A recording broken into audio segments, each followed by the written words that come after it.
morning, race fans, and welcome to the PRI Esports Arena presented by SRO Motorsports Group America. My name is DJ Clark. I am delighted to be joined up here on the stand by Ryan Marine. And Ryan, we've got a full day in store of interviews, of sim racing, and all kinds of motorsports goodness provided by SRO Motorsports Group America. That's right, my friend. Great to be here with you. Great to be back at PRI. Just a collection of everything that's wonderful about motorsports all in one place, and where better to have it than the racing capital of the world right here in Indianapolis. And this has just grown year on year. The esports presence has grown, and specifically what SRO has done, bringing many of the top esports competitors and teams into one place to compete next to one another in person in this beautiful esports arena. It's going to make for a fun 3 days, but really focusing in on what we're going to do here today. Yeah, and it's important to remember there's really kind of nothing like what we're doing here in the esports arena in the North American continent. This is very, very special for these drivers to come in and to be able to have this chance, and it's a little bit different. It's a little bit disconcerting, I think, for some of them. When we talk about sim racing, we always talk about the personalization of it, that you're able to do everything from the comfort of home. You have your setup. You know exactly how it feels. Very similar in the real world to having that custom seat mold around you and your helmet and having all the accoutrement that you're used to in the car.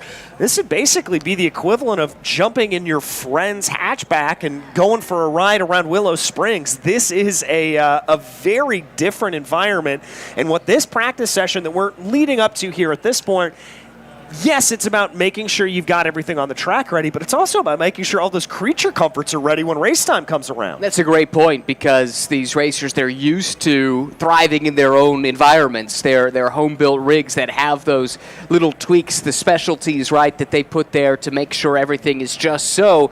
That's different here. It is a different environment. Every one of these rigs have been created equally. Everything is exactly the same, but crucially, only a few minutes ago have the racers actually been able to come into the arena, take their seats behind the wheels of these sim racing cockpits and start to get comfy, start to get everything customized. And things might not be exactly as they would dream them up, but the best are going to be able to adapt, and I think that's going to be one of the fun stories to watch throughout the day.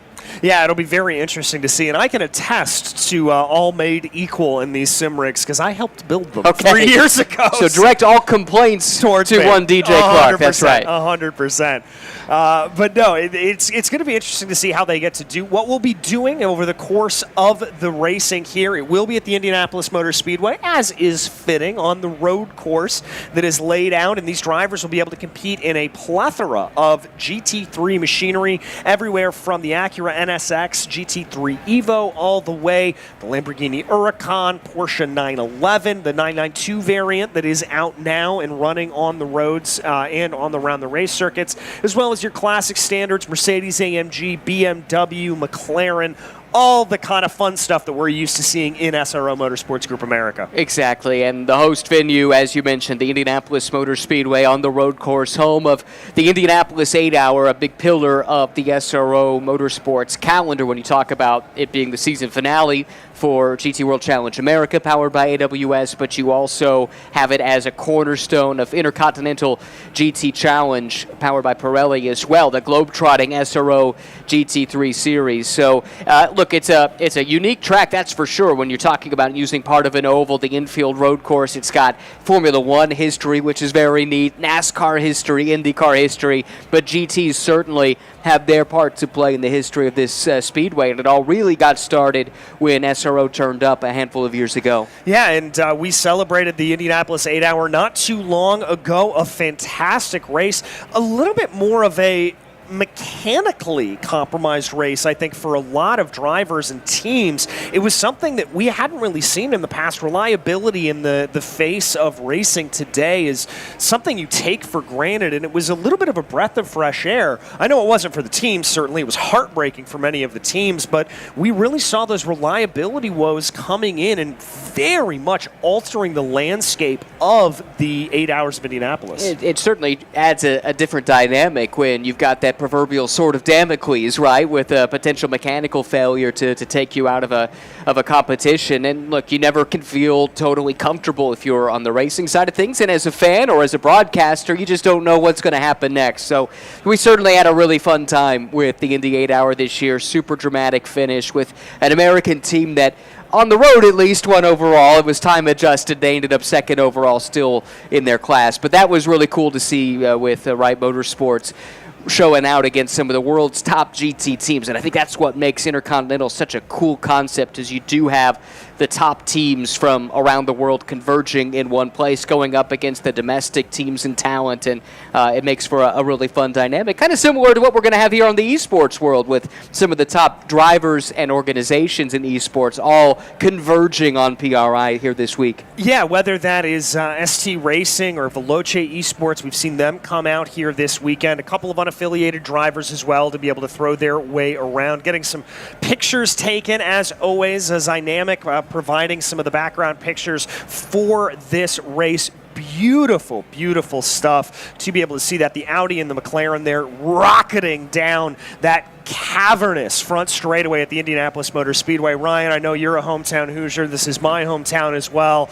We're a little bit biased, I'll have to be the first to admit, but there is nothing like seeing a car make their way down that straightaway. No, I'll be the second to admit it as well. Yeah, there's nothing quite like the corner of 16th and Georgetown here at Indianapolis, the famed Indianapolis Motor Speedway. You're talking about the second oldest permanent motorsports facility in North America, third oldest in the world. You only could put Brooklyn's, which is now defunct, and the Milwaukee Mile ahead in terms of longevity. 1909 when that place started, and it was designed actually with an infield road course in mind. The founders thought that, yes, we want to have this high-speed oval to do a lot of automotive manufacturer testing. That was the idea initially, but to have an infield road course, that was part of the design from the very beginning. Now, it took until the next millennium to get it done in the year 2000 when Formula One came to Indianapolis. But that said, it's the fulfillment of a long-held goal, and it's opened up the speedway to more different types of motorsports, whether we're talking about two wheels with MotoGP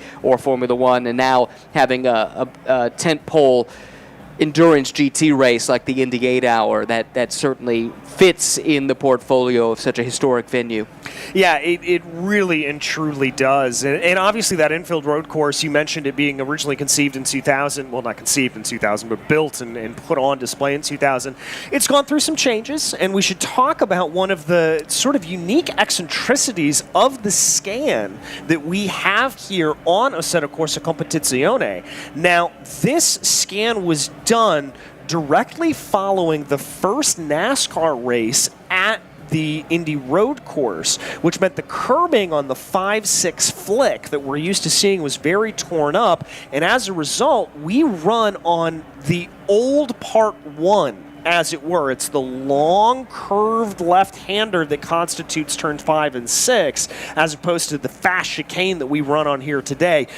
And it makes for a little bit of a challenge, makes overtaking a little bit more difficult, brings speeds down, but I'd argue a flat corner like that, it's a really tricky corner to get right. You always seem like you want to come on the throttle a little bit earlier than you have to. Well, one thing that drivers talked about when they transitioned back to the original conceived layout with that chicane, at least the regional conceived layout for sports cars, was that they thought actually the layout that we have here in ACC does promote passing, because it makes the corner that leads onto Holman Boulevard a corner that you can mess up. You can have an advantage or disadvantage relative to your competition, and that could give you a run, or it could leave you vulnerable to your opposition headed down Holman Boulevard into turn 7, that brake zone, the left-hander at the end of the infield straightaway. And I thought that was a really interesting point, especially in a downforce car like a GT3 car, where that quick flick, the left-right chicane, isn't really a challenge. You're not going to lose a lot of time relative to the opposition. You're not going to gain a lot of time. To have a corner leading onto that straightaway and then into a passing zone where you could conceivably make a mistake, that opens up opportunities for more overtaking. And I personally really do like this layout. If you're familiar with the layout that Formula One used, basically this is the first half of the Formula One circuit And then the second half is what's used now, where they come back into the infield in Oval 1 and 2, as opposed to using the full oval like Formula One did back in when they were running here, and with mixed results, let's say. But we're not here to talk about that. No, we're not. We're here to talk about some good sim racing. Drivers are currently getting themselves set up, getting themselves up to speed with everything. And one of the things that is kind of special about sim racing, although it actually is becoming relatively true for what you can do in the real world as well, but a lot of these folks just kind of showing up with a USB stick to plug in their setups that they've perfected at home. They'll make some tweaks and tunes here over the course of practice to make sure everything's exactly right to the track temperatures and the conditions that we see out on the track. That's how accurate ACC does model everything, is that you have to make those adjustments. But I bring that up because thinking particularly of the BMW M3 GT3, or M4 GT3, excuse me, you do see that you can plug a USB right into that car and it'll make some setup changes for you. Not just that, you could take the steering wheel. There, you got the setup, yeah. Out of the M4 GT3 and plug it into your Fanatec rig. Yep. That is a Fanatec designed steering wheel in the actual BMW GT3 race car. One of the really cool crossovers, I think, from the sim racing world to the real world racing as well. And then, but to your point, yes, so much of the electronics these days are a huge part of the way we go racing, and to have, whether it's a real world car or a sim racing car, to have so many of those settings there available just on your little USB disc to be able to plug in. I mean, you can plug and play, quite literally. Yeah, you can, and that's not just something that is exclusive necessarily to that BMW model. We see it across the board. It really is a testament to the technology that we see coming through all of this, and it's really interesting because in these GT3 cars, you see a lot of traditional mechanical knowledge married up with that electronic knowledge, making these incredibly powerful cars that, most importantly, look and act like cars that you see on the road. That's the cool thing about GT racing, and with GT3 specifically and the SRO's balance and performance, that preserves the different infrastructure, right, of the different cars. If you're a car manufacturer and you make a rear-engine, rear-wheel drive car like the Porsche 911, they've got a spot for you. If you've got a mid-engine car like the Ferrari or the Lamborghini, there's a spot for you. If you've got a front-engined big greenhouse saloon car like the BMW we've been talking about, there's a spot for you too. And through the balance and performance system, they're all equalized into the same basic playing field. You can run what you brung, right? And it's very old school in that sense. The cars that you see on the racetrack or in the sim, these are cars you could see in the showroom or on the street. These are cars that we all aspire to drive and own one day. I think that's what makes GT racing so cool. And it's got a fascinating soundtrack too. Different sounding engines. You've got the V6s, the V8s, turbo, non-turbo. Sometimes, in the past we've even had the V12 Aston, for instance, right? I mean, I love that car. It's beautiful. Wish we could have that V12 sound back. And that's one thing I think ACC has done extremely well. The soundtrack of the race cars in this game is phenomenal. I say game, simulation. It truly is, and it really starts with just the thing, everything that you hear, from the engine notes to running over curbs to picking up debris. I mean, it's amazing, the realism of this sim. Well, it's one of my favorite things to do at a racetrack, and I'm sure you know this as well as I do, that when you are in our position doing commentary, there are times that you don't necessarily see the cars, and you just hear them go by, and I can tell you right now that Kyle Heyer, who's standing right over here, one of our fellow commentators, he and I have played a little bit of a betting game where you put money down on what car is coming on by. Have you seen, there's a video recently, Max Verstappen doing this. Really? Eyes closed, GT3 cars go by, and he would identify what they were by the engine note. See, it's not just us. That's good to know. It's not just us. Either that or maybe that reflects poorly on Max, that he has the same habits that we do. But I'm going to take it as a compliment. I'll take it as a compliment. It's a four-time world champion. That's right. You've got to respect it in some ways. One of the other things that you're going to be able to see here as we put on these races, as everything takes place, is we will have live sort of driver's eye view, or a bird's eye view of the drivers, taking live looks at them down into the cockpit. That's something that I really love about the world of sim racing, is that you so often see these drivers and you're able to see their setups. We talked about the little accoutrements that you have.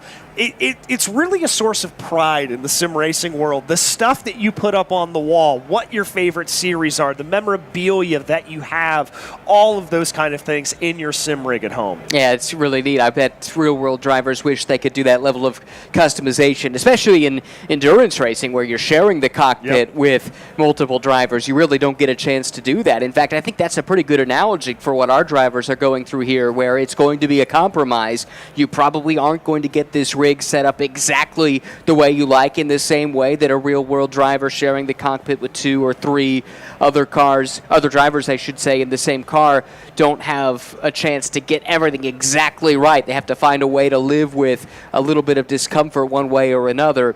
So I think that's a really interesting point, though, of comparison between the 2 different formats. Yeah, I mean, it's something that is very fun to be able to take place. But for these sim racers here at this point, now it is time to really start to buckle in, to get this stuff together, to lock everything in. And this is where you start to really get the concentrating moment. We talk about being in the zone when it is dealing with these kind of drivers and these kind of moments.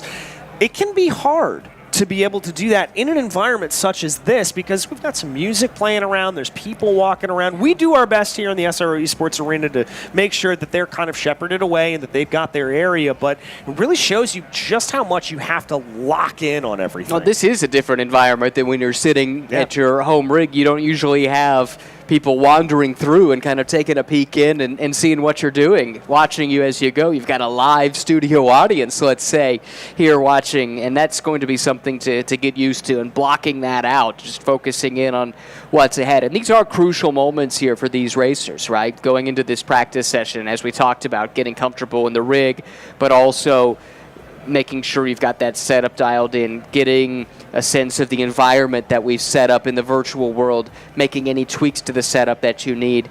We know that qualifying is going to matter, so being tuned up here in this practice ahead of qualifying is going to be very crucial. If you want to come away with the win, chances are in a race this short, you're not going to be doing it coming from the very back. So every minute of track time is super, super important. That's why all the racers were standing around just on the outside of the arena, waiting for the chance to come in. As soon as the ropes went down, it was, it was just a mad rush to get into one of these seats and get as much seat time as possible. It really was. And you brought up a good point that I want to kind of circle back on, and that is that qualifying importance to be able to get ahead. Now, this isn't necessarily a super speedway race where we have to worry about, quote-unquote, the big one, but we have seen time and time again here at the Indianapolis Motor Speedway, turn 1 to be a high melee point. Oftentimes, it's not inconceivable to go 2, 3, I've seen 4, 5 wide down into that corner. And yes, you want to qualify as far as you can up in the field to be able to have the best chance to be able to get yourself onto that podium. But the other flip of that is you also want to be up near the front of the field so you can avoid any potential cascading melee. Stay out of trouble. That's a big part of it for sure. Because to your point, yeah, maybe 4 or 5 wide works on entry. It's not going to work on exit. You run out of track room very, very quickly at turn 1 here on the Indianapolis road course. And yeah, it doesn't matter if we're talking about open wheel cars or sports cars, whatever, stock cars, whatever is barreling down into turn 1 on the first lap of the race. There's a pretty good chance that not everyone's going to come out on the other side. So you do want to make sure you're starting at the front. And I would argue if you're not going to be at the front, maybe being at the back actually is the place to be. And then you're there to pick up the pieces when others have misfortune. We also want to point out here, if you are around the PRI Arena, come on down. We've got a couple of Formula-style simulators provided by our friends at Fanatec. You'll be able to get a chance to try something nobody has really been able to try out. That's Assetto Corsa Evo, the new simulator that will be dropping in the new year from our friends over at Kunos. This is a pre-alpha version to be able to come out. You're going to be able to just drive a couple of cars and a couple of tracks. Today, I believe you're going to be driving in the Porsche, from what I understand, that 992. So you're going to be able to go and take a chance at that. I highly highly recommend this, folks. This is special. We'll have a big announcement and a big chat with some of the developers a little bit later on today. But if you are in the PRI Arena, come on down and check this out. This is the first time anyone in North America has had a chance to sample this new Evo version of Assetto Corsa, which, I mean, if you've been following along with the development of this program, it is really exciting. The way that it looks, as we know, it's going to sound great. We've been talking about that with the original, but it's going to look great. It's going to sound great. The physics, everything has just been notched up, several more levels. And there's a number of folks here that are already taking advantage of the fact that we've got these 3 rigs set up. And it's going to be here for the next couple of days. So if you're watching and you're in the Midwest or in the Indy area and you're not here at PRI today, especially if you're in the general public, I think Saturday's the day that this opens up to people outside of the industry. Come on in, check it out, and get a chance to see what the future of esports in the motorsports realm is going to be. I'm super excited to get a little break here to try it myself. Yeah, it's going to be very, very cool. And again, that sim will be releasing in the new year, but we've been getting those kind of leaks and blips and bobbles of information that as they have come out. So you'll be able to take part in those 3. And then as you mentioned also, come in on Saturday. We'll have all of these sims open. So you'll be able to come on in and run. I'm not sure if I'll be just doing a little bit of yelling here and there while people are having fun, but it'll be a good time. Yelling? Me? No, never. I don't yell. I'm calm, cool, and collected, always. For proof of how false that is, stick around for podiums later today. You won't want to miss it. I guarantee it. You can't miss it if you're down in Lucas Oil. And that is actually one thing we should talk about, the setting of this here at PRI. And for the last few years, having the esports arena literally on the doorstep of Lucas Oil Stadium, where the NFL's Indianapolis Colts play. To our right, I mean, we can see into the seats. We can see into the stadium. They've got a great setup there right now, showcasing a number of manufacturers of different transporting equipment, trailers, haulers, things like this for motorsports teams. It's just part of the panoply of racing that has assembled here in Indianapolis for PRI, which annually is a can't-miss stop if you're at all interested or involved in the world of motorsports, whether it's on the esports side or circle track racing, dirt track, pavement, road courses, you name it. There's something for everybody here. Historic racing as well. Yep. The walk-in here was lined by old IROC cars. Yeah! Oh, that was so cool. That's a big part of our childhood, certainly, watching some of the great racers from around the world in equally prepped cars, and to see a lot of those kind of in that hallway from the convention center to Lucas Oil Stadium. Super, super cool. That's one of my favorite parts about coming to PRI every year, is seeing the historic cars that come out and that they put on display. And Ryan, I know you are, like me, just such a fan of the history of Nerd motorsport. Is the correct word. Okay, I was trying to make it sound a little better. No, but you don't need to sugarcoat it. We all know the truth. But it's one of those things that you can just absolutely geek out about the cars that they put on display here, and it's so special. I remember last year they had one of John Andretti's Marches, I think, that was out, and I was just drooling over that. Yeah, it might have even been the car he won the Gold Coast Surfers Paradise IndyCar race in, I think. But that really is neither here nor there. It's not even here this year. So exactly. Quite literally not here, just there.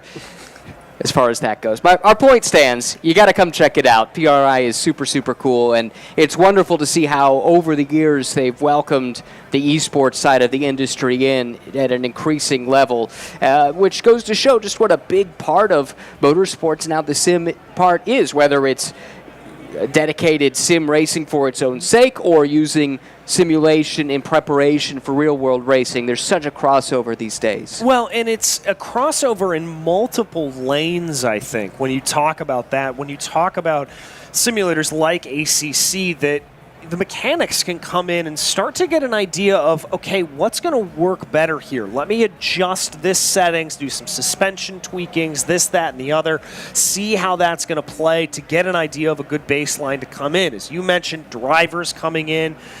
You never want to rely too much on a simulator to run because the track is going to feel wildly different than it will, and you often hear drivers talk about the seat of the pants feel that you get in a car and that you really can't emulate that in any way, shape, or form, but what it can do is allow you to learn the track.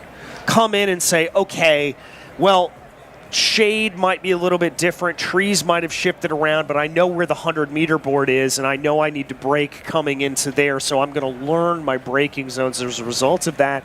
And then the other part of it is, the other two sides, one for what we do, commentating, to be able to learn the track. It gives us more information to be able to come out and talk about.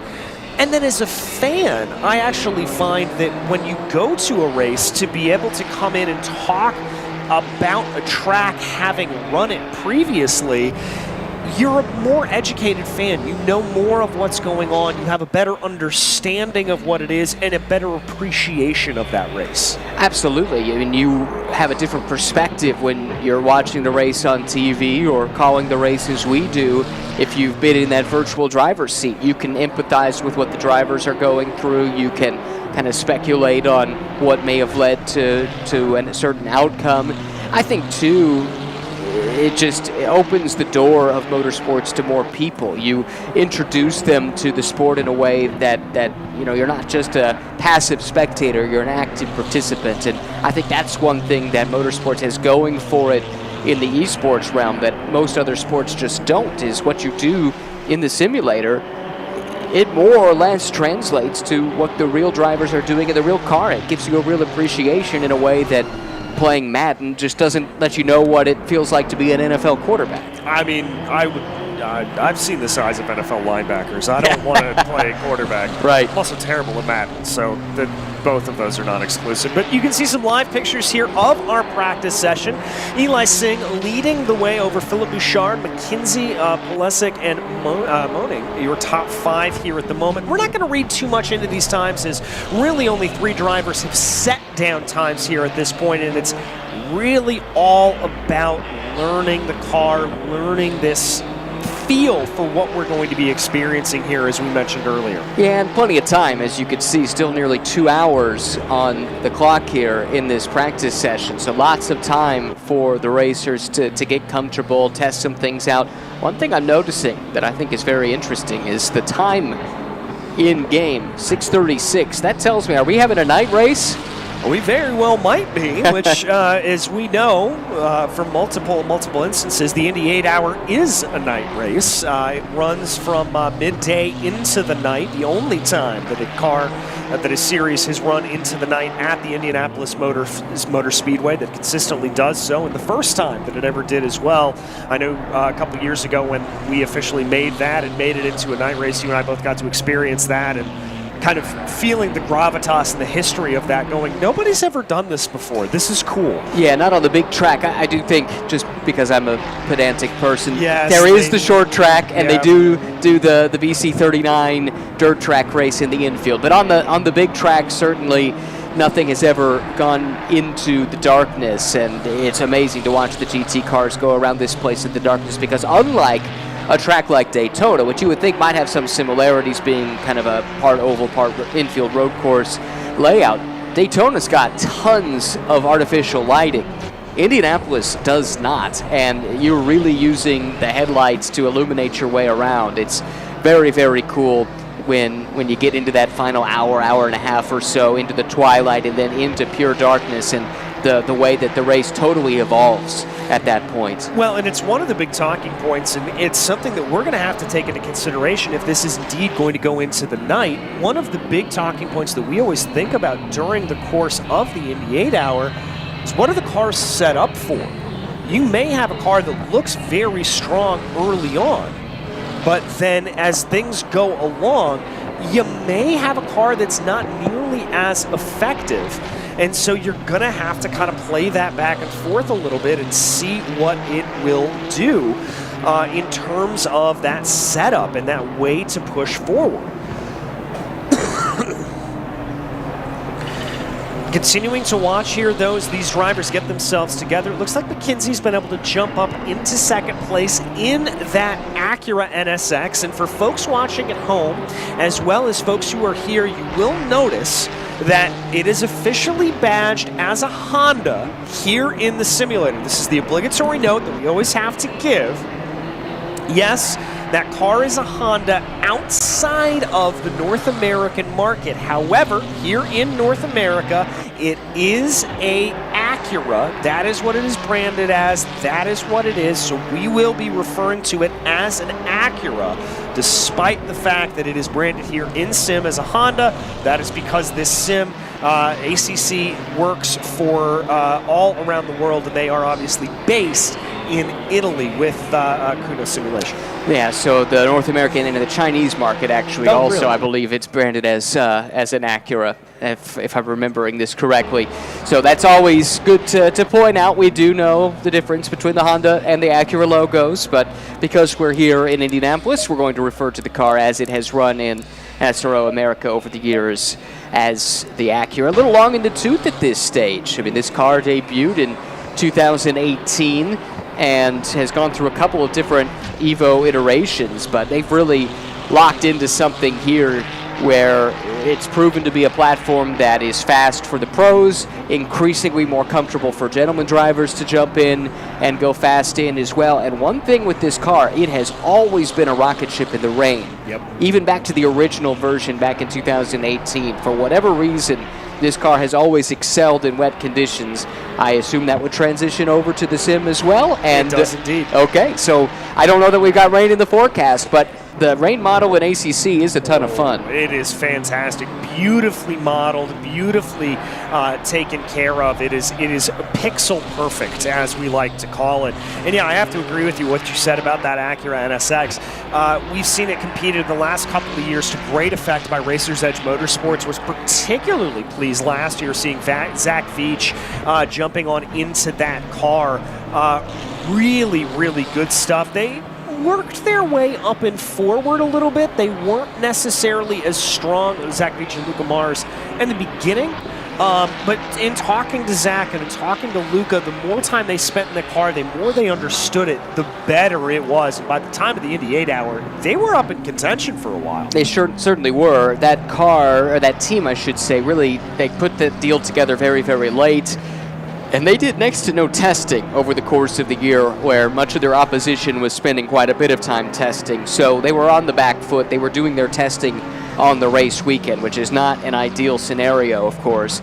But that said, I thought Luca Mars might have been the star of the Indy 8 Hour. The way he was mixing it up with some massive names in GT racing, factory drivers from other manufacturers, and he was right there stuck in amongst them and holding his own, despite the fact his GT3 experience was practically nil coming into this season. Yeah, I had a chance to chat with him shortly after the race, and I kind of went up to him and just went, dude, those stints, and he just grinned, and he went, yeah, that was really good. There were two Lucas in the top 5 of this race, and it was not a surprise to see Luca Stoltz there, right? But to see Luca Mars that early in his racing career right there in the mix, I thought was really remarkable, and thought he did a great job. But it's a super cool car, like I said, multiple generations of the NSX. This Evo that you see modeled in the game, I believe, is the Evo 22 version that, as the name would imply, debuted in 2022. 3.5-liter V6 twin turbo that makes roughly 550 horsepower, depending on the balance of performance, of course. Just a really awesome vehicle. I think it just ran wide there. It did. But fantastic race car. Looks cool. And one of the things that's neat about it, too, it was now one of several, but at the time it was the first where the road version of the car actually had a hybrid component that had to come out to go GT3 racing. Now the Ferrari 296 is that way. I believe the upcoming Lamborghini GT3 offering is going to be that way as well. So kind of on the cutting edge of GT3 racing when it debuted. Well, another interesting thing about that car and the sort of removals they had to do is, I believe in base stock form, it's also a four-wheel drive car. Yeah, that's right. And they had to change it back into a rear-wheel drive to make it GT3 compatible. Not the first Acura to race in the SRO America paddock that was converted from four-wheel drive to rear-wheel drive. There was a TLX that Peter Cunningham and his real-time racing team used to great effect in like 15, 16, 17, in roughly that range. And that car actually has had great success at the Pikes Peak Hill Climb as well. So actually, I think I might have misspoke. I think the NSX must have debuted in 17. And then there were subsequent Evos after that. Anyway, off in the weeds, but that's just to clear that up. Yeah, and speaking of new and upcoming cars, you mentioned the new Lamborghini that will be coming out here. I believe it is headed out onto the track in short order. I think is it next year when it's supposed to So not debut? 25, but 26. Is it 26? Yes, Okay. is the new model Huracan, or not Huracan, but Lamborghini GT3 car. The name escapes me, but yeah, really excited to see what's next for them. Lamborghini has really built an amazing motorsports program in a short amount of time. If you think back more than 10, 12 years ago, they really did not have a motorsports arm. Every once in a while you would see a privateer Gallardo or something run, or Ryder Engineering did some work on some Lamborghinis over the years, but nothing that was truly a factory program, and that changed with Squadra Corsa when it was launched by, at the time, their motorsports boss, Giorgio Sana, and from the GT3 ranks into their sprawling Lamborghini Super Trofeo, single make racing, all the way up to prototype racing now. It's amazing what they have built, and for a brand that has a lot of street car, supercar heritage, but not a lot of racing heritage, all of a sudden they have become one of the leading manufacturers in the GT racing and sports car racing space. Well, and also when we compare it to a lot of these other manufacturers, whether it be Mercedes AMG, whether it's BMW or Porsche or Ferrari, a relatively young brand as well. They weren't around as long as most people would imagine that they would be. They dabbled a little bit here and there with some engines that they would put into, specifically into, I believe, Formula cars here and there. But yeah, a very young racing brand and a very young brand. I mean, most of these other brands that they're competing against that they are able to beat here and there, you're talking about cars that are brands that have been around for 100 years. Right, yes, so they are the relative upstart, the new kid on the block, and it's the Temerario is the next model of GT3 car coming from Lamborghini. They're expecting to start on-track testing in the summer of 25, so we're not that far away from some of those first spy shots emerging, and that's always fun. Yes, You're left to speculate about what it really looks like, what's really under the hood, and yeah, really excited to see what's next. Yeah, it's going to be interesting to see what they are able to do. Let's talk here as we take a look at, that's Michael Moning there for ST Racing Esports. A new car here onto the sim, new as of 2024. That's the Ford Mustang. Yeah, love it. Love seeing American muscle really represented now in the GT3 ranks. You've had Corvettes sort of over the years with the Callaway Corvette that's, been GT3 homologated but not been a factory effort. That's all changed now with the C8 iteration GT3 car that debuted this year, and then of course this Ford Mustang. So cool to have Chevy and representing GM, and then the Mustang representing Ford going head to head as they've done all over the world over the years, right? And to see that battle resume in GT racing, whether it's in the sim or whether it's at the real racetrack. I just saw a wonderful documentary on the flight over to Indianapolis, Ford versus Holden, all about the battle in Australia and that exact sparring in between the two, Holden, of course, being a GM brand. But yeah, we haven't, unfortunately, had the chance to really see one of these Mustangs in GT3 competition here in SRO Motorsports Group America. We'll have to see what 2025 holds. We've heard some rumors that there may be one, and they are sweet-looking cars. I mean, they're a muscle car, but they also have got some good speed through the corner. We did get to see one racing in GT World Challenge Europe this year. Proton Competition ended up running a car, and I'll tell you, I got to work the 24 hours of Spa this year. Very jealous, by the way. Yeah, well, I would recommend it to anybody, just to make a quick sidetrack here, and I think we've got the time for it. I think we might. Everyone knows Daytona, everyone knows Le Mans, but you have to put the 24 hours of Spa on the bucket list if you are an endurance racing fan. It is an all GT3 race, so you're talking upper reaches of the 60s, sometimes into the 70s of GT cars, GT3 cars, all tearing up the hill on that first lap. And I've got a video of the start of the race, And from the first car to come through to the last one, I mean, it's like a good minute and 20 seconds of just raw GT3 awesomeness. It is so, so cool. Great drivers there, great teams there, and we had the Mustang there. John Watson, who just hung up the headset here recently, but he's been on the GT World Challenge Europe broadcast for years. I mean, he was the biggest fanboy of the Mustang, which made me, as an American over there, very, very proud that the Europeans seem to enjoy it as much as I did. And yeah, it is such a cool car, like you said. A 5.4-liter Coyote V8 engine, naturally aspirated because, of course. Yeah. I mean, it is just turbocharged in Mustang just doesn't sound right. it is absolutely phenomenal. And that engine, by the way, developed by the fine folks at ESPORTS that have done a lot of the tuning for Ford in rally racing over the years. So they've got a really good group behind them. Multimatic, very much involved in the development and running the car here stateside. And as usual, with a brand new program, it went through its fair share of issues at the very beginning, but that's why you go racing. You go racing to figure out where the weak points are and to make improvements. And by the end of the year, all around the world, wherever the Mustang was racing, it was having some success. Yeah, it's a really wonderful car to see, and also a GT4 model as well that we can potentially see coming out as another one to be able to work its way on in. We've seen that one a couple of times, although I believe it was the previous generation. It's not the Dark Horse that is out that we normally see like this that ran in GT4 with us. I believe it was a previous gen. That's a good question. I'd have to think about that, but I do know that new generation is certainly going to have more and more customers as the years go by, and it's again, much like its GT3 cousin, right? I mean, it is a proper piece of kit, and it looks and it sounds like a Mustang should, so what's not to love?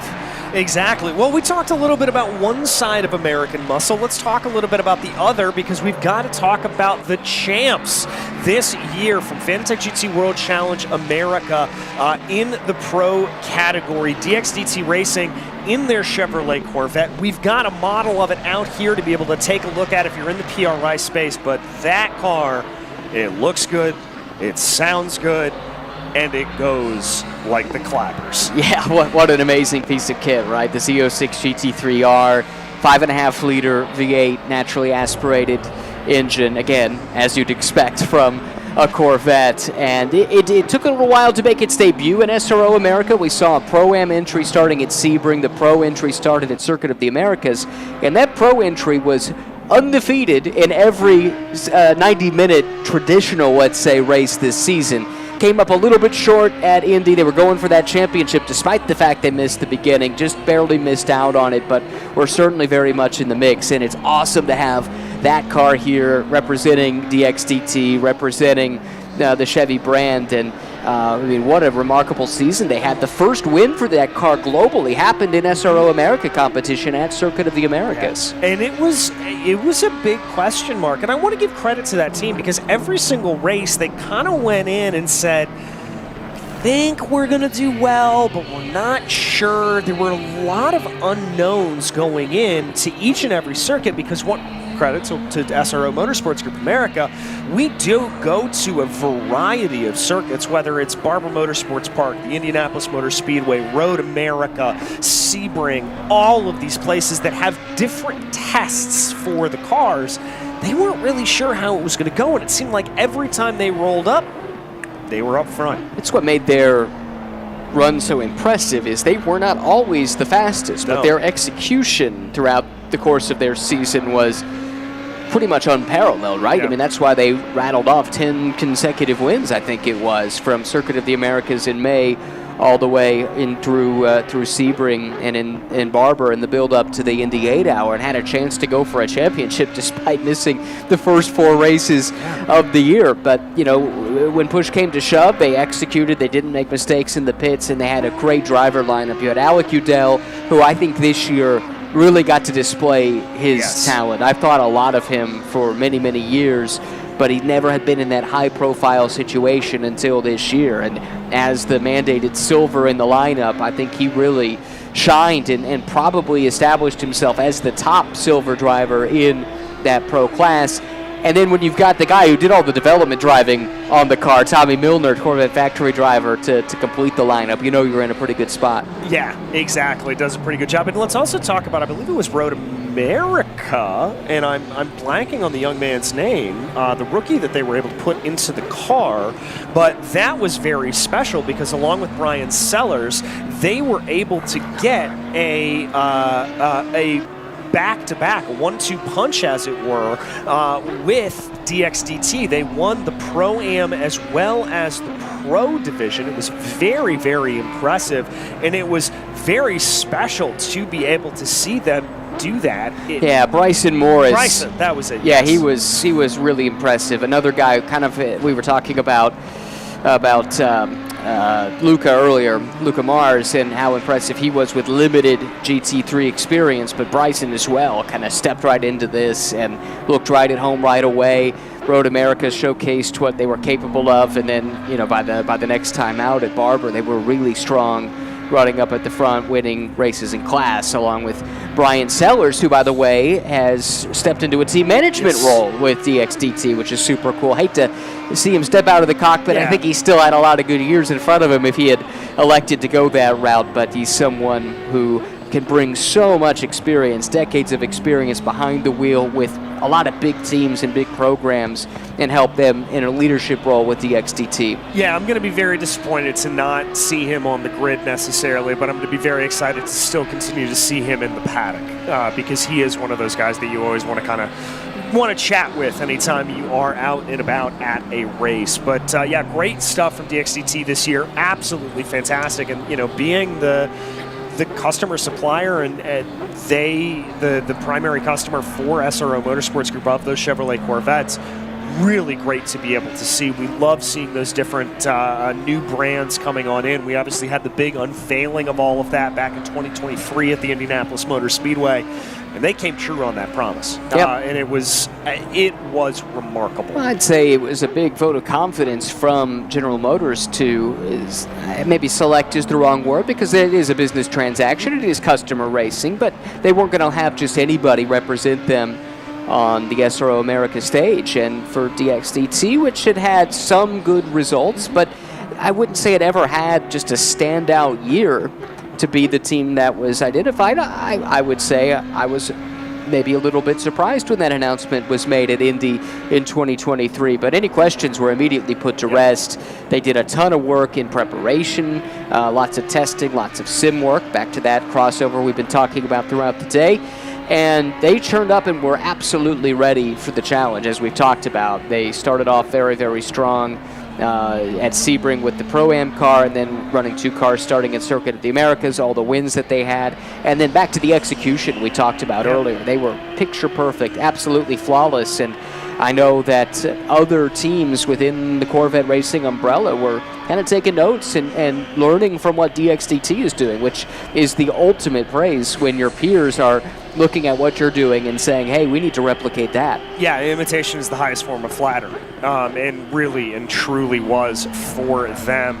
Taking a look here at our live timing in practice number 1 for the day. Jaid Hutchinson leading way over Moning, Ethan Oring, Alex Ellis, and Lozano. Your top 5, Cameron Martineau in 6th place. Interesting to see those Fords up at the top. Not necessarily altogether unsurprising. Indianapolis tends to be known as a little bit of a power circuit. There's a lot of straight lines there, and as you can imagine, that naturally aspirated Ford engine really going to come to bear here. But looking down through the order here, it's pretty dispersed in terms of makes and models. We've got 2 Fords, then a Lamborghini, McLaren, Ferrari, BMW, Audi, Acura, and then we start to repeat a little bit, but that's what you love to see from GT Racing. It is interesting, though. Those 2 Fords are really in a zip code of their own, within 78 thousandths of a second of one another, but a second up on the next closest car, with Oring there in 3rd. So this tells me one of 2 things. Either the Ford is the package to have, but that seems unlikely. I think usually everything's in a pretty tight window. The alternate theory would be that perhaps the Fords have gone out and done a qualifying sim. Maybe they've done a low tank run, and that could account for their advantage over the rest of the field. That said, Whitehead just jumped up into third with the NSX and is more or less in the ballpark now, 7/10 back of the top two, so at least within the same second. So that is a big improvement there, and nice to see Honda flexing its muscle on a racetrack where it's had no shortage of success over the years. That is very true. That is very true. More traditionally on the left turning portions of the circuit. But nevertheless, Luke Whitehead, one of those names to watch out for. He is going to be very, very interesting, and one that we certainly had circled when we saw him be able to come on in. As right now, Nicholas Sudik making his way around in one of the BMWs. Nicholas currently back in 13th position as he runs. And I'm not sure. I know you're looking it up, and I'm doing the math to see they may be the most winning manufacturer. They are, if you think about a pure street car company engine manufacturer. So Honda, 15 Indy 500 wins, all since 2004. I mean, that's pretty amazing when you think about that. The only two with more, Offenhauser, which was a bespoke racing engine, and they were racing as early. I mean, their first win was 1935, and they continued to race turbo Offies well into the late 70s. And then Miller, which actually is the predecessor of the Offenhauser, that had a lot of success in the 20s and into the 30s with 12 wins. I'm not sure anyone's touching Offie with 27 wins anytime soon, but Honda sitting there. Hey, actually, you know what? This chart is out of order. Honda would be second. They have passed Miller. Miller's listed ahead of them. Well, I wonder if that's because Offenhauser was a offshoot of Miller. I don't know. It's a good question. But, I mean, I think they would be considered different. But nevertheless, but then we talk about Ford with a representation here in GT Racing. Ford with 8 Indy 500 wins, usually in partnership with Cosworth. Chevrolet, of course, represented with the Corvette, but they've had 11 wins. Plus, you've got Gaston Chevrolet, one of the founders of the Chevrolet brand. He is a race winner at the Indy 500, not in a Chevy, though. No. In a Frontenac, but that's... I got to debut his car this year. Did you? Yeah, I think it was that one. Yeah, it was. That was 32, I want to say. That would be about right. They had the Frontenac out. Okay. And I got to do a little preview for it. That's awesome. It was pretty cool. That is very cool. Yeah, I want to say Jimmy Johnson was driving it. Okay. Yeah. Nothing wrong with that. No. So that's just a little link between some of the sports car world and the Indy 500, the Indianapolis Motor Speedway. A lot of the same manufacturers have been involved. We have had Ferrari entries in the past, although it's been a really long time, over half a century, and it really isn't part of their sterling resume, I think it's safe to say. One of the few things that hasn't gone well, and actually you could probably say the same for Porsche, when they turned up with an IndyCar engine in the late 80s and early 90s and never quite found ultimate success. Did win one race at Mid-Ohio with Teo Fabi in a March chassis, but again, we're off into the weeds. We promised you nerdy and here Indianapolis Motor Speedway talk, and we delivered. This is what happens when you get two Hoosiers that are obsessed with racing together and put them in front of microphones.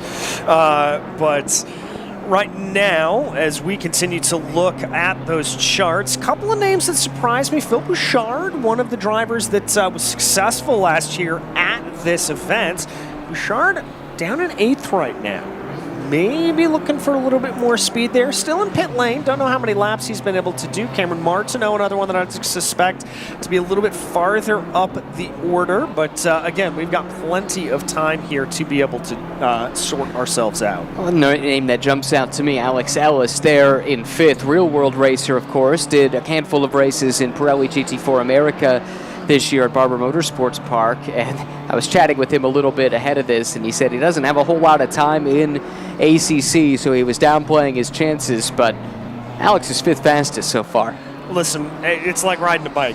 It doesn't matter what sim you're running in. There are little nuances that you can take, but you're still going to be, if you're fast in one, you're going to be fast in another. There's no question. And he's fast in the real car, too, as we saw. He is. Really a star of that race weekend. It was a cool opportunity for him. He'd been out of a race seat for a decade or so at that point, and to get the call up to hop aboard a Porsche Cayman and showed what he was capable of, and hopefully that leads to more opportunities for him. But very involved in the coaching scene and in esports as well. That's where you know him from, right? Yes, he has competed in a couple of series that I have called, including the Porsche Esports Canada events that have gone on the past couple of years. A very, very fast driver in all of those. So he is always one to keep an eye out for. But some other things to keep an eye out for here today.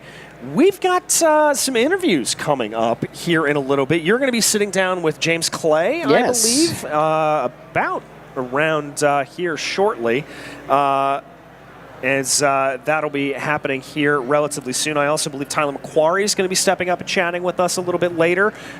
We've got a couple, so it's great. We've got a whole day of activity here for SRO Motorsports Group America. Yeah, I'm really excited about that.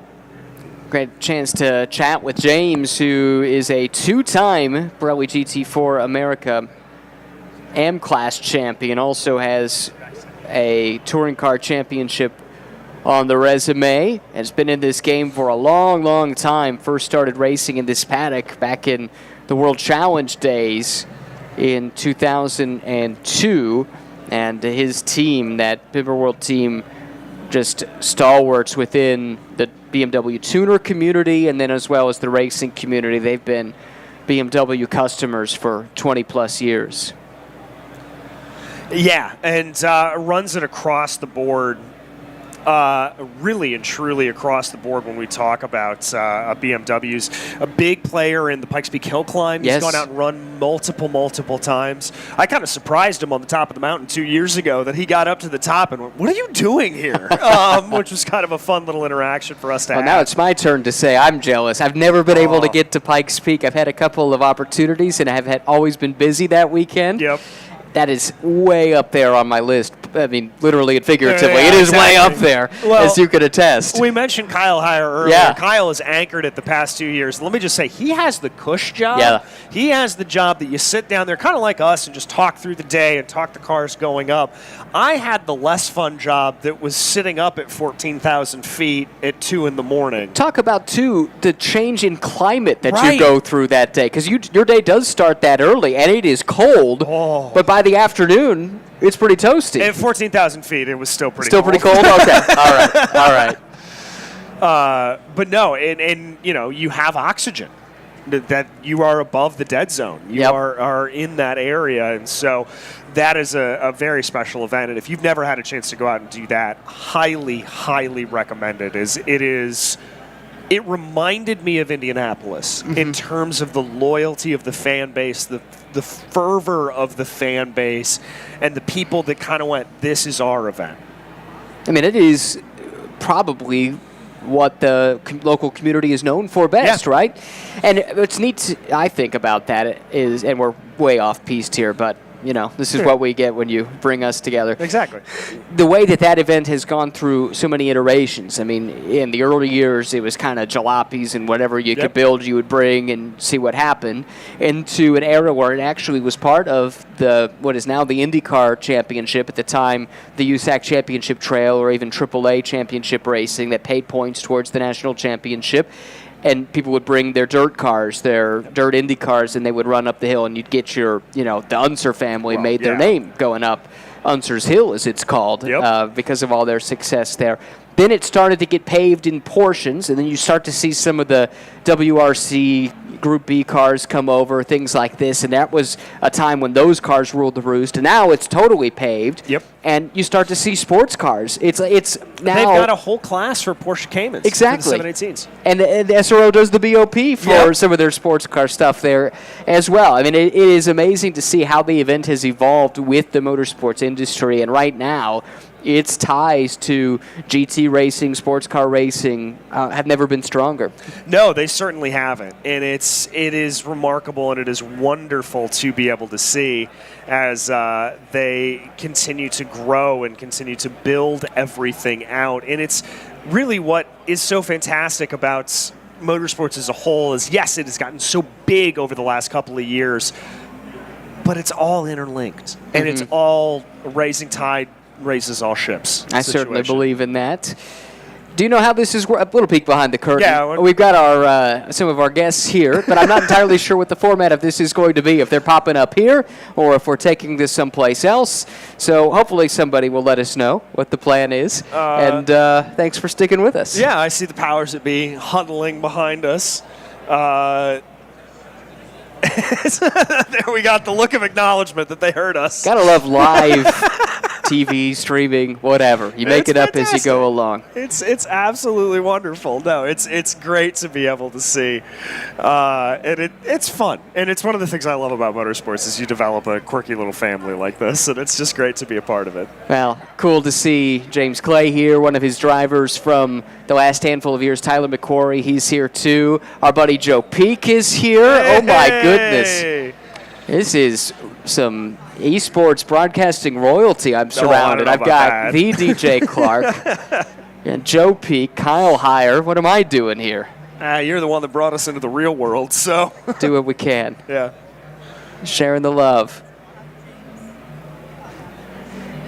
It does look like it is rapidly getting dark here in the virtual world. It does indeed. I think, though, here at this point, we're going to invite Mr. Clay up to join you for a little conversation here. Fantastic. I will hand over the headset, so if you hear a ka-thunk, I apologize. Ford still 1-2 here in our free practice. James will not like that the top BMW is down in 10th, but hey, welcome. Thanks, man. Great to have you here. Great to catch up. How's the off-season been for you? Off-season? What are you talking about? Yeah, well, you're telling me. I agree. So tell folks, when you're not at the racetrack, what's keeping you busy? Well, I just got back from Germany, so we got to go to BMW for the Customer Racing Awards, which is a lot of fun. Yeah. Hung out in Munich for a few days. And, now at the PRI show, so we have some other businesses in the racing industry, so we're here with Lifeline. And that's fire and safety systems, and we're, of course, in a lot of the cars that we have on our grids and a lot of cars in the racing world. So that's been the last couple of weeks. And then, just catching up on life that you missed during racing, getting ready for the next race season. We've got new cars coming, so that's exciting. I don't know. I haven't caught my breath to really recap and put together my bullet points of what I am doing or what I have done, but I know it's been busy. I can tell, absolutely, and that all sounds exciting. Let's talk about what you did in Munich, though, with BMW. You've been partners with them for 20-plus years at this stage, right? Whether it's on the tuner street side or on the racing side. Right. So take us through that relationship with BMW, how it got started, and what it looks like today. Well, it got started because we started racing BMW, so that was a good thing. But that was back in the late 90s, and that was really before customer racing was a thing. Before BMW built customer cars, they had some of the touring cars at that time and so forth, but it really wasn't widely available. So I think the kind of the advent of the BMW customer racing program was when that M235 came out. It was, of course, a fantastic TC car. Ran a season or two in that myself, which was a lot of fun. But championship in 2020, or that was in the next version of it, right? The 240. Well, same car. Same, right? It's like the Evo Slight package upgrade. of the car, exactly. So championship in that thing, which was a ton of fun and just great close racing in that car. But that was kind of the start of the BMW customer program and building, not just a few cars, but lots of cars and putting them in customers' hands. And of course, as cars have gotten more technical, you really kind of need that factory support to build and develop cars. To me, that's what makes racing sustainable. We can just no longer build the cars ourselves like we used to do back in the day. The technology that we have to integrate with from the factory, it's a lot. Do you miss those days of being able to race your home-built product? I miss some things about it. I miss the engineering, the development that we did at a very high level and across the whole car.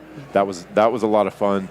I don't miss some of the bruises that we got in the process, because you have your own engine program and and of course in those days it was we were making the same power or close to that we're making now with a big turbo motor with just this high revving screamer that we had an engine program to build ourselves. So I think our crew is much happier. These days, we just have fantastic cars from BMW. They just always work so well, and I think it's also put I think it's made racing better for the fans because it's kind of put everybody in a little bit tighter box. Yeah. And of course, that's what makes good racing. It makes my job a little more fun too when everyone's close together. Where did the brand affinity for BMW start with you? I wanted to go to the track, and it was going to be a German car because I liked the way they were put together and easy to work on because I was working on cars a lot myself at the time. And I had a friend with a BMW, and he kind of pulled me into the fold a little bit, and that's where it started. So it really started with me, and that was before a company. That's before we had Bimmerworld. And Bimmerworld kind of grew out of that and grew out of my love for BMWs and for having cars on track. So, yeah, it was just the choice I made back in the day. It wasn't strategic. It was just what I fell into and went from there. Yeah, and now here you are all these years later, and Right. your name is synonymous with BMW and Bimmerworld, based in what, Blacksburg, Virginia, or that area? That's where I live. Okay. The company itself is based in Dublin, Virginia, just Okay. right down the road. Yeah, cool part of the world for Yeah. sure. And you got good, I would imagine, a good resource with Virginia Tech being right there. There's probably a lot of people, young talent that you could tap into. Absolutely. They have engineering peeps. We've got Pulaski County is where our business is located, and the county's been fantastic with supplying us people and even integrating with the education system in our county to be able to groom talent for jobs, for career paths, and ideally for us. And James Clay, our guest here at the PRI SRO Motorsports America Esports Arena, the Sim Racing Arena. I mean, this is amazing. Could you have dreamed this up, when you were starting in racing? Maybe there were some of those early papyrus games that you could kind of play to simulate what it's like to be a racing driver. But it's amazing what a tool this is now for everyone in motorsports. This is amazing. I'll tell you, Tyler McQuarrie, my teammate, and I walked down here, and I didn't know this was here. And so, and I've seen some of the sim machines in the main hall at PRI.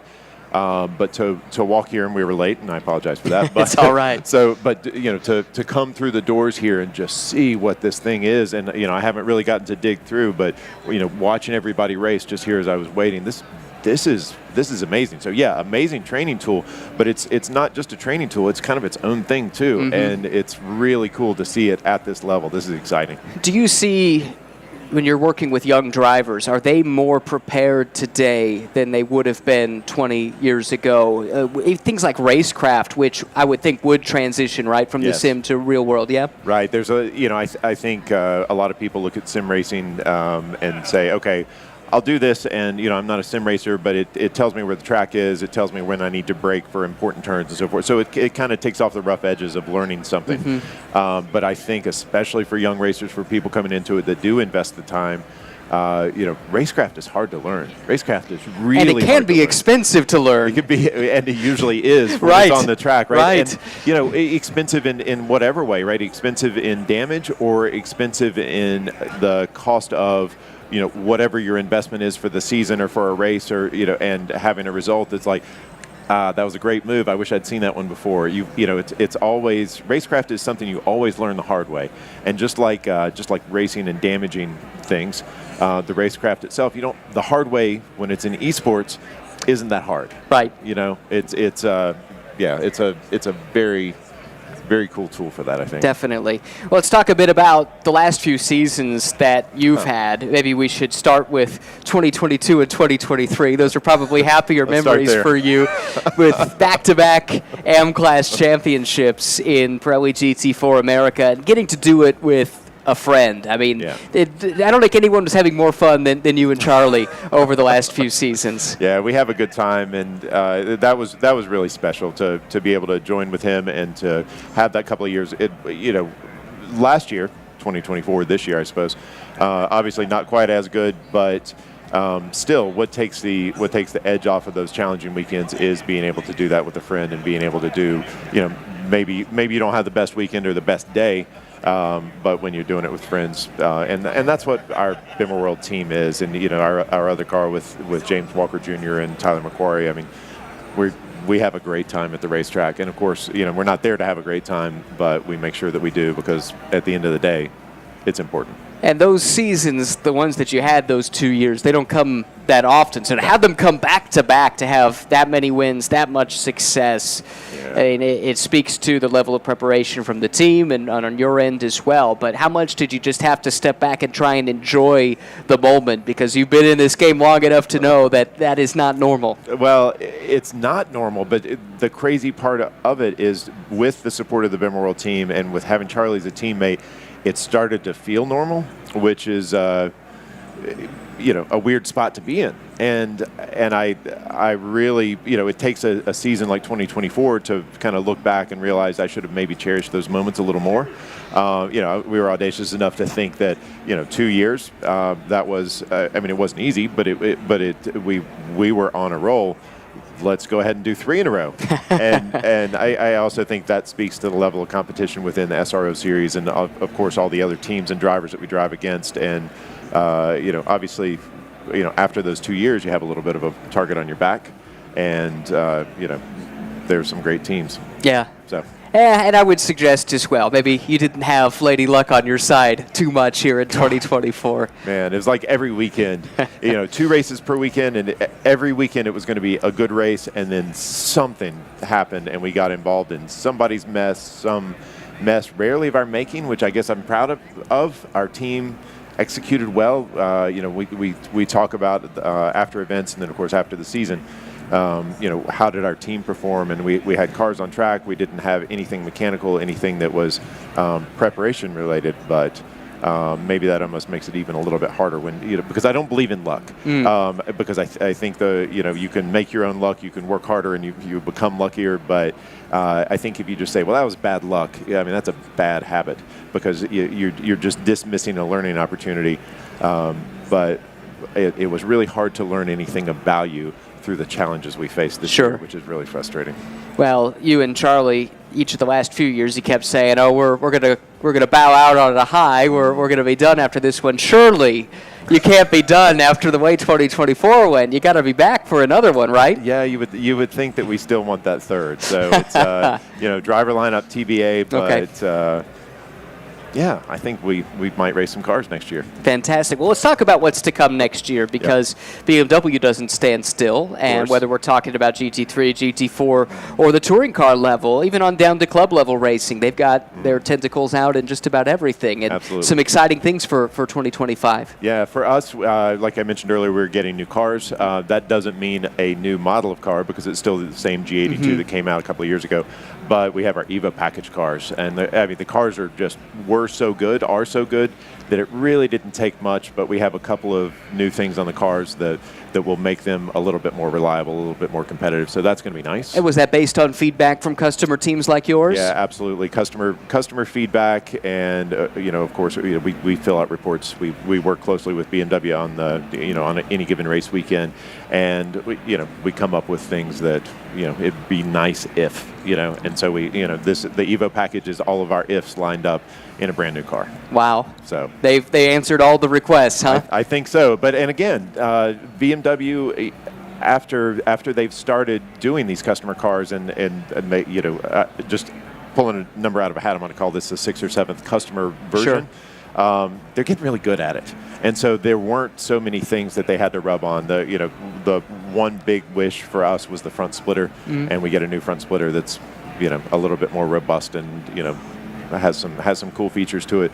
So is that in reaction to a, let's say, rough and tumble atmosphere you might see in GT4 racing from time to time? To some degree. So I will say that for long races and maybe like our 4-hour at COTA, or when we look globally at the 24-hour at the Ring, which is of course an SRO event, it's nice to be able to replace your bumper separate of replacing your splitter, and so that's one of the new features. And then when we look at for us, tracks like Sonoma, with the bump in turn 1 and bottoming out the car, when you have the splitter working properly, we just know that we're going to have to sacrifice a splitter every time we run there, which gets pretty expensive. And so now the new splitter is mounted with a suspension system. Really? So we can bottom out the car, bottom out the splitter, and not just burn through it. So, that's really clever. Yeah, super clever stuff. So yeah, good stuff from BMW, and we appreciate their effort on this. Well, they're always thinking. They don't stop. That's why they've been so successful in this game for such a long time. You mentioned the 4-hour race at Circuit of the Americas. That was something that was new to GT4 America. It had been to the history of this paddock, a purely sprint-style format up to that point. What was your reaction to seeing an endurance-style race on the calendar, and does it have a spot in a sprint format championship? I don't know. It's definitely different requirements for equipment to some degree, but we can overcome that. Definitely different requirements from the team. We've run a lot of endurance series races before, so we had all the equipment, but we also had a team that had done all those things. I do like the element of it. I'm aware that it's different enough that people are going to put the effort in to be good at that part of it, and it is a lot of effort for the one event per year. So I don't know. Personally, I enjoy the endurance races. I like the longer races. That's just, it adds to me a super cool element to it, and so I like it. Aware of the challenges of it, but we're doing it again next year, so it can't be all bad, right? I guess not. I liked it. It was certainly a lot of fun from where we were sitting. Going back though to your history and your involvement in the SRO paddock back to the Speed Vision World Challenge days and probably even before. I mean, what made this a destination for you, and what's kept you around? Well, I'll tell you, when I first, we talked about getting into racing, and when I first got into racing, I remember a passing interest at that point, which was I was in school, college, and went out to the bars for the evening. As one does. As one does. And you come back at 2 a.m. and turn on the Speed Channel. Yeah. And, of course, what's on? It's touring car racing. You're like, man, that's awesome. And so it was one of those things that first I was interested in, and then I pursued. And, it was a goal to be in some sort of racing like that. And then suddenly I'm in that exact racing, which I thought was amazing, and had so much fun there. And it's great. In 2019, I think is when we started our TC team again. 2020 was my full season in that car in the championship, and that was really special. It was really great to be back in that environment and with that group. And of course, we've expanded and grown our program from there. And I like the environment here. And yeah, it's 20 years of pro racing as of last year. And so, this is a great place to be and continue that. What's next for the team? Well, I think more of the same. So, of course, first of all, we're moving. The biggest thing, we're not moving that far. We're moving like 5 miles down the road. But when I say we've been pro racing for 20 years, that means we have 20 years of all these old parts that we've accumulated because they're too valuable to let go. Of course. And so we're finding the depth of those parts. It's like the Ark of the Covenant storage area, and we're unpacking that and moving that 5 miles down the road. So it's tractor trailer after tractor trailer, just zooming this stuff back and forth. Amazing staff that we have, and I really appreciate their effort in getting all this stuff done, but we have to be moved by the end of the year. Okay. And so then we resettle in the new location, which is an old Walmart. So we have a little bit of space. I should say. So much room for activities. Yeah. And lots of truck bays too, I would think. We have some truck bays. The Lawn and Garden Center is now Transporter Center. Oh, that's awesome. So we're going to get through that, and then of course we have our racing plans for next year. We have new cars coming, and we're not sure when we're going to get those yet. But of course, as soon as we get those, we'll do the shakeouts and the testing, and then off to California and do it again, I guess. Fantastic. Now I know you guys have several long-term partners that have helped with the program, but am I correct that you're here? You've got a car here in support of Optima at PRI? Absolutely. We had a car at SEMA in the Redline Oil booth, and this week we have a car in the Optima Batteries booth. Of course, they're a core partner. I've been with Optima. Well, I haven't been with Optima. I've used Optima products since the start of my racing career because I was a car stereo guy for a period of time, and of course, Optima was kind of the gold standard there. Huh. And then we found some value in that in touring cars when we were running total loss ignitions at some point, so we were just running the car on the battery. But Optima has always been the one that would get it done for the electrical system for me. We became more formal partners maybe a decade ago, and yeah, it's great to be here with Car in their booth and supporting them. Yeah, very cool, and great to have an SRO presence as well, and kind of that vendor display area, which is so cool. I love coming to this every year. It's kind of like Disneyland for the racing enthusiast, right? There's something for everybody. If you've got a racing interest of any description, it's probably represented here somewhere. Absolutely, this is an amazing place to be. Unfortunately, I haven't really spent much time in this hall. Okay. So now that I'm here, now that I came to visit you guys, I am going to spend time here because I'm a kid in a candy store too. That's we're all into this stuff. So. Well, I think we're going to turn you loose. Okay. So your job is done here. Thank you very much, James. Great to catch up as always. Great to see you, and great to see you in the off season. It's it's every race weekend, but this is cool. So but to your point, what off season, right? That's right. From one thing to the next, and I'm already working on my notes for next year. So we'll be ready to rock and roll come Sonoma. Awesome. All right. Well, you can pop the headset off, and I think we'll bring DJ on back up here, and he's going to have a chat with one of your drivers, Tyler McQuarrie. So we'll try and do a little driver swap of our own. Thanks, sir. And we'll also continue to let you know what's going on here on the virtual Indianapolis Motor Speedway track. DJ's the man to do that, though. Well, I don't know if I'm necessarily the person to be able to guide you through everything, but I can tell you that practice has just ended, and we move from one fantastic number world driver to another in the form of Tyler McQuarrie. Tyler, welcome, my friend. Thank you for joining us. Thanks for having me. It's good to be here. It's good to be here indeed. So let's take a minute here and talk about 2024. Pretty good season for you guys. Some ups, some downs, obviously, but how would you rate the season as a whole? 2024 was it was a good year. All in all, I think we have to be happy with it. Performance-wise, we were right there. We were oftentimes the top BMW. We were leading the championship for a bulk of the year.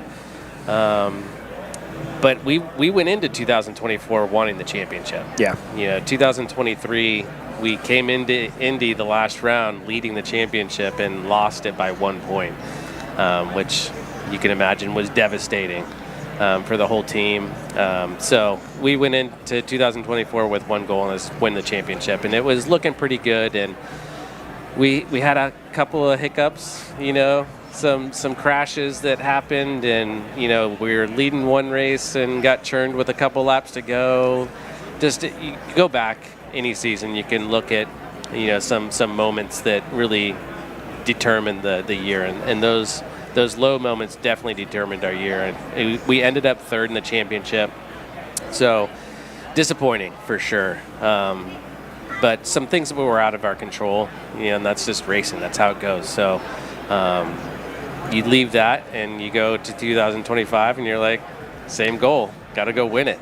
Well, I mean, it is a testament, I think, to the team and the ethics and the ability that you guys have put together, that a third in the championship is a disappointing season. I mean, that's a testament to the dedication and the perseverance that you guys have. 100%. And when I first started working with James Walker Jr., his mic a little bit closer to you there.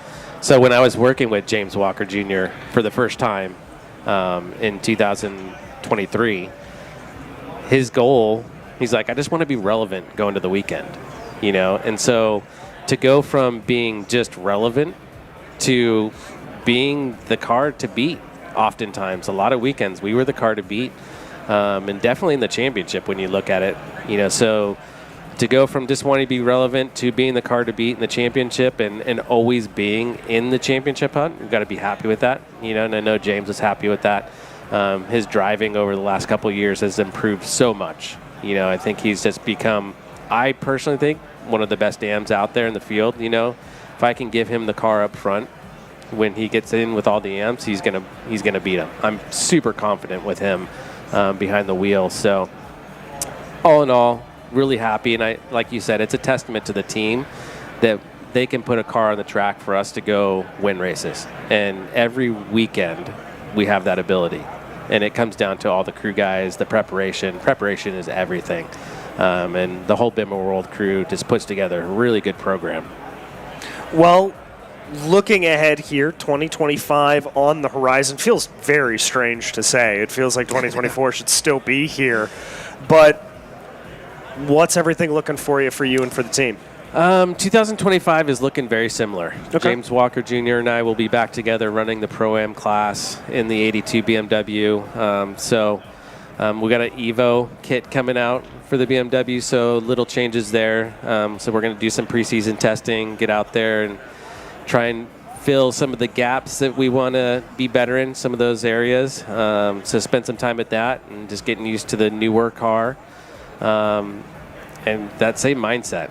Go out and win the championship and, minimize mistakes. I think when you look at a championship, you can always have a bad race. Everyone gets a mulligan, I say, and you only get one mulligan. So we have these racetracks that we look back at the last couple of years that we need to, fix a few things and be a little more competitive, and hopefully the BOP will help us a little bit there. It's always a variable, right? But I think, just minimizing those mistakes so at the end of the year, we don't have to look back at like what we had this year. Those moments that we wanted to take back. And you don't need to go set the world on fire. You don't need to go win every event. You just need to be consistent.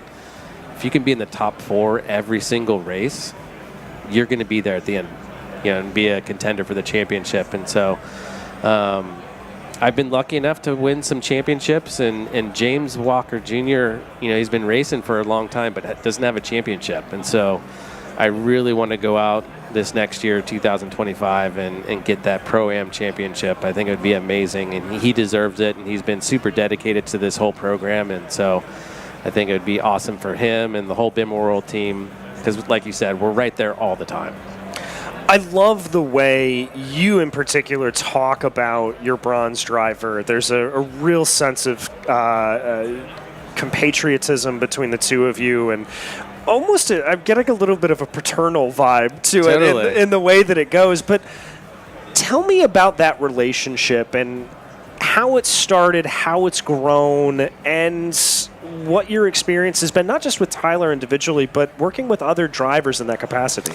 Yeah, I've been racing for 25 years, so I've had a lot of co-drivers, and, later in my career, the co-driver relationship has been more of a coach, so, taking these drivers and taking the intellectual property that I've gained over 25 years and I like that phrasing. I really like that. Because that's what it is, you have these pro drivers been racing for a long time, and that's really what it is, and trying to open that up to drivers that could use some help in different areas. And every weekend is a different task to when it comes to James in terms of getting him up to speed in certain areas. So working with James has been awesome.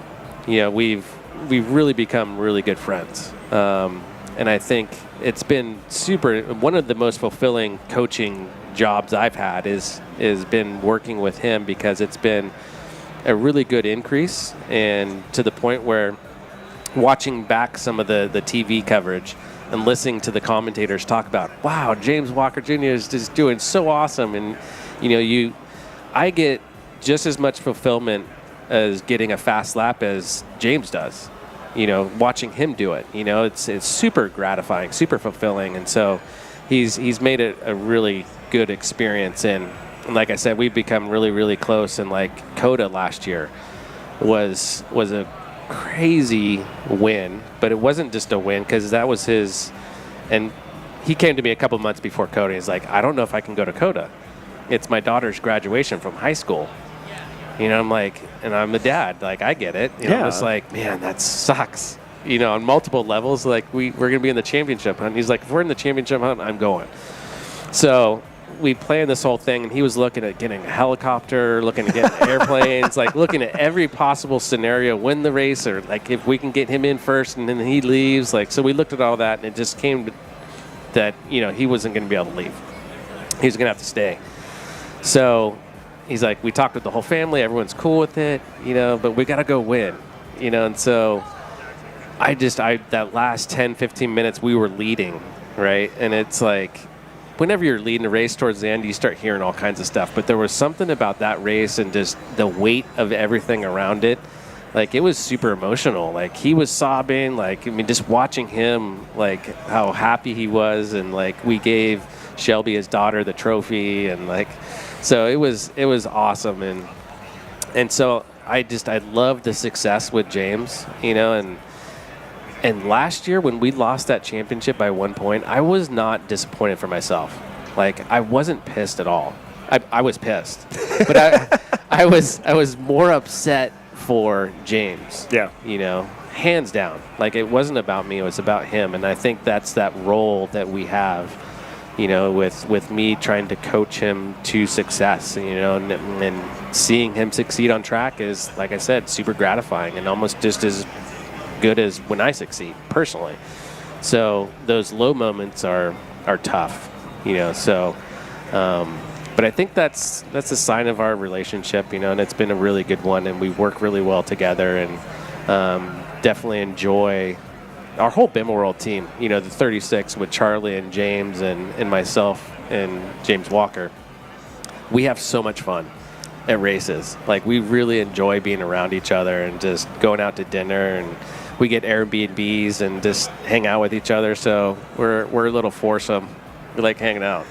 No, it's you guys are always. I can always count on the Bimmer World team, not only to be welcoming and gracious to us when, you know, we have a question or whatever, but you guys always just have a great attitude no matter what it is, and it is not unnoticed and it is appreciated.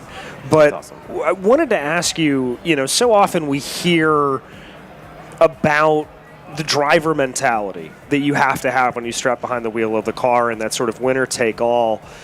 Did you find that being a coach and taking this co-driver opportunity and in this mentor role, is that something that you have to sort of cognitively wheel back a little bit, or did it fade over time, or is it still there and you're just able to turn it on and off? For B? Yeah. Oh, yeah. You know, I mean, I definitely... It's not just about you anymore. You know, it's about, you know, your co-driver and what you're trying to teach them, you know, so you got to be careful what you do. You got to practice what you preach kind of type thing, you know. So I've definitely caught myself needing to portray some of that stuff sometimes. But at the end of the day, when you're behind the wheel, I mean, it's go time, you know, and you know, the drivers that I'm going up against, they're all pros, you know, so you can't back down there at all. So, and I probably have had some moments definitely last year where it probably wasn't a good learning moment for James, or he could have looked at me and be like, hey. Do as I say, not as I do. Yeah, exactly. Because I am a super chill, laid-back kind of guy, but when I get behind the wheel, I mean, it's a flip of a switch. Yeah. You know, you got to go out there and get the job done. But yeah, there's definitely moments where you're having to make sure that you have your coaching hat on, for sure. Yeah. You mentioned earlier, and I want to talk about it, obviously the Evo coming in this year. What is it like to experience, obviously you're a longtime BMW driver, you know the BMW platform very well. Is it a little bit like walking into a house that you grew up in and it's been redecorated and you're just kind of out of place a little bit? Is it an improvement that things go along with when these Evo kits, when these new cars come in? I'm curious about that transition from old to new. You know, there's a couple layers to it. When you get a new platform like we did with the G82 compared to the F82, that's like getting a whole new house. You know, and it's basically you're getting to design this new house and all these new cool stuff that you would like in the new house. And so you get a whole new platform like that. It's a huge undertaking. Setups are all totally different. The way you drive the car is different. In a good way, though. When you get an Evo update, it's very small. It's like getting new windows. You know, it's very, very small, you know, little changes. Some stuff that might have had issues on that first generation that came out. So the Evo is very easy to deal with, and it's a very small little change. And so that's what I'm anticipating this one will be. Maybe a little bit different feel and a little bit different for the engineers to deal with, but not a huge undertaking with the Evos. Okay, well, obviously, we mentioned BMW, and they, I think, across the board had one of, if not the strongest GT4 package that we saw. What is the car like to drive compared to others around that you may have experienced? What is that sensory experience? What is the fingertip feel from the car? I've been fortunate to drive a ton of GT4 cars. I spent a lot of time in the Audi R8 GT4, the Porsche. I've spent a lot of time in that, a couple seasons in that. And I feel like the BMW is the most forgiving car. The ergonomics of where you're sitting, driver placement, you're sitting on the rear axle. So if the driver sits way far back, so you feel all these little movements. And so I feel like it's a lot easier for a lot of a different variety of drivers to get in the car and be comfortable in it because you're on the back end of that slip angle. So it does a lot of things really, really well. It is one of the heavier cars, so it's a little bit slower movements, but I think they do a really good job to make that heavy car feel light. The braking ability is really good. It's been a really good thing for us to have and taking it away from some other GT4 cars. I love the platform. It's been a really, really good car because you go back and look at some of these other manufacturers and there's the negatives to those cars overweigh some of the stronger ones. Some of them are really tough to drive fast. Mm-hmm. So I feel like the BMW is real easy, especially if you have a good setup on the car, to just go sling the thing. Really comfortable to just go manhandle it, wring the neck of it. So, yeah. I mean, it's clear. Which I love. Yeah. You got to have a little fun with it. Oh, yeah. Well, what does a prep look like for you for a race weekend? So often, I think today, we're obviously here in the PRI Esports Arena. That is becoming a huge part of a lot of drivers' prep. Yeah. I'm curious for you. Do you use sims to prep? Is it onboards? How do you approach a race weekend? Yeah. I mean, obviously, the physical side, I'm doing a bunch of cardio. I ride bikes a lot, so I make sure I'm getting a lot of rides in. If we're going to somewhere it's going to be hot, I'll wait till it's the hottest point of my day where I'm at in California and go ride. Just to get comfortable with that heat and all of that. So on the cardio side, I'm working on that. I do use my sim quite a bit. Not as much as I would like, just with life's busy, You and me both. Yeah, exactly. I wish I could spend all day on them. They're addicting, that's for sure. But I definitely like getting on it. Even though, I've been racing for 25 years. These tracks that we're going to, I have thousands and thousands of laps on them. So it's not about learning tracks. For me, it's the mental approach. Okay. And for me, like every corner, every track you go to, every corner has these check marks, these mental, like I want to get right next to the curb here, I want to be right next to this cement, or there's this manhole cover over here, or this tree, all these mental check marks that I'm going through and want to feel on the track. I can do the same thing on the sim. Okay. So I go out on the sim and just get laps in, and I'm going through these mental check marks that I want to see and feel every corner. When I get out on the track for practice, for P1 practice, I'm already warmed up. So I've already gone through that preparation. So the warm-up process is there, and I think repetition, the more you can have, the better. Now, if I didn't have time to jump on the sim, would it affect my weekend? Probably not, because I've been doing it for so long. Right. But I think, when you look at some other drivers that are new to the series and maybe don't have the laps that I have, that repetition on the sim is so valuable.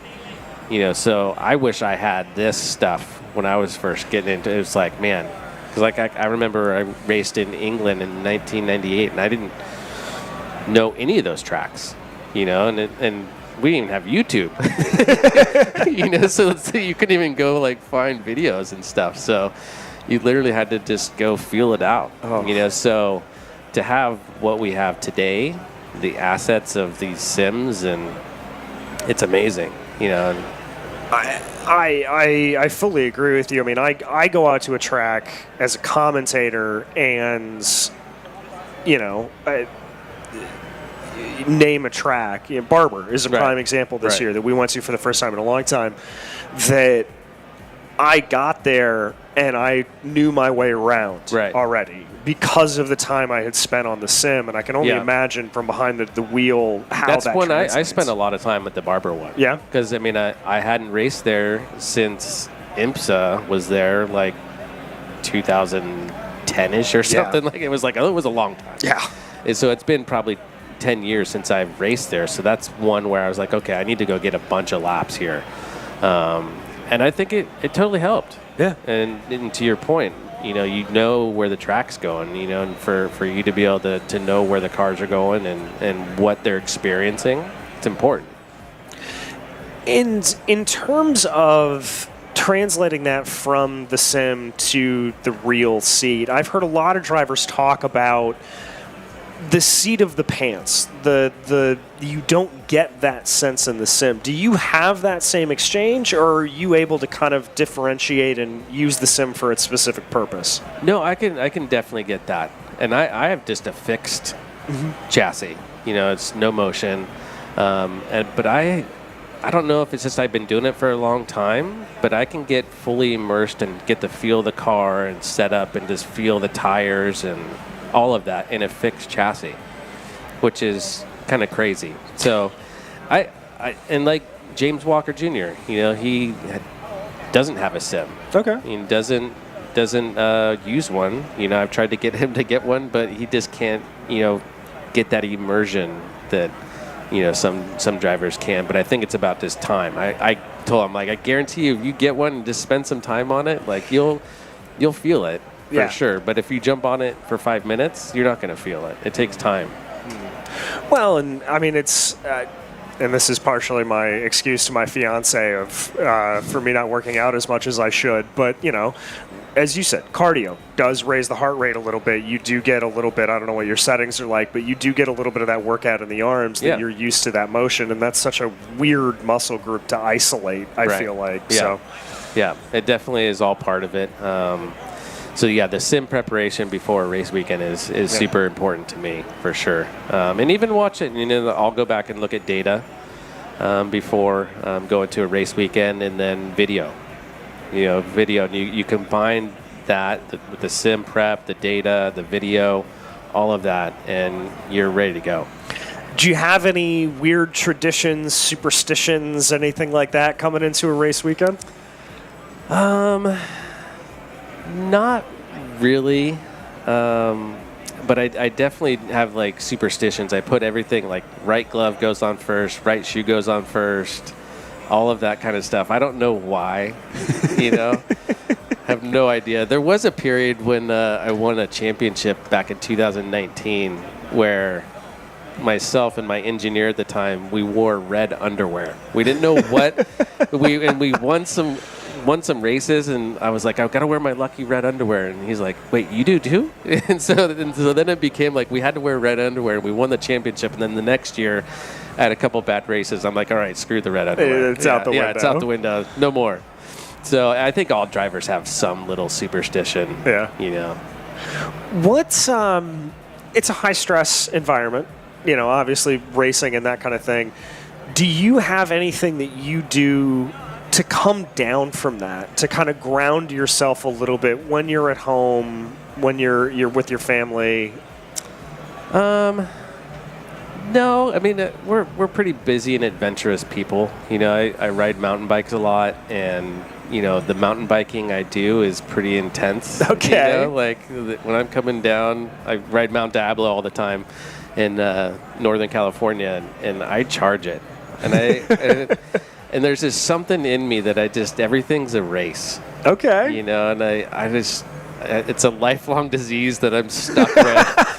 I got to race everything. But I am pretty chill. Yeah. And we do a lot of stuff on the lake. We have a wakeboard boat. We'll go chill on that. And you have that vibe. I could have said that. You could have not said that on this guy wakeboards. I get it. we love the lake life, for sure. Love skiing. We go to Tahoe a bunch. So I love spending time with my family. 2 younger ones, three younger ones, my stepdaughter. But yeah, We travel a lot in this industry, and so it's like when you're home, you just want to be home. Okay. I get that. Let's talk about kind of wish fulfillment and dreams and all of that. What's a track that you've always wanted to race on that you've never gotten the chance to? Spa and Nürburgring. That was quick. Yeah, that's like I love older tracks. You know, like I love Road America. I love Watkins Glen. Yeah, just love the tracks where there's an element of danger. Yeah. You know, and these corners that you just have to get spot on. I think there's something that separates drivers when you have stuff like that. You know, you go to some of these new tracks with tons of runoff, and as fun as they are, that element of dangers and risk isn't as big. So to me, Spa is one that checks that box. You know, I would love to do El Rouge.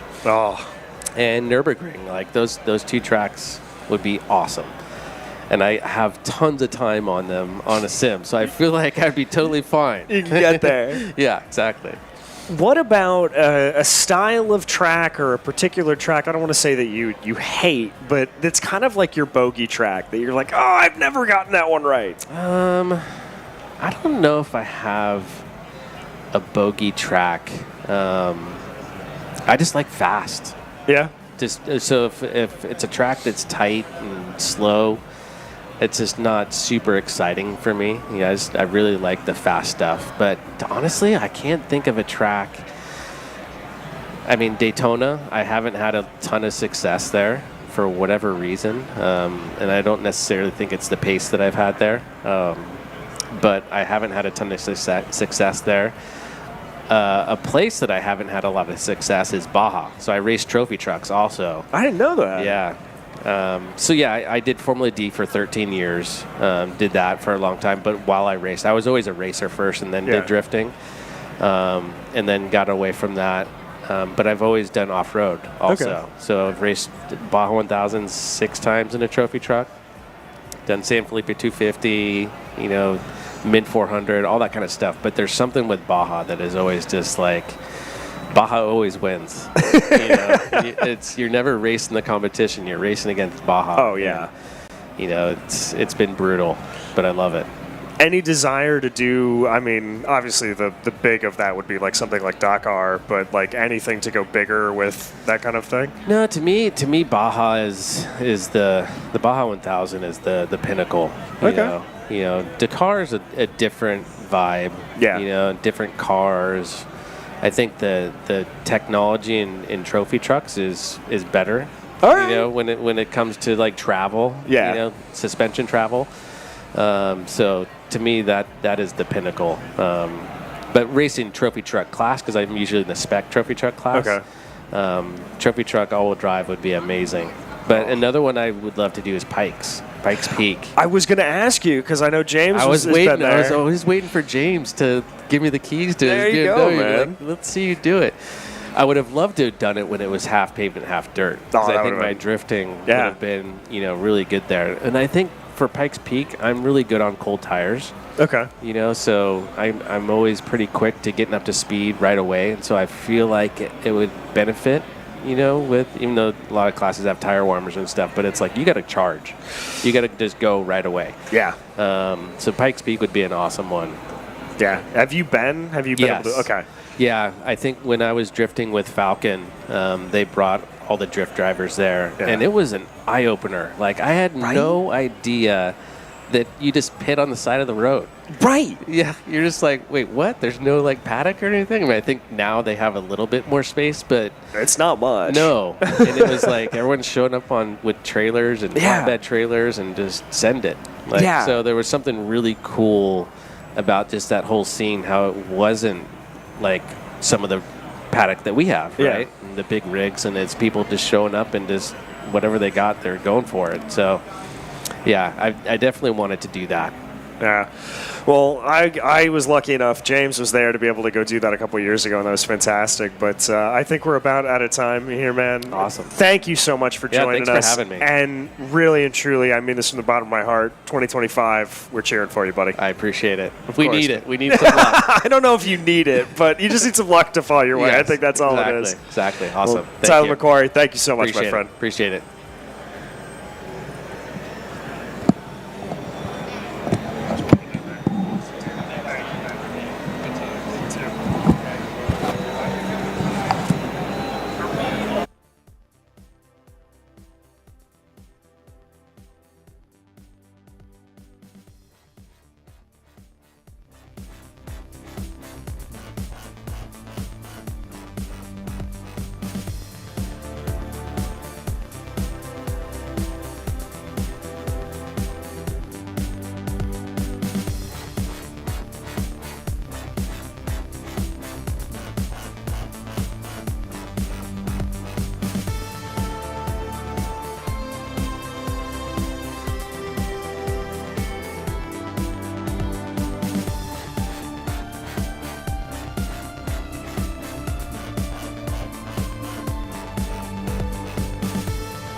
Hello, everyone, and welcome to the PRI Esports Arena presented by SRO Motorsports Group. I see a couple of people behind me waving. Yes, you are in camera shot going out around the world, so we're very excited to be able to have you all here. Going to be joined up here in a few moments, and we're going to talk a little bit behind the scenes of one of the things we are most proud of here in SRO Motorsports Group, and that is our partnership with Kunos Media and the ability to be able to put out not only Assetto Corsa Competizione, but AC Evo as well. Very excited to be able to see that coming out. That, of course, going to be coming in the new year, a new simulator that is top of the line, absolute tip top. Very, very exciting. Valerio will be joining me up here shortly, and we'll be able to get that all going. But as of right now, just want to give you a quick rundown of what the rest of today is going to look like. To complete peek behind the curtain, I don't have it memorized. I have to pull it up on my phone to make sure I get it all right.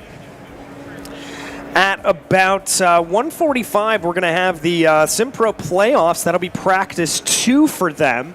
That will run about 45 minutes, just a chance for those drivers to get everything underneath their belts. They'll continue to make sure everything is ready in their cars and ready to roll. And then after that, we will continue to go on. As here at this point, we are ready to be able to do that. And then it will be at 2:49. The SimPro playoffs qualifying will take place. 3 o'clock, it will be the feature race. And here is the man of the moment, ready to come up here and join us on the stage. Valerio, ready to be able to talk about AC Evo. Slide on in, put on the headset for us there as we take a live look at the Indianapolis Motor Speedway. Always a happy thing to see. So, we've got big news coming in the new year. Assetto Corsa Evo? Evo. It's Evo. so Italian that I know. I like it to pronounce it in the Italian way. I was told to say it that way, and my Indiana came out, and I couldn't help myself. I know. We like your Indiana. No, thank you. So, what can you tell us that we don't already know? What can you tell us about this? I mean, this is from the ground built up, a new simulator. The engine is supposed to be just remarkable, everything I've read. I've been keeping my eye on this. I'm so excited for it. Well, we are excited too. We're just under a lot of pressure to be on time and also to deliver.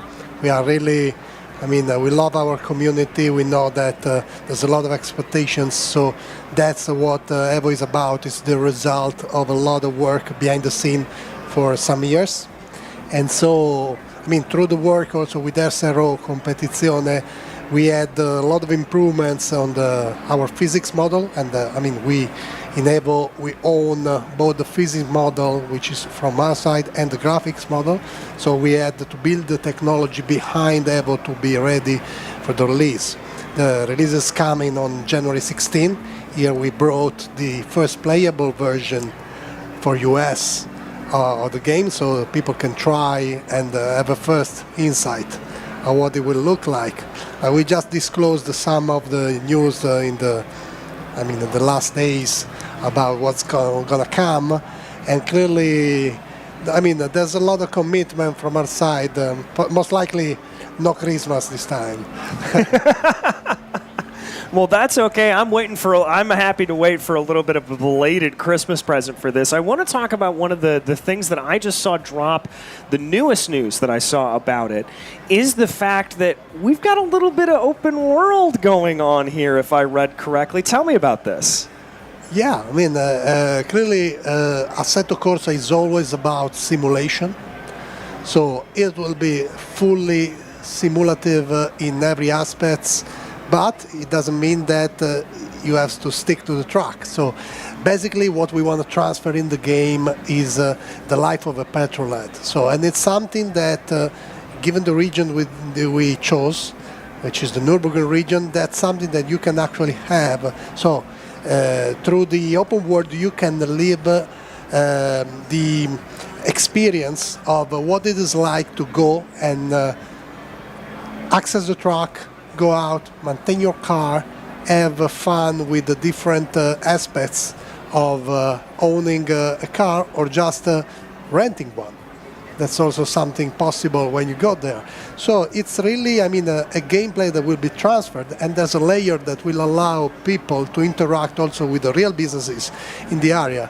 And so that's part of the mindset that people might have in accessing the game, and it will be fun seeing all of the options available and how they transfer in what is still, about performance, track, and race, but then there's a life behind it that you can live through the game and being at home. So that's the purpose, and we expect this to be, very pleasant for all our users. That's the approach is to give something that we love to the community and share with them the passion for this. And that's really what it's about. Well, it's something so special because I think capturing that essence that you talked about is so crucial. So often in simulations, we see a removed sense of it, and you don't get that day-to-day life of what it is to be a petrol head. And I think putting that in is so incredible. But let's talk about the physics upgrade and the engine upgrade that has gone into it. A lot of work going into it, always coming closer and closer to mirror reality to make this as accurate as possible. What kind of details can you share about the upgrades that we can see from the physics model? Well, it's a lot of improvements. Clearly, we built the engine from scratch, but clearly the know-how was built throughout the years, seeing how close you could get on real life to the real life and to the behavior of the car. And so what has been done is basically work on the tire model a lot, so that there is much more, accuracy in providing the behavior in the different surfaces and with the different weather conditions. There's a lot of accuracy in how the car reacts based on the different level of wet. That's also something extremely important, and we try to disclose this through some of the peaks and content that will be released, because that will be really an incredible level of accuracy on this. And when it comes to the car, basically we're working very close. We, compared to the past, extremely close with the different car manufacturer. We're gonna also disclose some content about this in the future, so that we make people aware of how the car is built and how it's possible that the driver feel it so close to the real life, because that's really what we want to be about. Give something that the people who actually own the car can say, oh, it's my car. And those who don't can really see, how the car feels, and maybe they can be interested in buying one. Most of the cars that I want to drive, I don't have anywhere near the money that would be allowed for me to get those kind of cars. But you talked about the rain model. You talked about the weather coming in and changing. Always been one of the highlights to me in ACC. Let's talk about the relationship that this new platform, this new simulator, has had with ACC coming in. What have you been able to learn and translate from that into the new one and going back and forth? Because it's a very symbiotic relationship.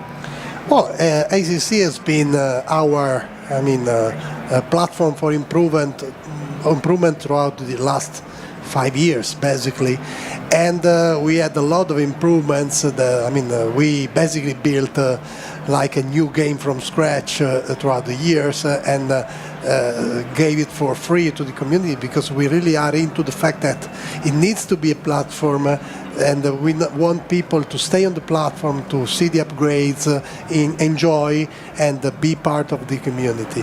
So the approach in ACC is been translated to Evo, so the platform will last over the years, and we want this to be just the first tip of the iceberg. And features will be released throughout the 2025, and more will be coming later on. Also, for what it is about the relationship with SRO. So the fact that all the contents, will anyway be also featured in Evo sooner or later. We just finalizing some details. So the idea is, on our end, we really are thankful to the fact that we were so close to the track with SRO, because this way a lot of elements related to the gameplay, related to behavior on the track, related to our racing car might feel based on the BOP and all of this complexity that is behind a championship like GT World Challenge were translated into the game, and there was a lot of learning for us. Also, when it comes to the races, so the fact that through ACC there's a community, there's a lot of communities that built the portals for races to be accessed on the online basis. That's something that will be translated into a system that is an integrated network that will be featured in Evo, and so will allow all the communities to enjoy this. And clearly it was important to do something that we learned by working with ACC and SRO. The communities are such a crucial part of this whole sim racing life that you have helped to build out. How proud does that make you to be a part of it? I mean, I look here at Hayden is a prime example of that, who is here working with us this weekend, became a result of these communities that have built, and it's something unlike really anything I've experienced before, because it's bringing people not just across countries but across the world together. That must be such a wonderful thing to be able to have helped to build that. It's cultural. Basically, we share the same passion. We feel that no matter if you are Japanese or US based, it's something that it's about cars and really the culture behind, not only the product, not only the performance, not only just the aliens who can make an absurd lap time. It's about feeling the car and living the passion of your life that can be both on the real track and on the sim racing. And it's not a game anymore. It's about really driving. It's about real racing. The race is real. It's just a virtual tool, but it's actually a real experience. So this word and this is something that has really no boundary between the real thing and the sim, and we see that this bound is thinner and thinner over the years, and it's more and more blurred, and that's where we are. That's what we are about. We want to really open the door of enjoying the motorsport, but not only the motorsport, just the word of passion for cars to anybody, not only when they can race, but just like in a day like today with 14 degrees Fahrenheit outside, you can still race. First off, thank you for converting that to Fahrenheit, because if you had said Celsius, I would have been lost. But no, I fully agree with you on that. I fully agree with you that we could actually go out and do this. But speaking of cold temperatures, let's focus ahead to January. What can we expect in this early access that is coming out? What features are we able to do? What can you tell us that we'll be able to get? Well, I can say we're trying to put in the most we can. We're still finalizing all of the details, but there will be clearly a portion of what will be available. We are in the process of disclosing basically the first 5 tracks, the first 20 cars, and there will be still just a limited experience compared to the final one, but it will be fully improved and progressively upgraded throughout the months in 2025. So once the early access is out, for those who actually will join, we will have the chance to feed them constantly with the new upgrades, and that's exactly the purpose. So to, enjoy the waiting by knowing that it's coming, and it's going to be more and more fun throughout the year. And so the purpose for us also disclosing Evo is to make sure that people know that it's coming and that they can wish list it on Steam so that they know that once it's out they are on it. We are happy to give some privilege to the early adopters of the game, because clearly that's really where our hardcore community lies, and so we'll do a lot of work to make them happy. Well, that's always, if you please that hardcore fan base, you're always going to be doing well. And here today and this weekend here at PRI, for those that are watching at home and maybe near the Indianapolis area, or those that are in the booth, we've got 3 simulators set up. Different cars, different tracks each day. This is a preview copy. This is the debut in the States. Am I correct? Yeah. That's correct. It's still a pre-alpha, so you will have special events that you can enjoy on 3 different tracks, 3 different cars in different weather conditions and daylight.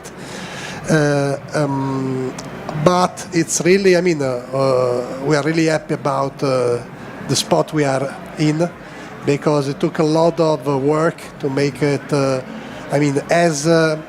transfer our DNA in the product. And again, it's something that we want to make last for the next 10 years probably. So we really trust the game. We invite people to try and to give their opinion, because clearly there is a lot of programmers in Kunos that are under a lot of pressure and would love to make it for the day of release with some good news from the community. Well, I'm sure you're going to get good news from the community. I'm sure it's going to be there. The trailers that we've seen, as we take a look behind us, you see the Golf GTI, both models of the Mercedes AMG around the Nürburgring. It looks spectacular visually, and I know the graphics engine has been improved as well as that physics engine that you talked about. January 16th, when this all comes out, I know I have it waitlisted. I'm really excited for this. I have a new sim at home that I'm ready to crack it out for, so I'm very ready. But graphically, big updates as well, and I assume that is also part of that evolution that will continue to go on and on as time goes along. Definitely. We start from the details, so really from the CAD drawings for the cars, for the trucks, but then clearly there's a lot of modeling behind, and we go to the very thin detail, really to the point that you can hardly get if it's real or virtual sometimes. And we have a lot of discussions also with manufacturers about creating content, for their own purposes, not just for the game itself, because they really recognize that it's really like in real life, maybe with some more flexibility and some more fantasy behind in the way it's approached. So that's why, also in the open world and in the tracks, there will be an increased level of detail that you will find, and a different lighting system that, is improved a lot compared to the past, and we really learned from every aspect, trying to raise the bar in really in every moment. That's why it took some time to develop the technology, to actually let people guess about what's going to be in it, but then hopefully we're going to deliver, and it will be a starting point of a love story lasting over time. I love the way you're phrasing this. I love the way that this is a starting point. This is a jumping off point, and that this is something that will continue to go on for, as you said, 10 years. Excuse me. I'm allergic to Indiana. But that it will continue to go along for 10 years, because I think that is the goal of these simulators, is to be able to consistently get closer and closer to that point where also, as you said, we blend the line between reality and simulation, and it just gets better and better and better and better. And from what we've seen from ACC and the work that you have put in, I have no doubt that this will do the same. Yeah, ACC will still be up and running, and there will be a lot of activities, especially, the GT World Challenge activities are something that we are really proud about, and we will push throughout the year. So Evo is different when it comes to the range of cars. There will be a lot of road cars. The experience is really something that is ancillary potentially to the ACC experience. There is a lot of very good drivers in the community, and we know that this is something that translates into real life. We talked about this with a lot of real-world drivers that are training on ACC, so it's still something that we will not abandon at all. We will still be extremely into the experience that is meaningful for the racing behind. So it's really performance oriented, it's really up to the detail. We really love the fact that we let all the drivers in the GT World Challenge cars race also the same car in the same track in the same weather conditions, and it was like 1/10 of a second difference. So that's where we felt really proud to have done a good job. So that's, for us, competizione is really a benchmark, and the more we can get closer and closer to this and really raise the bar, the more we know that we did our job. Well, we cannot wait to see that job come to its fruition. Obviously, it'll be coming out all over the course of 2025, but January 16th is when the early access begins. As you said, get it on Steam. And folks, if you are listening here or you are at home, you got to check this out because these guys know what they're doing. My friend, thank you so much for joining us here at the PRI stage. Again, ACC Evo. AC Evo. AC Evo. You have to be brave enough to say it in Italian. Assetto Corsa Evo. Assetto Corsa Evo. Well, not too bad. All right, I'll take it. I'll take it. There we go. Available early access January 16th. Check it out today. Thank you so much for joining us. We'll be back with you here in about 15-20 minutes as we get ready for practice number 2. Thank you.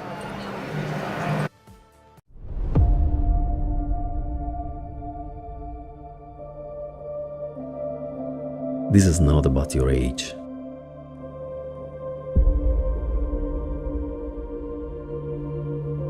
This is not about your car. It isn't about your experience. It isn't about performance or power. And it isn't about how you portray your love for driving. Because car passion is a state of mind. And it's driven by heart.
PRI Esports Arena, DJ Clark and Ryan Marine ready to bring you through another exciting practice session here for our pro competitors. That's right, we've got a good crew of professional sim racers here ready to be able to take to the track.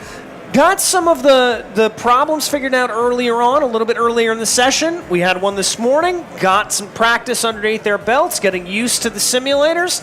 Now I think we're going to start to see a little bit more of that infamous competitiveness start to take place. Almost certainly, you're right. And we talked about it when we had that 2-hour practice earlier today. That was such an important time for these racers to get acclimatized to the setting here in PRI in the shadow of Lucas Oil Stadium and with all the folks around them, but also to jump into these new sim rigs, which are different than the ones that they're used to back at home, of course, and then come to grips with the challenge that's ahead, which is a field full of esports experts that are ACC experts as well. They've been planning for this, training for this, and now their first chance to measure themselves relative to the competition.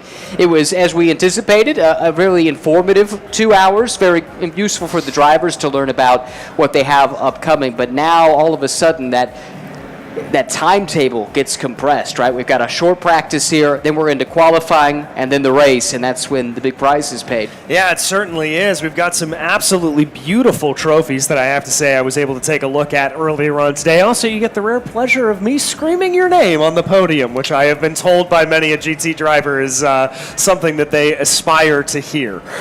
It's unforgettable. Yeah, there's certainly that.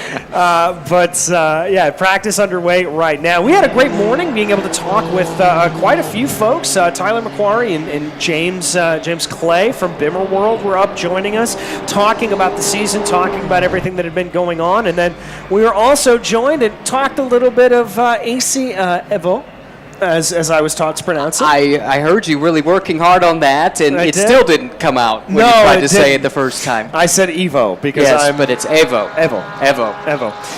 But very, very excited about that coming out, and that'll be January 16th. But we've got cars out on track right now. You have to excuse us a little bit. We may be turning around to take a look at the monitor behind us to get everything going, but nevertheless, we are very, very excited as cars are out on the track, and that is exactly the sign you want to see for all of these drivers. Yep, absolutely. And again, we see the twilight setting. We think that's what we're looking for ahead of the race that's coming up a little bit later on. Again, crucial time here for everyone to get situated in their rigs. They've had a chance to do some testing and tuning, and then I'm sure they've been doing some brainstorming as well. What can they tweak on the setups to make the car go just that little bit faster? And we're about to see that here in the second practice session. Well, and one of the other things that these drivers are going to be doing here at this point over the course of this weekend is they're going to be enjoying each other's company. That was one of the things that I was very excited to be able to see from all of these drivers. Is we've got to remember that a lot of them don't necessarily have the chance to be able to sit and see each other on a normal basis, as it were. We're used to doing sim racing kind of in our own little worlds, and it's kind of cool that everybody gets together here at PRI, is able to talk to each other and get everything together. It's kind of a wonderful thing. It is. It brings everybody together, and it is an all-star type of event as well to have some of these top names in esports here joining us in Indianapolis at PRI with so many of the motorsports world assembled around them. It's a beautiful setting for it and an appropriate setting.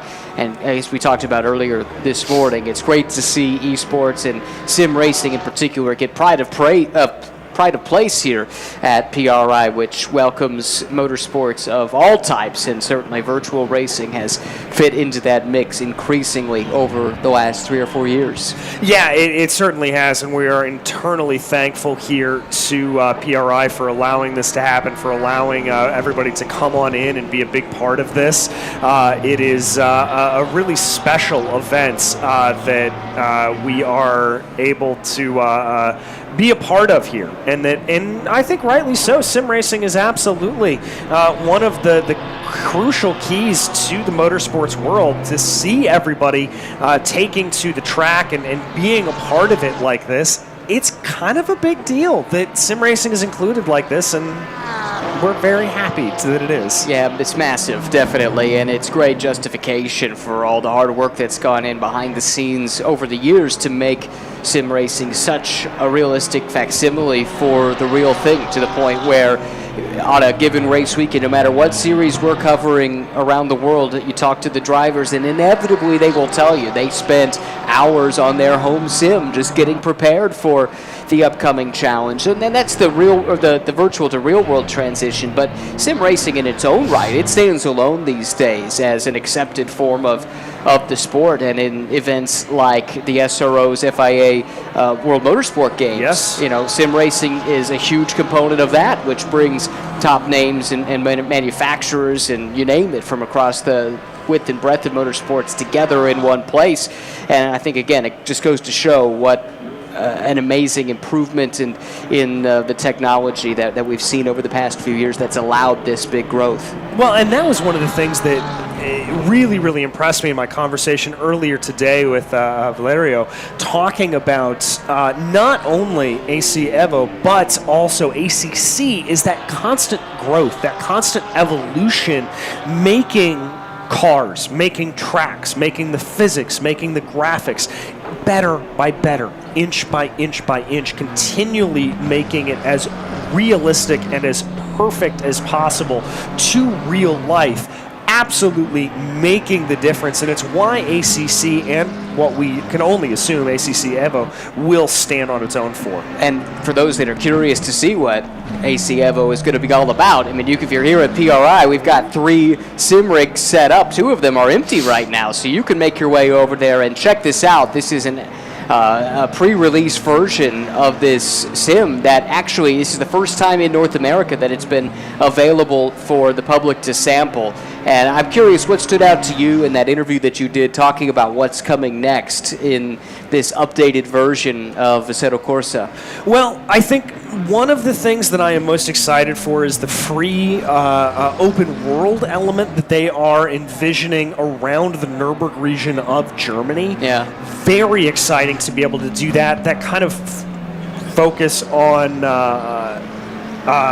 just free roam and car culture, as it were. That's something that's very exciting. Very, very exciting to be able to see that come in.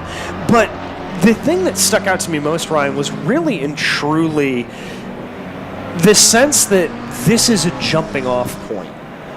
They do not view this as a simulator that they release it and it's done, wash your hands and look how proud we are of this.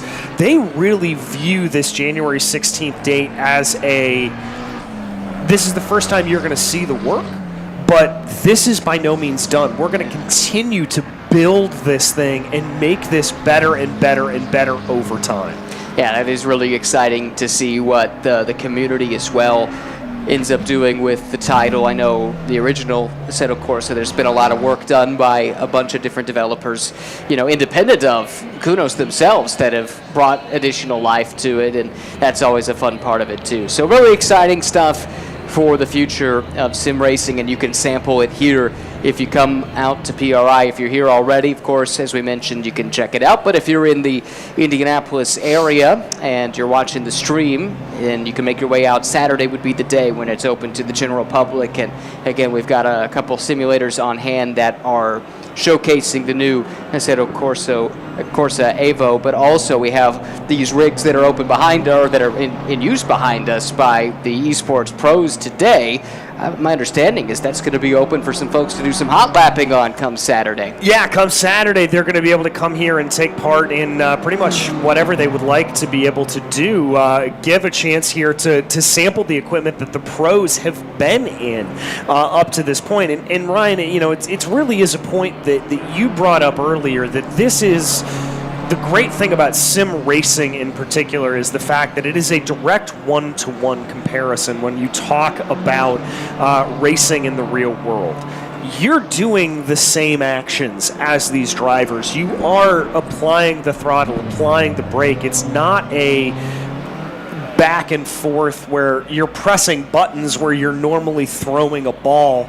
this is exactly what they're doing in the real world, and it gives you that closer sense of what it feels like to be a real racing driver. I really enjoyed that part of my conversation with James Clay earlier, where he was talking about what sim racing has done is it's helped young drivers learn what it's like to go to wheel and learn that racecraft in an environment where the consequences aren't so expensive and potentially dangerous, right? So they come to him now as a team owner, and they're in a car, and they will have hundreds, if not thousands, of races under their belt.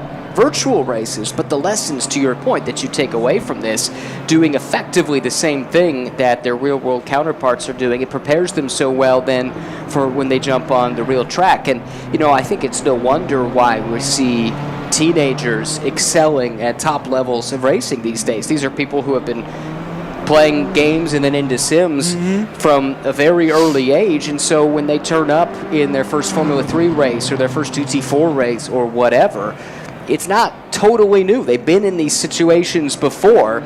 It just, now they're doing it for real. Well, and that was one of the things I took away from my conversation with Tyler McQuarrie was the fact that you had that ability to learn the track, to roll up and have a relative idea of what the car is going to do. Nothing's going to ever be a true substitute for that absolute seat time. But definitely going to be an ability for you to be able to keep going and keep learning. Figure out, okay, 100-meter board, going to stop on the brakes here. Have an idea of what it is. And you're very right what James said about the racecraft. You can't really substitute that. And that is something that I think you're seeing. And while ironically, it has been in the past 10 or so years that we have seen more concrete age restrictions come on the higher levels of racing. I actually think that they may start falling because of a result of the sim racing and because of what you were talking about. It's a really interesting concept, and I'm curious to see how that evolves. But turning our attention to what's happening here at the virtual Indianapolis Motor Speedway in the twilight. Gotta love this. We were talking about this morning, too, with the fact that the Indy 8 hour in the real world does run into the darkness. There's that kind of magical witching hour, right, when the sun starts to go down. And that's what we're looking at right here in the virtual world with the headlights on, still just a little bit of sunlight in the distance. It makes for magical motorsports moments at IMS, and I think it's going to be a ton of fun when we get into our real race coming up a little bit later on this afternoon to see who can adapt to the racetrack as it goes into full darkness. Well, and adaptation is the big word of the day, because you've got to not change your braking lines, but you have to change your brake markers as the night goes in. Yes, you have those headlights to illuminate your way, but sometimes those markers are going to be a little bit out of your line of sight. And so it's going to be harder and harder to be able to see those points. And I think for a lot of these drivers, you've just got to get used to it and make it work with whatever you've got in front of you. If you're looking for some trends that have carried over, at least from the early part of the morning session into this second free practice, look at the Fords again coming to the fore. This is a relatively new GT3 vehicle, period, but certainly new as well to the ACC platform. And we've got Ford now, as I've been saying this, 1-2 with Hutchinson and Moning right now separated by just 13 thousandths of a second. That Ford Mustang GT3, as somebody goes off and destroys some polystyrene, virtual polystyrene, thankfully, at corner exit there. Man, it's amazing how close they are. And actually, Moning just answered back and turned in a new best lap, taking the top spot, and with a healthy margin too, DJ. Nearly 0.4 of a second clear. Those Fords, they were really, really fast. And, you know, you brought up the fact that Indy could be a good track for them, and I think you're onto something. Not just that V8 power, but you think about where the Mustang has excelled in the real world this year. Maybe no place more than Le Mans. Yeah. And down the long straightaways there. This car is pretty slippery in a straight line, so with two fairly long straights here at the Indy Road Course, that could be the package. Well, and it's not necessarily the highest downforce required circuit. The corners that you see are mainly medium to low speed corners. We're not having a lot of fast sweepers. And that all kind of favors the Mustang a little bit. Mustang is known to be just a little bit unstable at higher speeds. You've got to back off just a little bit more to make it work. And so I think this Mustang could be in for a good run. I do think it's interesting that Luke Whitehead and directly behind them, that's Mackenzie, both in those Acuras are equally close with them. So I think that's going to be something to watch out for. It certainly is. The NSX looking strong here. That car long in the tooth relative to the Mustang, but again, thanks to the SRO balance of performance, everybody's still relatively close together. It's a great look here at Hutchinson, and it's the ST Racing livery. You can't miss it. If you're a real-world SRO fan, you'll recognize that Starry Night, Vincent van Gogh inspired livery on the race car. Typically we see it on the BMW, but actually it looks pretty good, I would have to say, here on the Ford Mustang. I know Samantha's got some very, very strong ties with BMW, but that looks pretty darn good, I'm not going to lie. Also, have to say, under the radar, favorite livery in the SRO. Yeah? I absolutely love it. I've always been a huge Van Gogh fan, so that plays into it a little bit, but especially I think that livery a little bit earlier. There's the BMW. Yeah, the BMW, that's Cameron Martineau with that one behind the wheel of the car. That one is from a couple of years ago. It's a little bit brighter. Samantha and the team kind of toned it down. They put some more brown. I sound like an art history major. They put some more brown. I was one, coincidentally. Were you really? Double major, communications, art history. I had no idea. But she put more brown and a little bit more navy into it and made it a little bit more muted in the way that it looked, and so that is the up-to-date livery. That's why I always say it's Starry Night inspired, because it has been altered a little bit. Yeah, it's not. The original one was Starry Night, yes, and it's now kind of evolved. It's gone through a few evolutions, much like the race cars, even the software. Exactly. But that would be an evolution. Evolution. There you go. There it is. But right now we also look Jaid Hutchinson in that second Ford, up about 0.4 of a second behind as he continues to work their way on through. Coming down through, and we talked about this earlier, but a little bit of the quirk of the modeling here on Assetto Corsa Competizione is the fact that we run that long loop in the first sector, that long left-hander at Indianapolis. Not the way we run it today, a little bit different, but certainly presents a challenge. And Ryan, as you were saying earlier, actually may promote some overtaking because it's another difficult corner you can make a mistake on. That's what the real-world drivers were telling me. So this was run one time in SRO competition. This layout that we're using here, as you can see, that's been scanned into Assetto Corsa Competizione, and the real-world drivers, when on transitioning back to the layout that is used currently for the Indy 8 Hour with the quick chicane that begins the Holman Boulevard, they said what taking this loop away did was it took away a chance for someone in front of you to make a mistake, or a differentiator, let's say, a corner where you can do better than the guy in front of you, or vice versa, right? To allow then a run to make a pass at the end of Holman Boulevard into turn 7. And so that, to me, it's a pretty cool layout. I think it is a really challenging sequence, that loop, let's call it the F1 loop, that was used when the U.S. Grand Prix was held at the Indianapolis Motor Speedway. And all in all, I kind of think it's a neat quirk that it's been immortalized in this game. And it's funny, you brought this up earlier. It's only there because when NASCAR was running on the road course, they were tearing up the curbs, so they were forced to make the change. Also, one of my favorite Indianapolis Motor Speedway moments of all time, where Doug Bowles was out threw his suit jacket into the grass and was hammering the curbs, trying to get them taken care of during that year's, it wasn't the Brickyard. Verizon 200, I think. I think it was, yeah, I can't remember.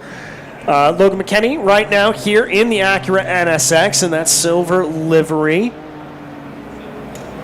Mackenzie, rather. trying to see if there's any speed to be gained there. In this second half of the circuit as well, a reprofiled second half of the circuit. That is a difference than what it originally was when Formula One came here back in 2000. That part of the track, when it was originally conceived, a little bit more Mickey Mouse-ish, as it were called. I actually was taught that sequence of corners directly following off of Holman Boulevard was called Mickey Mouse. And definitely has changed here, has a much better flow to it. It's a faster section. Really, really challenging to carry a lot of speed through there. Yeah, I'd say that is the most fun section of the track, whether you're on the sim or I've actually had a chance to race a Miata on this same layout, interestingly enough. And that is such a fun rhythm section at the end of Poland Boulevard, that quick left and into those chicanes that just feed into one another. And it's a real challenge because if you make a mistake early in that sequence, you're paying for it the entire way through. If you get stuck offline, there's no recovering from that without giving up a ton of time. So it is a fun and rewarding sequence of corners, but certainly one that could catch some people out. And I think also, when you consider it's at the end of that Holman Boulevard and in the passing zone, we could see a little side-by-side there later on today. Yeah, definitely. I mean, we saw that in the Indy 8-hour this year. We've seen that plenty of times in the real world, no matter what series you are talking about. You definitely have that take place. And I think particularly you will see into that area of the track really good. But it also leads into my favorite area of the track, actually, which is down into turn 12. Mm-hmm. I love that run from 11 coming back onto the oval, the traditional oval, kind of feeling the oval South Shore chute. Yeah, South Shore chute, as it banks back up. You get a little bit of the banking into the corner and then dive back off it. Kind of a sneaky passing zone. We always talk about it during the broadcast of the Indy 8-hour, that's really the low-key passing zone that you really want to set yourself up for. And we often see very good side-by-side action then into 13 and 14 as a result of it. It does take some cooperation to make it through there side-by-side. We've seen that go awry a few times over the years, whether we're talking GT3 on down to GT4 and touring car racing, where someone has kind of last minute decided to make that lunge of the inside in 12, and if you don't telegraph that pass and make sure the car in front of you knows that it's coming, it can end in tears, and it has more than once over the years. But you got the headlight flashers here as one potential way to telegraph that you're thinking about making the move.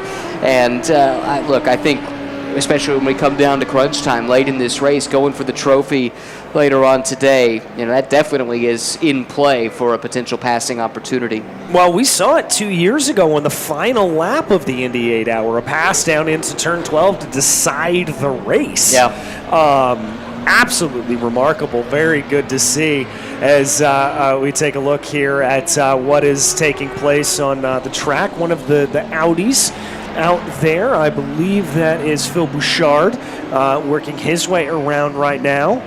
Love the Audi as well, and it's kind of, we're at a hinge point, I guess you could say, in GT3 racing history, because just a few weeks ago, the news came out of Ingolstadt, the final R8 GT3 car was sold. The final one to go off the production line and go to a customer was sold to someone in Europe. And you think about all of the great Audi victories over the years.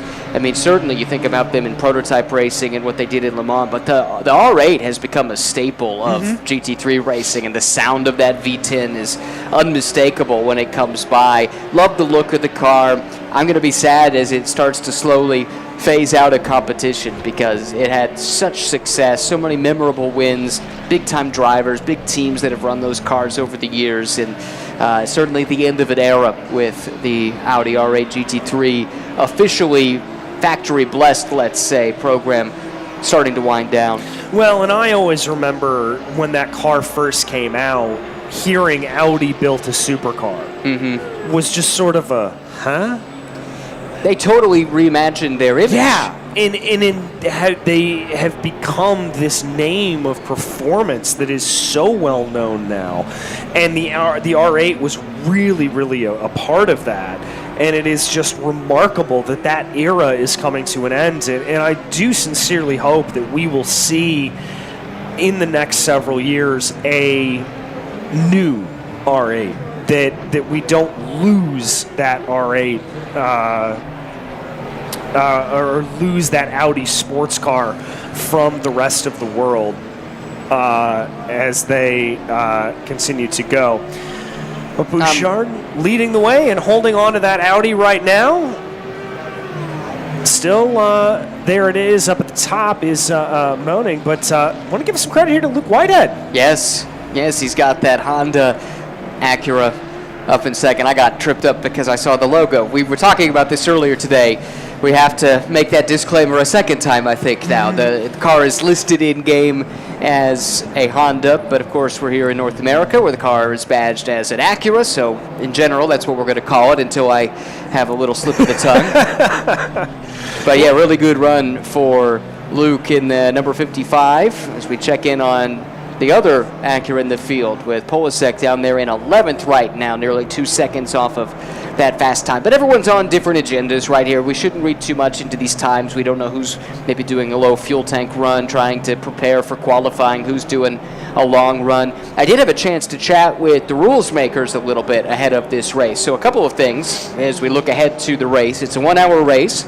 There is a 10-minute mandatory pit window in the middle of it. All that is required inside of that pit window is 1 liter of fuel. Tires are optional. So you have a couple different choices on how you can play this strategically. I mean, traditionally, if given the option, we don't see people take tires very often. But, you know, there are a couple different ways that you could approach this, and I'm curious to see how that plays out. Well, I would have to imagine Indianapolis is not traditionally known as a heavy abrasion circuit. Don't tell Formula One that. Whoopsies. But in the modern context, yes, let us say, it is known as a very smooth circuit. There's not a lot of high level of abrasion, so I wouldn't be surprised if we see a lot of drivers double stinting these tires.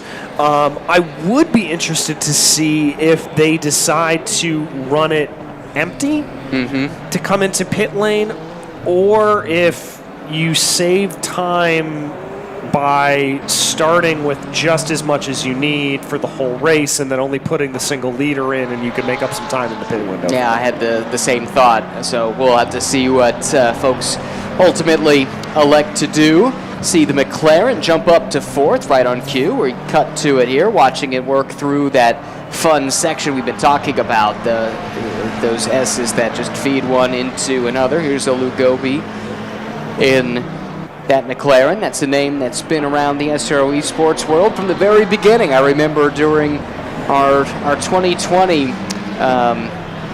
esports run that really debuted esports on the SRO side in North America. That was a name that was around from the very early days. Yeah, Lou's been pretty much a staple among the SRO community, and as have a few of these other names that you see here. Ethan Oring, Phil Bouchard, we often see the both of them, not just in the SRO communities, but across all sim racing communities. Alex Ellis, another one. And that was one of the things that I was talking to Valerio about, is the sense of community that has really been created by sim racing. I had the chance. It's one of the things I love about PRI is I get to meet all of these people coming from sim racing, meet all of these people that I've only interacted with online, but I feel like are very good friends of mine because I've done it so much, and have that conversation and that coming together, and multiple people have come up to me, and you have that great, hey, we raced against each other, we did that, so it's kind of special. It is. It's like a school reunion of sorts here, right? Everybody kind of knows one another, but they rarely get to be in the same place at the same time, and it is fun watching, especially you, interact with everybody. You're a celebrity in this community. I don't know about that. I've seen it happen. Everyone wants to come talk to DJ. Not everybody. Only those that haven't raced against me. Coincidentally, that includes me, so maybe that's why this works. Exactly. But yeah, no, that McLaren, the 720S, I believe, that is here in the GT3 system, very, very good car. We're very happy to see that it is up and on its way. Very pretty car. One of the things that is interesting about the McLaren, the Audi does it as well, and this used to be a particular feature of the Lamborghini almost exclusively, is the center headlight. That they have a third headlight in the middle of the car, and now we have seen that debuted onto the McLaren as well as being on the Audi as well, and the latest Evo model of that car. It is, well, maybe distinctive is the wrong word, because now more and more manufacturers are starting to embrace that, but it is something that helps set the cars apart. That's a great look at exactly what you're talking about. Yeah, it's Ethan Oring behind the wheel of the car, another one of those drivers that is very, very well known among the SRO community and indeed among the sim racing community in the Lamborghini Huracan. And you were talking a little bit earlier, and I've already forgotten the name that I will inevitably mispronounce of the new Lamborghini that will be coming in I believe, 26. Correct. So very excited to see that. That'll be a good car to be able to come in. And the Huracan, another one that's a little long in the tooth at this point. Yeah, it certainly is. But you think about, it's become this venerable institution of GT3 racing, and not just GT3 racing. You go into the Super Trofeo competition too, and there's a ton of these that are floating around. They are really fun cars. Again, we were full of praise earlier today talking about what Lamborghini has built with their Squadra Corsa Racing division, which was basically built from scratch, going up against BMW and Porsche and Ferrari that have been racing forever, right? Yeah. Really, really impressive what they've built in a relatively short amount of time. But I do love the look of that Huracan, and the sound is great. It's got the same engine effectively as the Audi R8 we were talking about earlier, and sadly, the V10 doesn't carry over to the new model. So we're going to lose that whale that has become so customary at a GT3 racetrack anywhere around the world, and that's something I'm a little bit sad about, but I am excited to see what is next as Lamborghini continues to really embrace GT3 racing, customer racing all around the world using the SRO platform. Yeah, they are one of the great proponents of that customer model, as you said. Very rare that we see them run in official capacity. They don't really have works teams. Even when you talk about prototype racing, it is still run through another squad. It is not a direct from factory type of situation, which frankly makes it all the more impressive. Also, coming back to the ACC simulator, I love the little details of this, that you are able to see the lights at the pagoda here at the Indianapolis Motor Speedway, the American flag that shines on the timing stand, the pylon. The pylon, thank you. I get paychecks from them. It is all the little things, though. You're right. I was going to bring this up earlier. We saw a while ago a shot from the wall, and there you could see the flag marshal's hand waving the corner flag, right?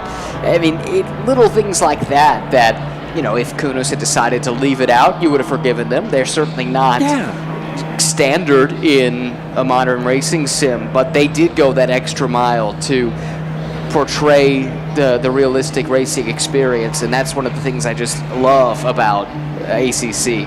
As do I, as well as, and as someone who has spent many, many times putting up the flags down on pit lane, that the fact that the flags are perfectly modeled. What they need is a virtual DJ that goes and puts them in at the start of every session. No, that'd be a virtual Wu and Jackson over there that just goes in and we can see them putting them in. Oh, that probably gives him PTSD thinking about putting all those flags up.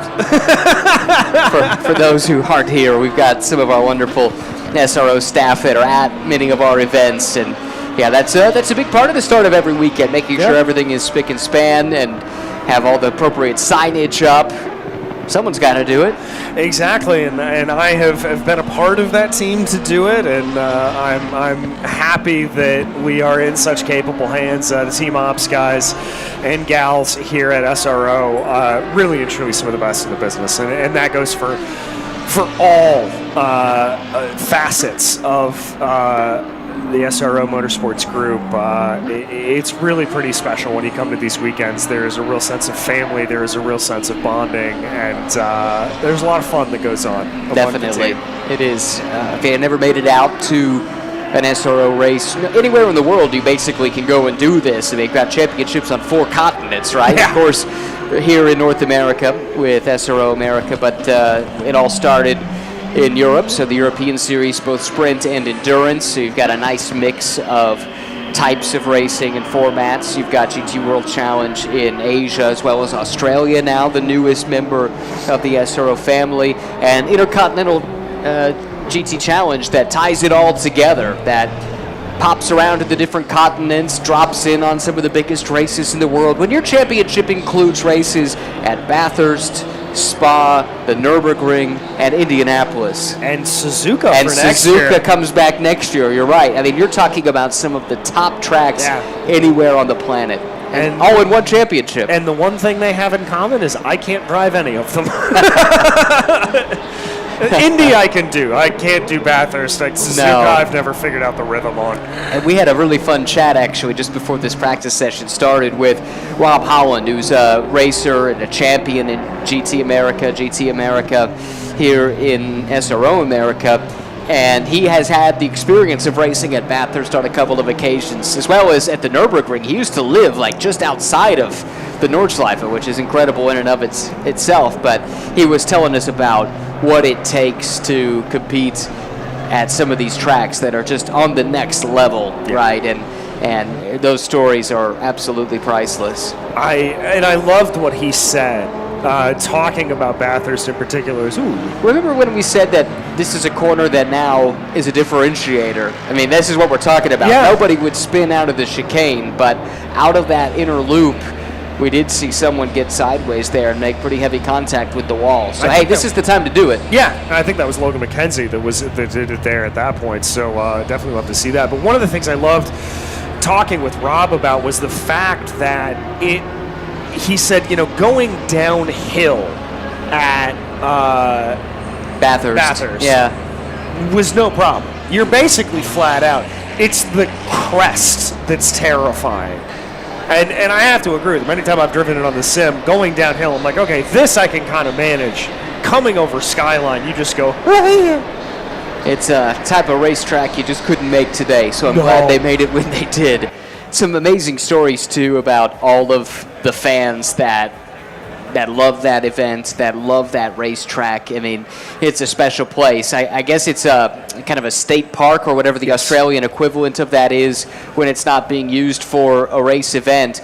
So some intrepid fans who they know they're not allowed to bring their own beer into the race, they will go to the state park like weeks in advance, bury their goods, and then when they get let in for the race, they'll come and dig it back up, and then they're all set to go for 12 hours of racing. I had always heard that story, but I always heard that they were limited to 40 cans. Not enough for an Australian. Nope.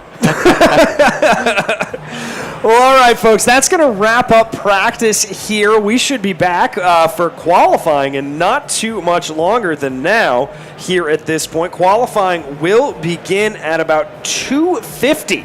So we'll be back in that'll be about 20 minutes from now. We got a quick drivers meeting for all of our drivers, and then it's time for some race coverage here that'll be anchored by Ryan and myself. But until then, we will see you and talk to you in just a few minutes.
Hello, everyone, and welcome back to the PRI Sim Racing Arena, powered by SRO Motorsports Group America. It's time for qualifying. We've had 2 practice sessions here. We are ready to set the field for the Pro Racing Invitational. DJ Clark joined here by Ryan Marine.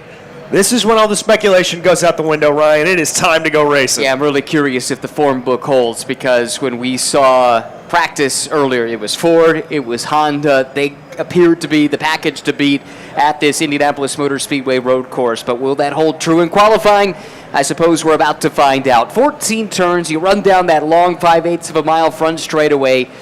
That's about all that you're doing on the oval. That is going to look familiar, except for that little bit in the South Short Chute. Of course, you're going the opposite direction that the Indy cars roll around this place. But then that 1, 2, 3 section, you can't look away, especially on the start of these races. That 6-7 run down Holman Boulevard. Of course, we're using a slightly different layout. That's actually what is being depicted here, because instead of the 5-6 chicane, they're using that infield loop, I do believe. But that said, it is a really cool layout on one of the most historic and iconic tracks in global motorsport. Yeah, absolutely fantastic, and certainly a track that provides no lack of action, of speed, of technical prowess. It is an absolutely wonderful circuit to be able to run around, even if, as you said, it is going the wrong way technically. But nevertheless, it is absolutely fantastic to be able to see drivers out on track right now, getting those early times set down on the board. That will set the field here for our race a little bit later on today. We've only got about 6 minutes left in qualifying.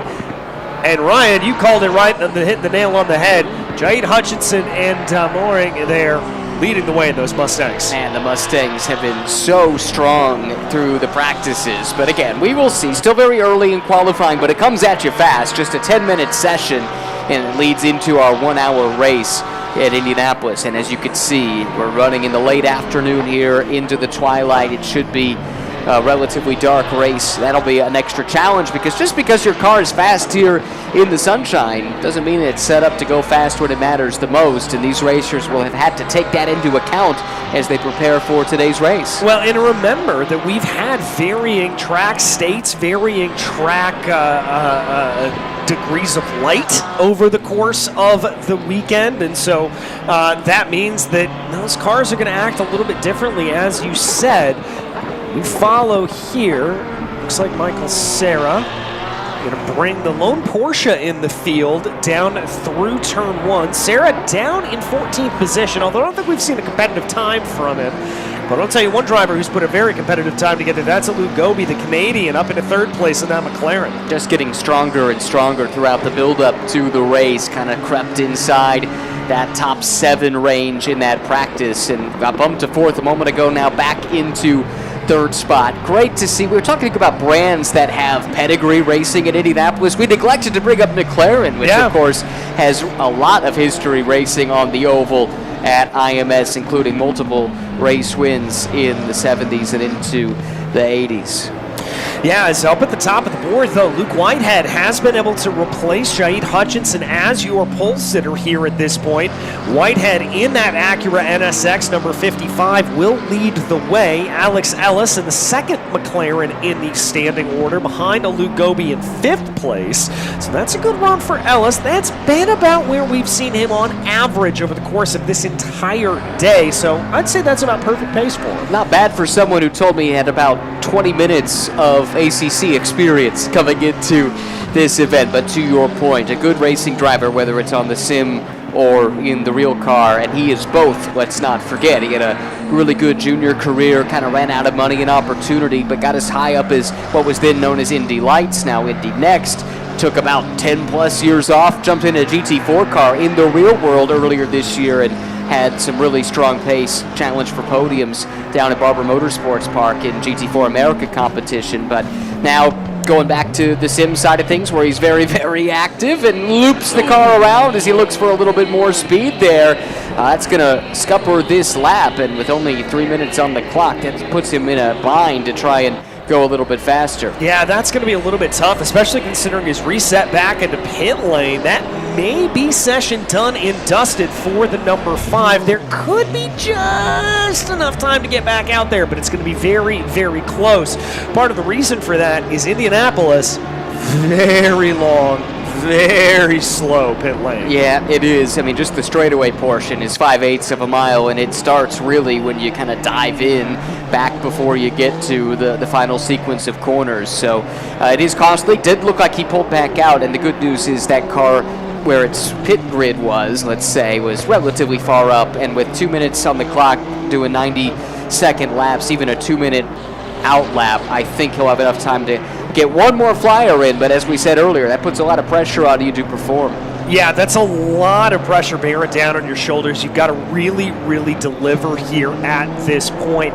The second NSX in the field, this is driven by Logan McKenzie down in 8th place right now. McKenzie trying to make up about a 1.9-second deficit on the top of the field. Dropping a little bit of a tire coming down into turn 7. Probably not going to help the time for this number 95, but, well, if we were awarding points for prettiness, I'd have to say that livery has got to be up there. The chrome on the NSX there, very reminiscent, frankly, of the real-time racing NSX that ran with us a couple of years ago. Very, very pretty design. Yeah, I do love the look of that for sure.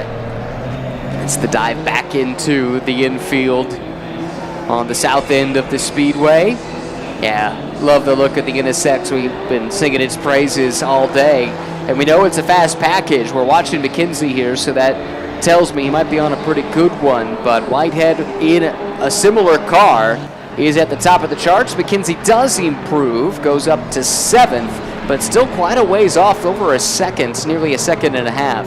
I think for me, the big storyline here is the fact that the Porsche and the BMWs, cars that we consistently see as being very quick, upwards of the top of the charts, are down the order here. Cameron Martineau bringing up the standard for BMW in that ST Racing machine. He's in 9th place at this point. Sudik and Hickman are 12th and 14th respectively. And Sarah down in 15th in that Porsche. Well, talking about real-world racing, let's go back to the Indy 8 Hour. The way they finished, BMW from Team WRT got the overall win. Second place, Porsche PRI Motorsports, right? So those were, I would say, the two brands from the real world, at least, that you'd look at and say, yep, they've got a really good shot. But it's not always a one-to-one comparison, and also the BOP is variable, yes, too. That's true in the real world. There's balance of performance, like it or loathe it, in the sim racing world as well. Yeah, and that is a custom-applied BOP that SRO mandates that we come up with and put out. It is put in at all major SRO events. We're very, very proud of the fact that we have that and that we're able to put it out. Its qualifying is officially over. Drivers will be able to finish their hot laps here. So for the likes of Michael Serra, that will be a little bit of a good time to go.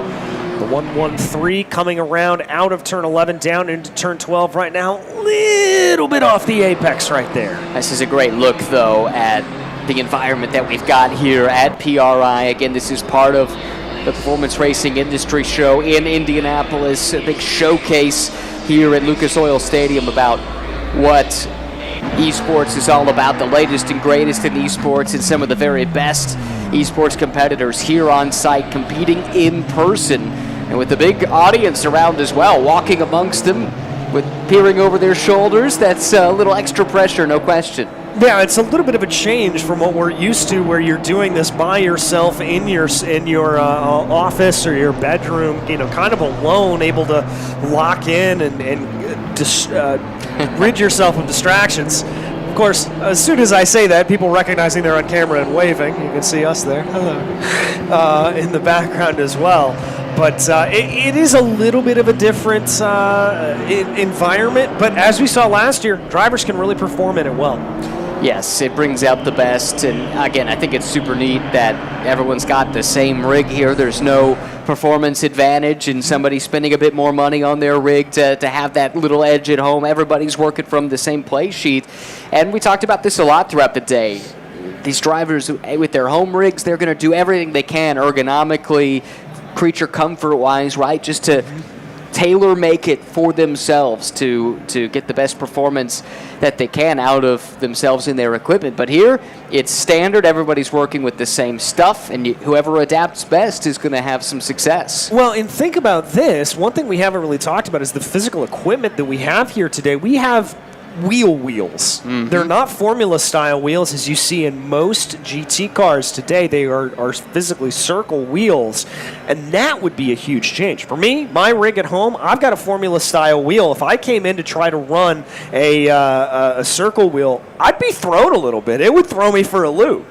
I think I got one of both, so I would be prepared. Okay, well, you're better off than I am. I just bought the formula-style wheel, so... Trouble is, I think you're probably more talented, so even if you had to adapt to it, I would put my money on DJ over here. But, it doesn't stop us from having fun with it. Oh, frankly, none of us belong in this competition. That's the important takeaway. I raced with some of these guys last year just for... How'd that go? Oh, it was not pretty. Oh, it'd be so nerve-wracking just to try not to get in the way the whole time. I got out of the car, and I just immediately threw my hands in the air and said, I'm so sorry. What else can you do? I mean, it is a skill, and we see some people who are excellent real-world racers really struggle to make the transition to the virtual and vice versa, right? There is something about being able to feel the limit when you don't have all of the visceral inputs that you get from a real-world race car that really makes me in awe of those that excel in the sim racing world. Well, it's a different, and I've talked to multiple drivers about this, it's a different sensory experience. Right. You need to be able to be a good driver no matter what. You need to be able to have that skill, but you have to be able to not do it just by the seat of your pants. You've got to be able to feel it through your fingertips. As we take a look here at the grid, Luke Whitehead going to be lining up on your pole position, mowing to his outside. Then Jait Hutchinson, Luke Goby, Alex Ellis, Ethan Oring, Phil Bouchard, Luke McKenzie, Pulisic, Cameron Martineau, Lozano, Sudik, Singh, Hackman, and Sarah. Your 15-car grid here for the Pro Invitational at the SRO Esports Arena here at PRI. A very pretty grid, it has to be said. Some very lovely-looking liveries. Well, it's a GT3 grid, so it is going to be a gorgeous grid. That's the beauty of GT racing. You get different types of cars: front engine, mid-engine, rear engine, turbo, naturally aspirated. You got your big BMWs up against the sleek NSXs or Ferraris. I mean, it's a wonderful mix. It's a feast for the eyes and the ears. And, I said it earlier, like it or loathe it, talking about the BOP. But at the end of the day, if you like diversity on your grids, if you want different looking and different sounding race cars in today's day and age, balance of performance is the ticket, and there's no mystery as to why there are so many manufacturers involved in GT racing, even in prototype racing these days, because everyone knows you can build something that represents your brand image, and it's going to be in a performance window, and at that point it's up to the teams and drivers to make the most of it. Well, that's why it is always so incredible to see these grids of GT cars, because they're cars you see on the road. Granted, you may have to go to Rodeo Drive to see some of these cars on the road, but I'm letting my California show in that sentence, but they are higher expensive cars, but they are cars that you can see on the road, and so that really does make a massive, massive difference when you see them. And you mentioned prototypes. One of the most brilliant things that has happened is the sculpting of the cars to allow for designs resembling your brand. Yes, but you don't have to do any of that here. It is clear what you're looking at. That is an NSX. That is a Mustang. That is a McLaren.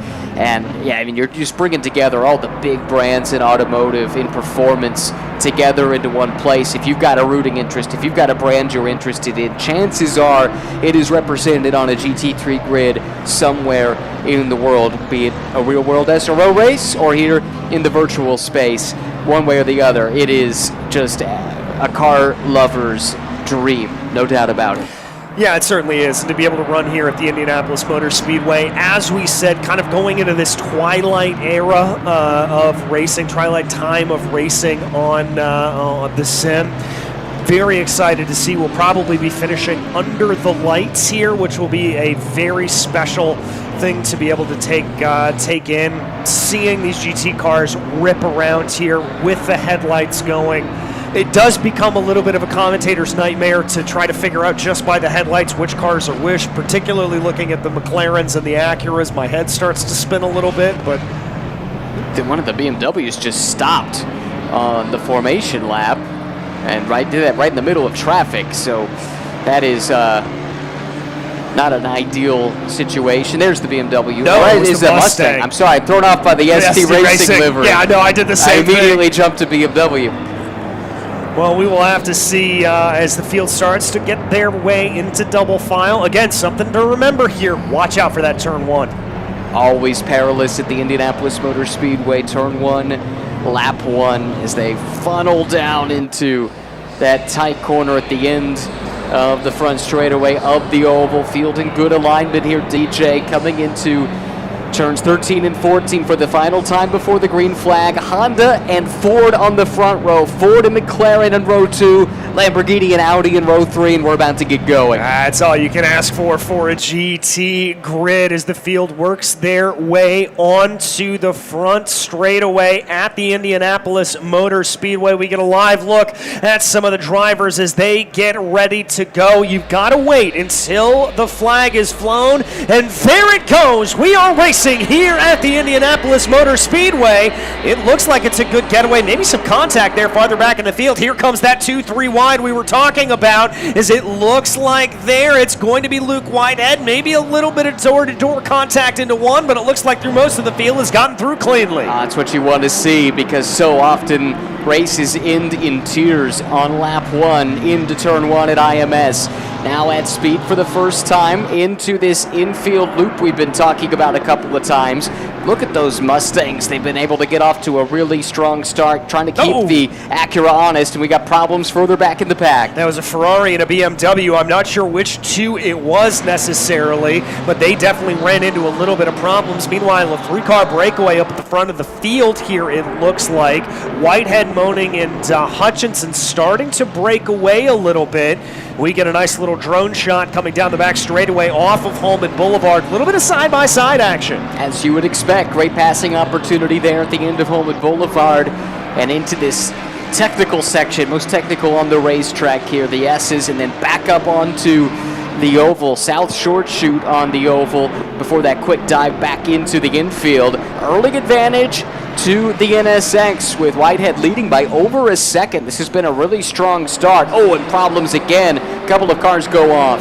Yeah, that was a blown chicane coming down into turn 12, so not the best run there for them, but this could be a good battle between the two ST Racing drivers, Moaning and Hutchinson here, as it looks like Hutchinson's got a great run. Also looking snaking in the back farther there. That's Bouchard trying to break the draft a little bit. Hutchinson not going to be able to get the run into P2. They'll stay in single file order. I wonder if the two Mustangs with the same livery, if they're team cars, I think they are with ST Racing Esports. I wonder if they might cooperate a little bit, at least in the early stages, because they're watching that NSX disappear out the windscreen, just off in the distance, 1.2 seconds up the road. And quite frankly, there's been nothing between these two Mustangs in the two practice sections. I mean, it's been thousandths of a second between the two of them in the build-up to this race. Right now, Moaning's got the edge, and I suspect Hutchinson's going to be patient here, let Moaning have his shot, but then at a certain point, the gloves have to come off. Yeah, exactly. I also just want to point out the smallest little detail here on the ACC system. You saw the brake lights reflected on the bottom of the rear wing from the Mustang. And it wasn't just a glow, it's that very distinctive 3 vertical strakes from that. Just absolutely incredible detail. As we look farther back in the field, Ethan Oring leading a little bit of a pack here. Pulisic, Gobi, and Martineau. Yeah, I think Oring might be the cork in a bottle at the moment, with Gobi right there behind. Everyone kind of bottled up. And looks like Oring may be falling a bit off the pace of Bouchard there in the 5th spot, but still top-running Lamborghini at the moment. We take a look back at the front of the field and a look at Hutchinson in his happy place there behind the wheel. It does appear to me that the Mustangs are starting to close in a little bit. That gap's come down, but it's only by a fraction, down to 1.1 seconds across the yard of Briggs. Well, if you just keep ticking away at those fractions, it may start to fall through. Lozano farther back in the field in one of the Ferraris thought about a little bit of a look on Cameron Martineau. Decided not to go for it. Martineau trying to push ahead. That's going to be Pulisic right up in front. Here comes a run. Sneaky move down to the inside for Martineau. Thinks better of it. Yeah, Pulisic closed the door there. I'm not sure that he gets away with that later in this race, but Martineau was content to be patient here in the early stages. This is in the back half of the top 10. We're talking about positions 8th, 9th, and 10th. It is Pulisic in the green and blue NSX that he's got the 38. BMW just behind. Back to the Mustang teammates there, running second and third, and they're starting to drop off the pace of Whitehead once again. Oh, Pulisic with an issue. Oh, that may be a slowdown penalty issued there to Pulisic for running too wide at the exit onto Holman Boulevard. That is the only thing I could potentially think there that would be that, either that or maybe a cut course penalty given for cutting too far to the right. We did see the car drop a couple wheels a few corners before, but I'm not sure that would have been enough to warrant a penalty. That said, whatever the case, it does appear that NSX is back up and running, but well down the order now in 12th. And in this relatively short 1 hour race, that's a difficult hole to try and dig out of. Yeah, it really is, and it's not like you're going to have a lot of pit stop strategy to come back in on. As you mentioned earlier, very similar to what happens in traditional SRO competition. You've got a 10-minute pit window where you've got to come in. We don't anticipate there being any tire changes during that, more than likely, but let's take a look at the replay here. This is what I believe happened to Pulisic. Okay. And we're looking for potentially a cause for a slowdown on corner exit. Man, you forecasted that beautifully, DJ. Oh, it wasn't just a slowdown, actually. That was a full-on 360 spin. Yeah, it was. Just got out onto that grass on the exit there of Holman Boulevard. Oh, contact! Ethan Oring, and that's Phil Bouchard. Yikes. Now, Oring continues on, but Bouchard drops well down the order in that yellow Audi R8. And I think that's one that our stewards are going to take a look at. And we do have a race control here. Oh, and that is not a replay. That's another spin. Dirt on the tires, perhaps. Tires. Oh, and that caused up in front, I believe that's the Porsche there of Sarah. Just a little bit of incident fixation, I would have to imagine, taking your eye off the prize. Yeah, that's what in racing school they call a sympathy spin. Yep. See someone go off, and out of sympathy, you follow them right into the same place. I wonder here, Philippe Bouchard, if there's maybe some damage on that car. Yep. I saw when he came through the corner, I couldn't tell if that was a little bit of a wiggle or a catch or something of that nature. Let's watch the replay. Was a tap. Oh, that could be some right front suspension damage potentially. Yeah, I mean, certainly that car just hasn't looked totally copacetic after that point. And here's Sarah. This is the second incident. Sarah coming out of that loop and has to take evasive action, just drops the left wheel and goes for a ride. Light contact, but more importantly, perhaps lost a ton of time. Well, and for Sarah, that's a very difficult prospect in the Porsche 911 there, the 992 variant of it. It's a true rear-engine car. That rear engine has been pushing more and more towards a mid-engine car over the iterations of it. But when you start to lose the rear end of the car, it's like a pendulum. It just absolutely swings, and it's very hard to catch. So just getting that little bit of off-throttle oversteer, kicking out onto the grass, that's almost impossible to catch in one of those cars. You will talk to drivers, and they will say, you know, there is a very specific style to driving a rear-engine car like the 911 fast, and some adapt to it. There have been very good drivers over the years that never could quite wrap their heads around it. It is certainly distinct in GT3 racing, but as we know, as we have seen, I mean, there's a reason Porsche keeps building the 911, and it looks virtually the same, more modern, but basically the same concept as when it first rolled off the assembly line, you know, over half a century ago. Yeah, I mean, if it ain't broke, don't fix it. It's the old adage. As we take a look here at Jait Hutchison for ST Racing Esports, closing in on Moaning, up ahead of him.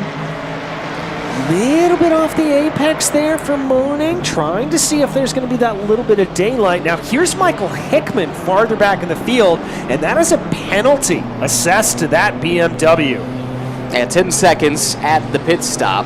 And there is a mandatory pit window, just like you said earlier, DJ, in a traditional SRO race. There is a pit stop right around the middle. Now, the rules for this particular event state you are required to make a pit stop within that 10-minute window. That's from 35 minutes remaining in the race to 25 minutes remaining in the race. And inside that window, all that you're required to do to fulfill that pit stop requirement is put in a liter of fuel. That's it. Now, we might see make some tire changes, but you're going to lose some time in doing it. And in a race of this distance, you know, the virtual Pirelli tires should be able to go the full hour, so I don't think we're going to see too much. But that's what makes these penalties, and now we've seen O-Ring pick up one as well. I suspect that's for the contact with the Audi that we saw earlier. That makes those pit stop penalties that much more penalizing, because everyone else, it's more or less a stop and go, but for these that have picked up these 10-second penalties, 10 seconds is an eternity. Yeah, it really and truly is. Whoa, there comes the move, Jait Hutchinson. All right, yeah, if you look at it at this point, it looks like Luke Whitehead's been able to sneak off about 2 seconds into the distance, so he's starting to move his way ahead. I think it's gloves off here, and it's battle time between Moaning and Hutchinson. I do wonder if the teammates had any agreement coming into this. Hey, you know, I'll let you take a shot at it, but at a certain point, you know, let's think about the team here. And to my eye, at least, Hutchinson, despite the fact that he's been dealing with dirty air through the first 10 minutes plus of this race, I think that car's got some pace. Now, you don't want to burn through those tires here, and there is the risk of doing that when you're running in close proximity to the car in front. Yeah, there really is. That dirty air means there's less grip on the car pushing you down into the track. It means you're going to slip and slide a little bit more over the surface, and so that's something he's going to have to watch out for. Now, the flip of that is it is cooler temperatures. We are dealing with the nighttime here, or virtual nighttime, getting close to it from at the Indianapolis Motor Speedway, so that'll certainly change things around. Luke Goby right now closing in on Luke McKenzie. This could be a nice little battle. Acura versus McLaren for 4th place. Yeah, this is shaping up to be really, really good here. Advantage to the NSX for the moment, but Goby looking very stout in the McLaren, and Lou's been the leading light in the McLaren camp throughout the course of the day and the build-up to today's race. It looks like she's got the pace advantage, but so difficult to get alongside it. I do wonder if maybe the differentiator in this race, we talked about there's not a ton of strategy because you know you have to pit inside that 10-minute window, but in and out laps and maybe pitting in a time period which allows you to avoid traffic. That could make all the difference in a tight battle like this. If you can't get the pass done on the road, there are a couple of ways you could strategize your way to that position. Try to dive on in, and that's why I think the strategy here, at least for me, if I were making the strategy call for this race, I would fill the car up all the way, take that 1 liter of fuel that you need, and then be out and on your way, because it gives you more strategic flexibility. If you try to underfuel the car and come in and get more fuel into it, that might change things around a little bit. You'd be forced when it comes to making that pit stop. Little bit of it boxes you in, for lack of a better term. No, I think you're spot on there. You lose some of that flexibility, which is all important when you're trying to adapt to the race as it plays out. One other penalty to mention, Polasek was given a 5-second penalty, and I wonder maybe it could have been an unsafe rejoin or something like that. We're watching a battle here. This is Bouchard, much delayed after the contact, and really one of the innocent victims, I think it's safe to say, and some of the early contretemps in today's race, but putting some pressure on the Ferrari of Singh. This is back in 12th and 13th, but nevertheless, a really good scrap between these two drivers. Yeah, and it looks like here that little bit of wiggling that we saw out of Bouchard, I don't necessarily think that there is any damage on that Audi. If there is, it's relatively non-existent. I think what we were actually witnessing was a little bit more of him just kind of feeling the car out to see if there's any problems. But right now, he's going to make a move to the outside of Singh, going down into turn 1. A little bit later on the blinders there for Bouchard. A little bit of a pinch at the apex, and that's going to bring him right on by. Yeah, really nice job. If you can hang tough there on the outside in 1, the track comes to you then in the next sequence, and that's exactly what Bouchard was able to do. It's a peek at him in picture, going to work, and a good look at these Fanatec rigs that our SRO team have set up here at PRI. Oh, but he goes wide, and that opens the door back up. Singh on the counterattack here. It's not done yet. No, it's not. Singh may be able to do a little bit of a crossover here coming up through turn 6. Keep an eye on that battle. That's the second time Bouchard's wider line at turn 5 has opened up the door. Singh thought about a move, decided not to go for it. And that is one of the things about that longer turn 5. You can take it more traditionally, hugging the inside line all the way through, or you can do a little bit more of what we've seen Bouchard do, which is really diamond it off, run wide at the apex, and then cut it back in. It is inviting, though, when you do that, and that's, I think, what we saw from Singh there. He had the chance to kind of poke the nose up the inside, and that door shuts pretty quickly, as we saw. But so for now, Bouchard's been able to solidify that position, starting to pull a bit of a gap, but it's got some work to do. Now, the good news is 3 cars ahead of him have penalties, and at least 2 of those he should overcome when that pit stop takes place and the penalties are served. But as long road to hoe here for Bouchard, trying to get back into top 5 contention. Yeah, that's going to be tough for him. 2 drivers, though, that are in that top 5 contention. That's Logan McKenzie and that's Alou Gobi behind right now. Logan holding off Alou as they come on to Holman Boulevard. This is so tough when you have to play defense for a long race. I mean, you're just looking at that clock and thinking, how long do I have to do this for? I mean, it's pretty clear Alou's got some really good pace, and actually I think we're starting to see Martineau creeping up into the mix as well. Don't forget about that BMW that's looming large in the background. I can tell, though, Logan's got his hands full there. A little bit of counter steer through the S's. Now up onto oval 1 and 2, back into the infield again, and that is a really tricky corner because you're coming down off the banking. It's not a ton of banking. It's relatively flat in the short chute of the oval, but there is just enough that it really unloads the rear on turn-in, and you can get yourself into some trouble there. Yeah, that's one of the things about this Indianapolis Motor Speedway road course. It's deceptively tricky. Right. You think about it and you think, it's a roval. It's all flat, but there are those moments that make it a little difficult. Here comes Gobi. Oh, contact! And we got both cars very much delayed. That's going to cost them dearly.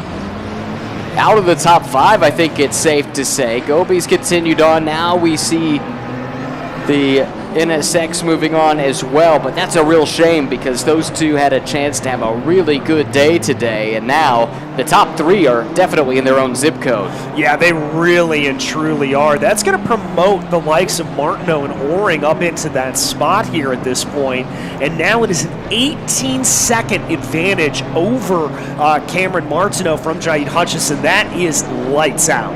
That's a tough one there. I mean, it looked like Gobi just misjudged the braking of the NSX, and that's something that's been evolving right over the course of this race. It looked to me like the NSX was starting to lose some performance relative to the McLaren, so a move that or a braking point that would have been just fine earlier in the race, all of a sudden now this McLaren had greater performance and closed in maybe unexpectedly, and just that slight bit of contact when the car is most vulnerable, right, at turn-in, and coming off of the banking down to the flat. That car certainly was in a vulnerable position, and it doesn't take much to send it around. No, it really doesn't. Just that merest of taps can do it, and hopefully the same does not come here to this battle up at the front of the field. In second place, Moning and Hutchinson right now. continuing to duke this out. We've seen Hutchinson be really smart about this. And Ryan, I wonder if Jaid is definitely taking into consideration what you had postulated earlier, which was maybe try to get this done going into pit lane. Let's take a look at the replay, though. This is on board with Gobi. Flash of the headlights, tries to get in their head. Yeah. It was a bigger hit than I thought at first blush. I think that one's going to be pretty cut and dry for our steward here to assess the contact. 10-second penalties have been de rigueur to this point for similar contact. So Gobi, who's down in 7th at the moment, figures in my far from official estimation to pick up a costly penalty. Yeah, and we do have live stewards here this weekend, so they will take a look at that. And it didn't seem to me from that onboard perspective that McKenzie was slowing unnecessarily. That will be taken into consideration, although it is always on the chasing car to not make contact. But yeah, it didn't look like it slowed unnecessarily. I think it was just a combination of what you were talking about, maybe a little bit cooler brakes for Gobi. Looks to the inside for Hutchinson, though. Game on for P2. Now, Hutchinson's got to go. He's running out of time here. 40 minutes may sound like a lot. I mean, we're only a third of the way into this 60-minute race, but just look at the gap that Whitehead has pulled. 4.5 seconds. Let's say Hutchinson has the pace to run Whitehead down. That's one thing, but then you've got to find a way by, and that could take a lap or two or more as well. So the time is of the essence here for Jaid Hutchinson. Now, you got to be really careful here anytime you're dealing with a team car, and it makes it that much more difficult when you know they've got the same stuff you're working with, probably collaborated on setup, and they certainly are driving the same Mustang GT3 as well. So it's hard to find a differentiator, but you got to go, and you got to go now, I think, if you're Jaid Hutchinson. Can't wait. Yeah, as you take a look there at our live picture-in-picture, want to give some massive credit there to the team behind the scenes. Our live director, Mike Yao, who just gave us a little bit of wave, our live stewards and graphics behind the scenes. They are the best in the business, and I am not being hyperbolic with that whatsoever. You will not find a better production crew than we have here working behind the scenes at SRO Esports. Well, and credit to SRO, too, because they were early adopters on the esports side of things. For a number of years, the GT World Challenge Europe Endurance Cup Teams Championship factored in an esports component to the competition. It was required for the pro teams to put one of their drivers in the esports arena that was always assembled on site in real-world SRO races over in Europe, and they would compete on the race weekend in an environment very similar to the one that we have here at PRI, and results in that esports competition decided the team's championship in GT World Challenge Europe for a number of years. So SRO has been very much at the forefront of adopting esports, taking it very, very seriously, and this event here, this wonderful event at PRI, is just another example of that. Yes, it is. Also here, as you mentioned earlier, Luke Gobi has been assessed that penalty, so no real surprise there. What is a little bit surprising is it looks like Jaid Hutchinson falling off the back here of Michael Moaning ever so slightly going down Holman Boulevard. It's going to bring that gap up a little bit. It's hovering at about 0.4 of a second. I mean, we saw them on top of each other about a lap and a half ago. Now, this could be a multitude of things. This could be a simple matter of Hutchinson just kind of needed to regain. Could also be a situation where he's deciding to cool the tires a little bit, give it a moment, and then try and attack again. It's a distinct possibility, that's for sure, as we watch Sarah continue to lap in this Porsche. Much delayed, though. They've had a difficult day, has Michael. But that could be some traffic for the leaders. In fact, indeed, that is what our director has picked up on for us. This Porsche here is directly in front of Whitehead, the overall leader of the race. There's been nothing that slowed Whitehead down to this point of the competition, but this is the first time we've seen Luke in any kind of traffic. And important to note here that these blue flags that will be issued to the likes of Sarah, and it looks like there that Whitehead will be able to get by relatively cleanly down into turn 5. But this is not like Formula One where you have 2 marshal posts to get out of the way. These blue flags are merely informational, letting you know that there is a driver behind you that is on the lead lap, that is faster, and that they would like you to get out of the way. But it is not required by any stretch. Yeah, informational, not mandatory. You see in our picture-in-picture a little peek through this SRO eSports Pavilion and then into the general sim racing area that's been set up here at PRI with so much cool tech. I mean, if you're into this eSports sim racing at all, I mean, there is all kinds of eye candy for you and a chance to sample some really neat stuff. So again, if you're in the Midwest and you can make it out on Saturday, which is when the show's open for the general public, or if you're in the motorsports industry and you want to make the trip out here in future years, could not recommend it enough. I mean, so much from the virtual world to the real world, including a Mustang GT3 showing up well on the virtual track and on site here too. Yeah, and we've got a couple of our wonderful camera ops just kind of walking around here in the PRI Sim Racing Arena. So, folks, if you see that camera, give us a wave if you're around here. We're walking around and seeing. We would love to see you. Love to see you say hi. So that's what that picture-in-picture is down on the bottom of your screen. So go ahead and give us a wave. We've got a whole bunch of great sim racing stuff here. It is really pretty fantastic to be able to see. Meanwhile, on the track right now, Pole 6 starting to pull away here from Sudik. Yeah, just made the pass while we were blabbing about what was going on here at PRI, but that's a pass on the track. However, you can see 5-second penalty incoming, and that's about to change in the next 10 minutes and 16, 15, 14 seconds because we are about to enter that pit window. And the clock gets down to 35 minutes to go. All of a sudden, the pit lane is open. You can serve that mandatory pit stop. And that would break off this fantastic battle here. As you can see, pit window open, and the time starts to tick down. This is going to be, I suspect, a crucial moment here. Maybe in those tight battles like we've been watching, second and third. Who excels at the pit stop, the in-lap, the out-lap, avoiding traffic when you make that stop? These are the little things on which a race like this can hinge. Very much so, and we don't often think about that when we're talking about racing and how it goes. But this battle right here, Gobi and I believe Lozano, this is Ferrari versus McLaren. Where have we heard that before? As right now, Gobi trying to close back in. But again, this battle will change around once we have these pit stops taken care of, because Gobi will have to serve that 10-second time penalty. See our first taker into the pits, and is that Gobi? I think it is the McLaren. No, it's Alex Ellis. Ah, I see, okay. And now Gobi came in. You were right. Ellis is in, Gobi's in. All right, so both McLarens, interesting. We were both right. Coming in at the first time of asking. 3 cars in total. You can see the white P next to the name, kind of to the right of the screen on the scoring pylon, or right of the scoring pylon, I should say, left of the screen. That indicates the cars are in the pits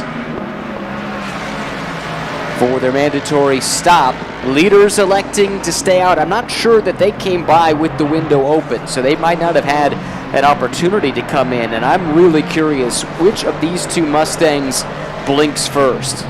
Yeah, it's going to be interesting. Ooh, that was a little bit of a slide there from Moaning. Got to be careful about that, especially as these temperatures cool. And coming out of pit lane, that's going to be a big thing to keep in mind here, is as they make their way out of the pits, even though they didn't change tires, those tires are going to be cooler. But let's keep an eye here. Michael's going to stay on the racing line, as is Hutchinson. And it doesn't look like Whitehead has made their way down into the pits, so the top 3 staying out for the moment. Yeah, interesting to see that.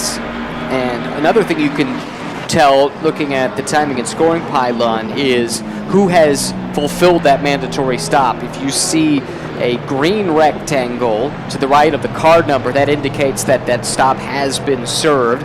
Otherwise, you'll see the orange with a white 1 in it, and that's to tell you how many more pit stops are required. That's more valid or important when you talk about longer races on ACC, but here in the short race, just the 1 stop that's required, and they have to do it in the next 7.5 minutes. Yeah, so I've got to imagine here that for these drivers that didn't immediately come down in, little bit of lap traffic here for your leaders for Moaning. That's Logan McKenzie right in front of them. McKenzie having made that pit stop. Again, blue flags only informational. Well, McKenzie doing the sporting thing and getting out of the way of your second and third place Mustangs. Yeah, McKenzie's race kind of got knocked sideways earlier, right? When literally and figuratively we saw that contact earlier in the race. That car has some really strong pace in it, but at this point, you're right, it's about salvaging something, staying out of the way. Don't interrupt the leaders' races. I mean, these people, these racers here, they race against one another all the time in the sim racing world, and they know what comes around goes around. Yep. So if you cut the leaders a break here, you know, one of these days the shoe's going to be on the other foot, and someone will remember. And that can make a big difference. Yeah, and that goes two ways. That they also know who's going to be a little bit more aggressive, who's going to be a little bit more passive coming through the corners, how some of these drivers are going to drive, and that's going to inform how they drive around one another. So that's one of the advantages here of the community that ACC has really built out over the years. DJ, I'm really surprised that one of these two hasn't elected to try something different than the other. That, it seems to me, especially if you're Hutchinson, and that could be the one thing to differentiate you, to get you this spot. And time is running out. I mean, we're looking at a 5-second gap from the leader Whitehead back to this battle for second and third.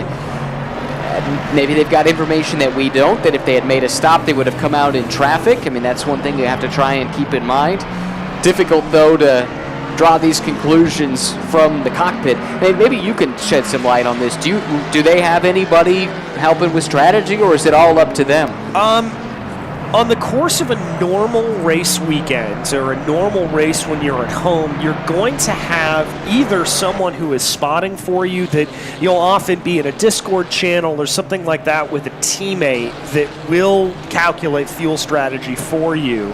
However, or you can have, there's a bunch of third-party apps that also can come in and calculate strategy. There's a few that you can even talk to, that, you know, you press a button and you say pit stop, fuel to the end, and it actually fuels to the end. I know exactly which app you're talking about. Exactly. Coincidentally.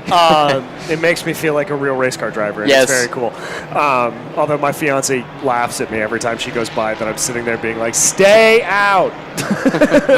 But nevertheless, this weekend, you gotta all do it yourself. You're not gonna have any of that in here. It is a we have limited all third-party apps that come in, no special overlays. You are running exclusively what is on ACC, as we do see Michael Hickman coming down into pit lane right now. Pulisic also coming in.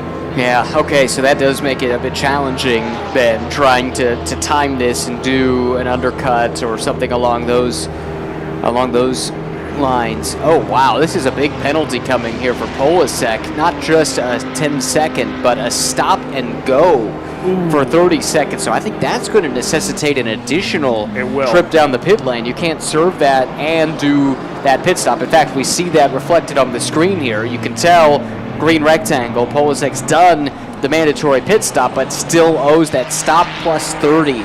Yikes. That is not great there for Polasek. That is going to be very, very bad. Eli Singh back in 13th place right now. Polasek coming down in and out of pit lane. I keep wanting to say Pulisic. I've been watching too much soccer. And I keep wanting to say Captain America's name, but Polasek coming on in here at this point. And that's a stop go for him. There again. Interesting. That's rough.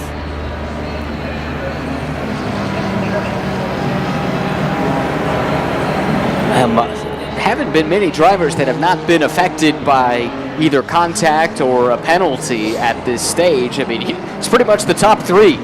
Yeah. That helps explain, I mean, part of it is they started up there, but they've also been super clean as Gobi comes through. Polasek will find their way back out into, it looks like about 11th place or so. So that'll bring them all through here. We're still waiting on stops from the top six from Whitehead, Moaning, Hutchison, Martineau, Oring, and Lozano. Oring does owe us that 10-second penalty that we talked about earlier. That's right. So they'll need to, those that have not pitted yet, they will need to do that, if not this lap, then the next lap. The rule is as long as you are in the pit lane before that window closes, then the stop is valid. You don't have to finish the stop within the window, you just have to start it. So we should be seeing the leaders make that dive into the pit lane here before too much longer. Yeah, they've only got about another lap to be able to do this because there are 2 minutes left in that pit window. Now the rule is you have to cross the pit line by the time that clock hits 0. It's not a situation where you get a gimme. That is a very, very cut and dry rule. Yeah, and your race is run if you don't meet that regulation. So Whitehead, this is really interesting, is going to stay out. That's going to be cutting it close. Yeah, and it's worth noting you don't have to do the whole lap to get in. I mean, they'll have done the math on this, but I mean, this is going to be really marginal. Or, I'm sorry, we're looking at Polasek here, not Whitehead. They do show the top 3 now making the stop, and that is what I would have anticipated. Okay. Yeah, and it looks like Martineau's also coming in, and I would have to assume that Oring is going to do the same. Have to. Now, Lozano owes a drive-through penalty. I don't know what that's for. And that is, unless, could be incident limit. That could be you get a certain number of off tracks that you can pick up, and I would have to imagine the drive-through is a result of, I want to say it's 3 or 4 off tracks. So these we anticipate will be short stops. The only thing you must do to fulfill the pit stop requirement is just a splash of fuel, a liter of fuel to be specific. Car drops off of those virtual jacks. I mean, is that about the amount of time you would have thought it would take? It was a little longer than I thought it would take, honestly. A liter, we have to remember that these are pretty quick fueling rigs here on the sim. They mimic real life, and so that should go relatively quickly.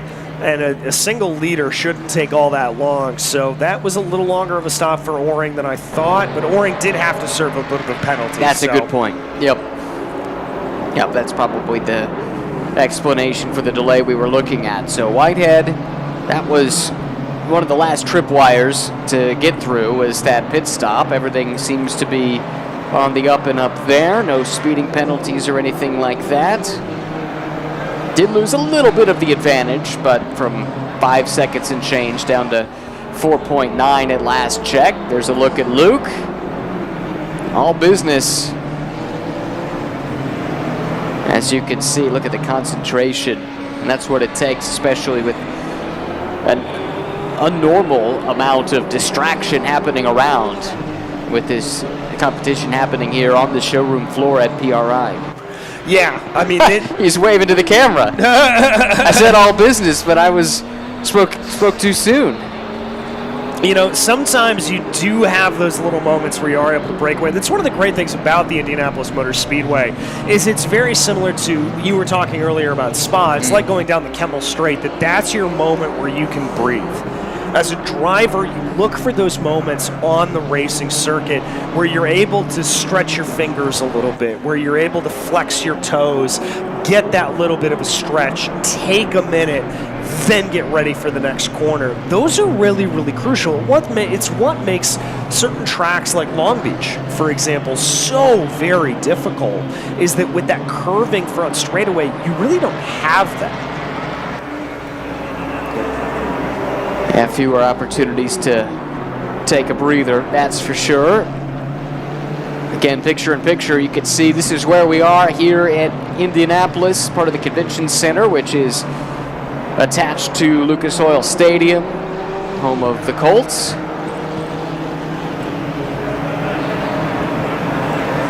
Many good memories in that stadium. 2007 Super Bowl champions, but that was before this stadium was built. Yes, it was. Pour one out for the old RCA Dome, huh? Oh, man. Loudest stadium ever built. It was fantastic. And I'll tell you what, it was never louder than on the run to that championship, the AFC championship game against the Patriots, the second largest, third largest comeback in NFL playoff history. At the time, it was the largest conference championship game comeback. Yes. But we are really off piece now. We really are. Let's try and reel it back in. We got Whitehead leading the way. It's been a dominant performance from pole, and we talked about the importance of qualifying. I mean, the way this race started speaks to that, right? Top 3 in qualifying, they run top 3, and they've been able to avoid most of the chaos that erupted behind them. Yeah, and that's exactly what these drivers set out to do. Now, this is interesting. Okay. Here, Ryan, look at that gap between Moning and Hutchinson. I did notice that. 30 seconds. We missed something there. There was a mistake from Hutchinson that sent him back. He is well off the order here. I wonder if that was a mistake coming down into pit lane, if that was off or a spin, as we see Lozano here at this point serving that drive-through penalty that we mentioned earlier. But that is a big problem there for Jaid Hutchinson. Yeah, that's a bummer because that was a really good fight between the two teammates there. They were second and third, and 20, 29, nearly 30 seconds now separating the two of them. I mean, could it be something as simple as not setting your pit stop settings? I just had a little birdie Is come that up what and it tell was? me that he accidentally forgot to not take tires. Oh, that is painful. Yep. Well, how about that for an educated guess? Honestly, I had not seen anything. I did not Hayden know. just came up and said hi to me and gave me Wow. that note. So that's what it was. That's exactly what it was. We take a look at the replay here at this point. We're going to see him as they thunder on by. That's Hutchinson, the second Ford in line. And they should pit near one another since they qualified next to each other. Around and through the race leader. And car in front, I believe, is going to have the pit stop the time that it should be. Down off the Jackson, gone. And there it is. And that's service the difference. continues. That's the difference. Oh, my goodness. Ouch. It's got to be so frustrating for Jaid. I mean, he was so quick all day long, ready to absolutely take this out. And just a simple tick in the box like that. It can happen. I mean, you got a lot of things that you're dealing with. Again, as we talked about, this is all being done here by the driver. They don't have any external help in this particular competition, which sometimes you can have. Although actually in ACC, it is all up to the driver, right? I remember that caught out when we were doing our GT Rivals eSports series for SRO America during the spring of 2020 when everything else was shut down. A lot of the real world teams were picking up ACC for the first time, and the amount of times that a button was left or a box was left checked that should have been unchecked, or the driver was unfamiliar with the interface. I mean, these things did happen with some regularity, and even for someone like Hutchinson, who presumably has significant experience in ACC, you got a lot on your plate. It can happen. Well, I mean, it's one of those things, but it's the same thing that we see, again, mimicked in real life. How many times have we heard about a driver misputting an input onto the dash? I mean, we talk about these dashboards nowadays. They're circuit boards. I mean, you are putting in program codes and all of those kind of things to make them all work. And you frankly have a sim racing button box on a lot of these GT cars right to your right to control things. You press the wrong button and something like that can happen. Yeah, little things too, even for pit crews. If you watched the GT World Challenge America races at Barber Motorsports Park earlier this year, Random Vandals Racing, in just their second weekend of GT3 racing, had an issue where they ran out of fuel late in the race, and it happened because they had left their fuel rig out in the sun. The fuel expanded in the heat, so the amount of fuel that they thought that they were going to be putting into the car didn't correspond with the amount because it had been pre-measured in different conditions. Next thing you know, they're half a lap shy on fuel, and it cost them a race win. I mean, little things matter so much in this motorsports game. So actually, it was the other way around. It had expanded when they measured it, and then when it cooled off later in the day, and just didn't put enough fuel in the tank. I didn't know that was the reasoning for it. Yeah. Last I talked to Paul, he said we have no idea what happened. Yeah, I did catch up with Paul at the 8 hour, and he was kind of beside himself. But, for a team that had done some longer races in lower series or even had been part of the Indy 8 hour in the past with their GT4 car, didn't have a ton of of long-distance endurance racing experience, and so for them, this is just another thing that they had to learn the hard way, and now they're better prepared for the next time. Well, but that's one of the things that, we talk about sometimes, the ladder system of GT racing. Particularly that we are able to grow here in the SRO Motorsports Group America paddock, whether it's coming up from GR86, going to TC, GT4, working your way up. Now that we have the Lone Star Enduro for GT4, right, you're able to work out some of those kinks when you then get to the Indy 8 Hour and just continuing to build that along. Yeah, it's definitely cool to see, and we're going to have more of those stories this year as teams and drivers filter up from touring car to GT4 to GT3. It's one of the fun things about the SRO universe. Now, one benefit for Hutchinson, he did take those tires, so fastest lap of the race. Yeah, he would be able to get that now that they're nice and warm. Some bragging rights at least. Exactly, you got to hold on to that. Doesn't come with a point, but still pretty darn good to be able to hold on to in terms of that. Ethan Oring right now in 6th place. That Acura you see behind them is Polasek. I keep doing it. And he's trying to, that is a different lapped car, so that's not actually a battle on the track at the moment. Yeah, I'm looking for our best battle for position, and right now everyone's kind of found their spot, it seems like, and we've got the field more or less settled. We saw a look at this. Yeah, we saw the tail end of this with the car rejoining, but a spin coming out of the final corner onto the front straightaway, and tough place to try and get the car turned back around. It's very narrow down the front straight at IMS. Well, in shades of K-Pax Racing, the black Lamborghini 3 years ago,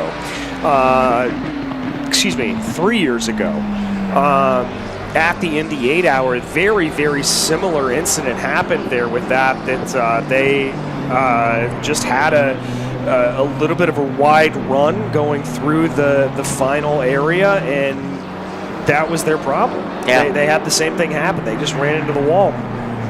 Doesn't take much, as we've talked about. Fine margins.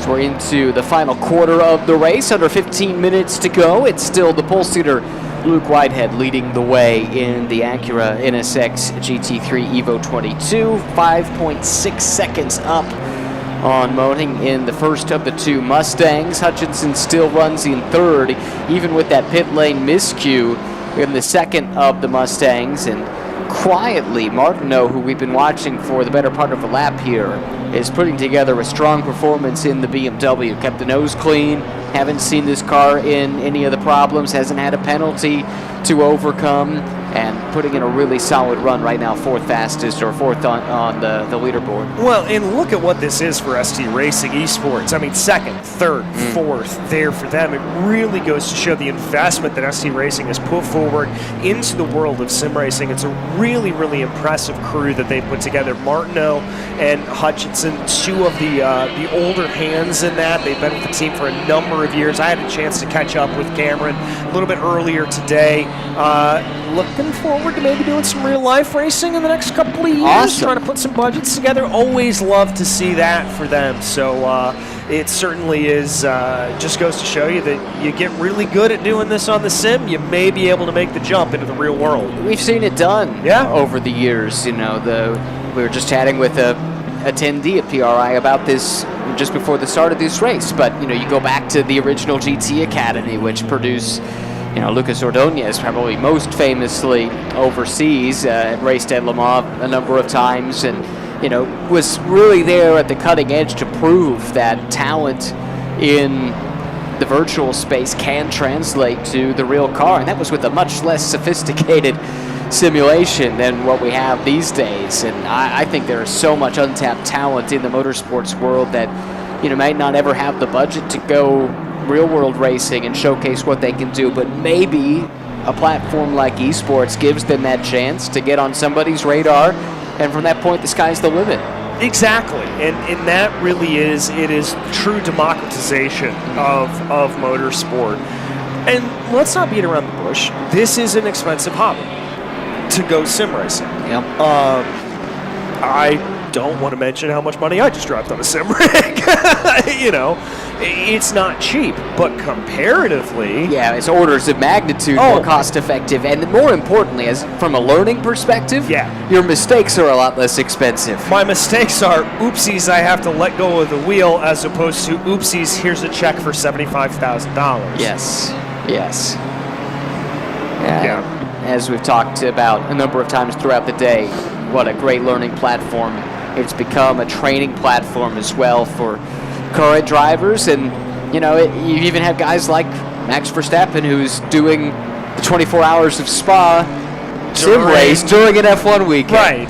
Right. I mean, but that goes to show, I think, that you can carry both of those over and that those skill sets do not translate. I can tell you I have raced against Max on the sim. It was back in the heyday, and I qualified within 3,000ths of him, and I was very, very proud of myself. And then he proceeded to blow by me. Yeah. But nevertheless, it goes to show you that those skill sets do transfer. And when you are quick, you are quick. And Max is quick. I think. Do we have enough evidence to prove this? I think so. Okay. I think 4 World Championships does that. I suppose you're right. Tough day for Porsche, it has to be said, here at IMS. And actually, this Porsche is shown as not having even served its pit stop. So this is a really long day for Michael Serra down in 15th. Very much delayed from the early going, but does drift to the side to let the leaders play through.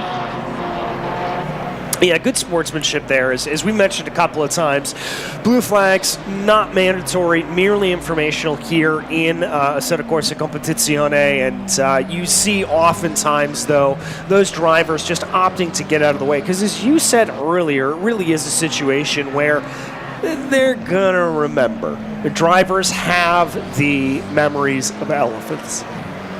Here is Alex Ellis, we talked about briefly earlier, but made his return to a real world race car after a decade plus out of the cockpit earlier this year. Raced in the SRO's Pirelli GT4 America Championship at Barber Motorsports Park and was one of the stars of the show there that weekend.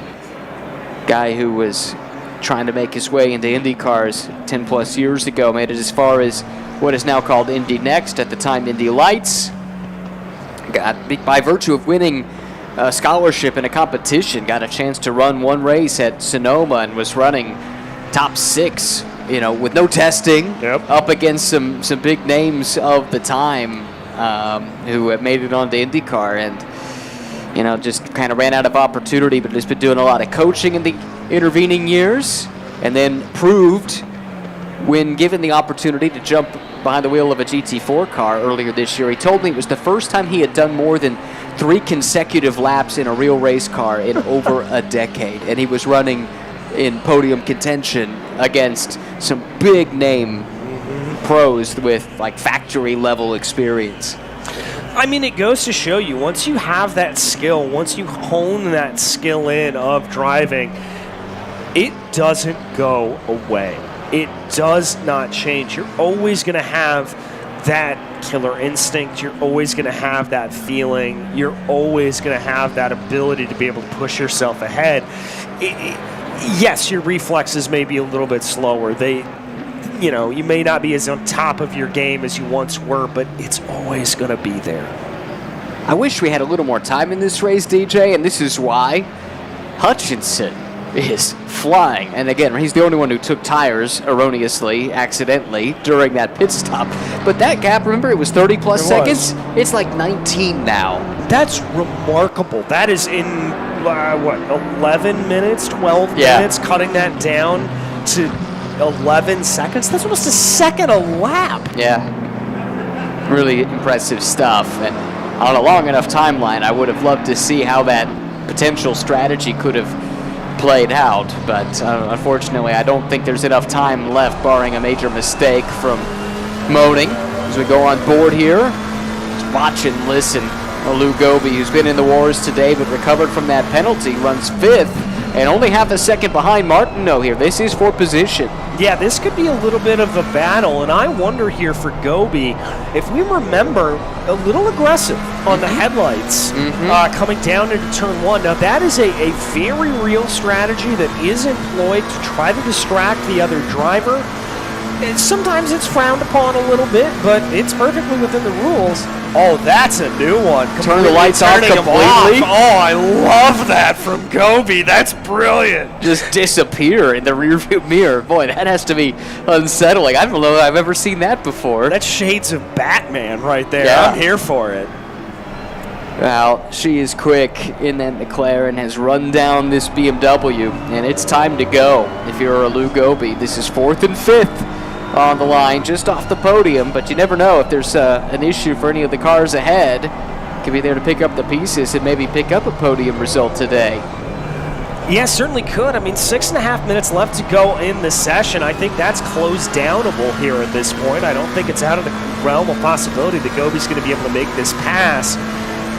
Now down Holman Boulevard into the braking zone. The question here for me is going to be, is if Martineau has saved any of his stuff.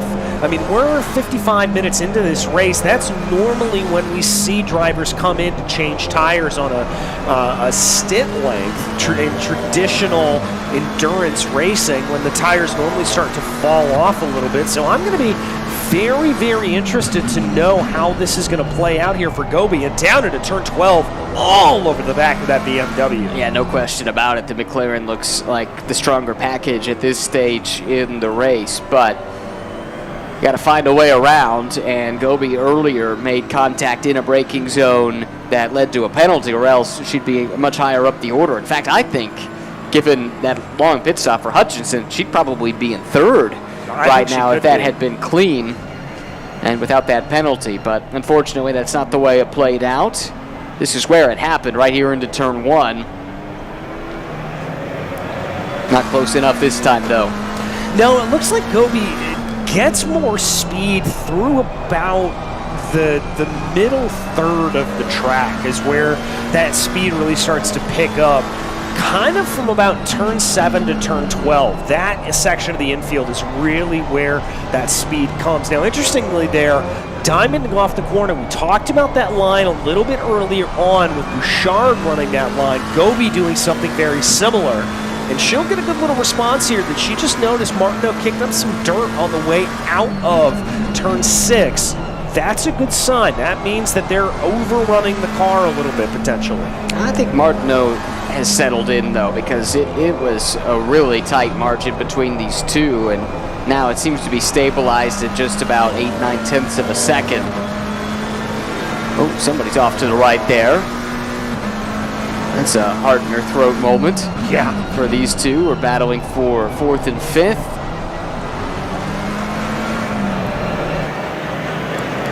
And who is it? Sarah. Well, again, that car had not served its pit stop within the window, so, and they're already shown 5+ laps down, so it was not going to be a good day anyway. And maybe it's an early end to the day. Chance to get out, walk around, enjoy PRI a little bit. Exactly. You still got about an hour and a half left to go in the day here, so might as well do it. Gobi down into the binders. Into turn 1. That was almost contact again. Yeah, where have we seen that before? Yeah. Able to get it wound up this time. Great onboard look at this battle, though. You can see that BMW just twitching on the edge of adhesion. This is that F1 loop that we've been calling it. It's kind of a throwback to 2021 when this track was scanned for ACC, and then it leads here onto Holman Boulevard. The long run down into the braking zone for 7. Amazing how late these GT3 cars can brake these days. Martineau a little bit wide that time, and that's allowed Gobi to close back in. This battle's not done yet. No, it's certainly not. Hutchinson's still holding on to the fastest lap of the race, but our eyes are firmly fixed here on Martineau v. Gobi. Now, this is where Gobi's been the strongest, down through turn 11 and into turn 12. Not quite close enough to have a look, but much later on the binders into that right-hander. Should be able to carry good speed. Little bit of a thought there into turn 13. Carry on out, and I think Martineau got a little bit of a better run out of the corner, so that should keep Cameron out of harm's way for the moment. 2 laps to go. So time running out. Let's take a look back at something that happened a few moments ago, and That's Sarah, that's the Porsche. out of fuel? Could be. Didn't make a pit stop. Yeah. I mean, the car in theory could go the full 60 minutes, but if you were planning on putting a leader in, which is required if you had made the pit stop,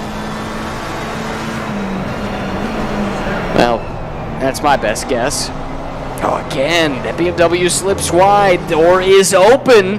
Is it a McLaren-sized hole? I think it could be. Gobi going for the crossover down Holman Boulevard.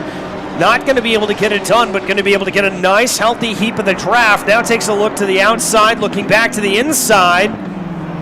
No dice. And Gobi, by the way, look at that picture-in-picture. Not just shoeless, but Contact! sockless too, and they come together. Oh, man. She's going to let the BMW back through, I suspect, to try and avoid drawing any kind of penalty. I think that was really smart. Yeah. And if I'm in race control here, and again, we do have live race control ruling on these incidents, I think all's fair. Let them fight on. If you give that position back, you should be good to go there, but you never know how that will shake out, so that could be a little bit of a change. We'll have to keep our eye on that. These drivers, I do believe, will be coming to the white flag potentially. Yeah, it's going to be tight. Yeah, that's Whitehead coming around. And I'm not clear on whether or not he was shown the white flag. I don't believe he was. We haven't seen an indication. Okay. 30 seconds to go down into turn 12. This should be the white flag lap here for Whitehead. All right. Yep, just enough time to start one last lap. Whitehead has controlled this race from the beginning. We really haven't talked about him a whole lot because pretty much since the start, this race has been his, right? Started on pole. At the end of the first lap, it was up over a second already. The gap back to the 2 Mustangs, and he's just continued to pull away. Yeah, so at this point, Whitehead crosses over the line. White flag is in the air. 1 lap to go here from the Indianapolis Motor Speedway. Moaning Hutchinson behind. There is Michael Moaning. Did a really good job in that battle with Hutchinson. Hutchinson appeared to be moderately quicker, but Moaning just did not present an opportunity. And Hutchinson was forced to sit in line. More problems here for Bouchard, who rejoins right in front of, I think that was Singh. Ooh, that was close. That was very, very close. Trauma down to the final minutes. Now Gobi trying to be able to take that final move. Now is this coming to the white flag? Yes, it is. Yeah, I was surprised how far Whitehead was up on them, frankly, on that last lap.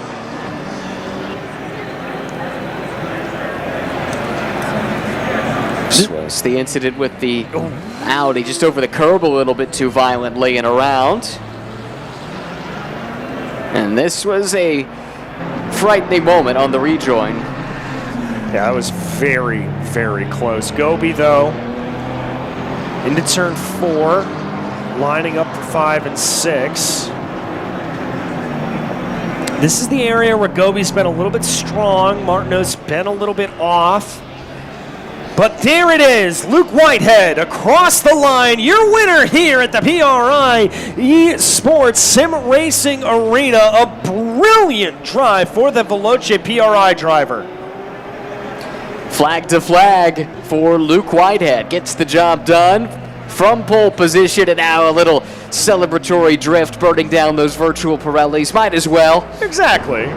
What a fantastic effort.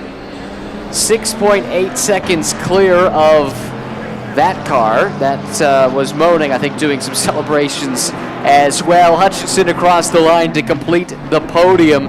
what might have been if not for that lengthy pit stop. Hutchinson does, though, get the bragging rights of the fastest lap of the race, and now the final run to the yard of bricks in this fight here for 4th and 5th. The BMW of Martineau holds the spot, and Gobi in the McLaren has a couple corners left to try and take it away. Going to try to close it in here down the main straightaway, but it's not going to be enough. Martineau will hold off for an STR Esports 2-3-4. Gobi has to settle for 5th. This is a battle between Oring and McKenzie, though, coming to the yard of bricks. Oh, it's a drag race to the stripe, and it's going to be very, very close.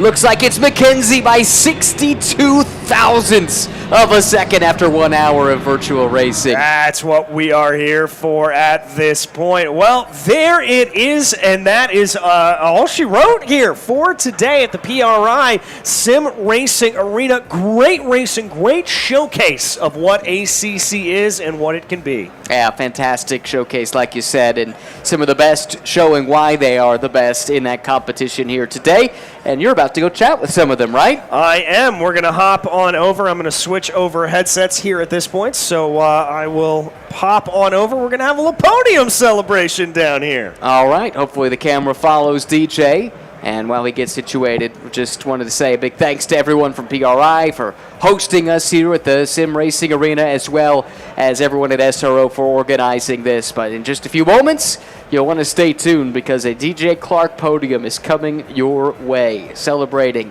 our esports spectacular here at PRI in Indianapolis.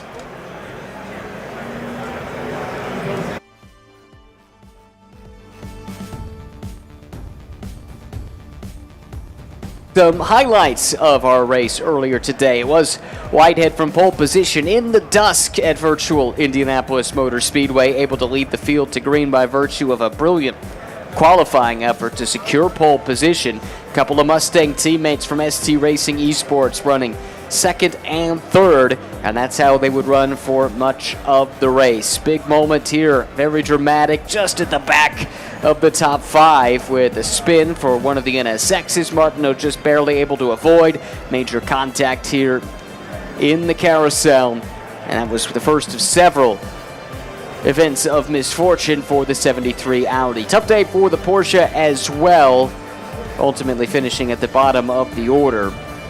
Looked like perhaps ran out of fuel late in the going, had to avoid the spinning Audi, and then had a spin of its own and was not able to recover at that moment.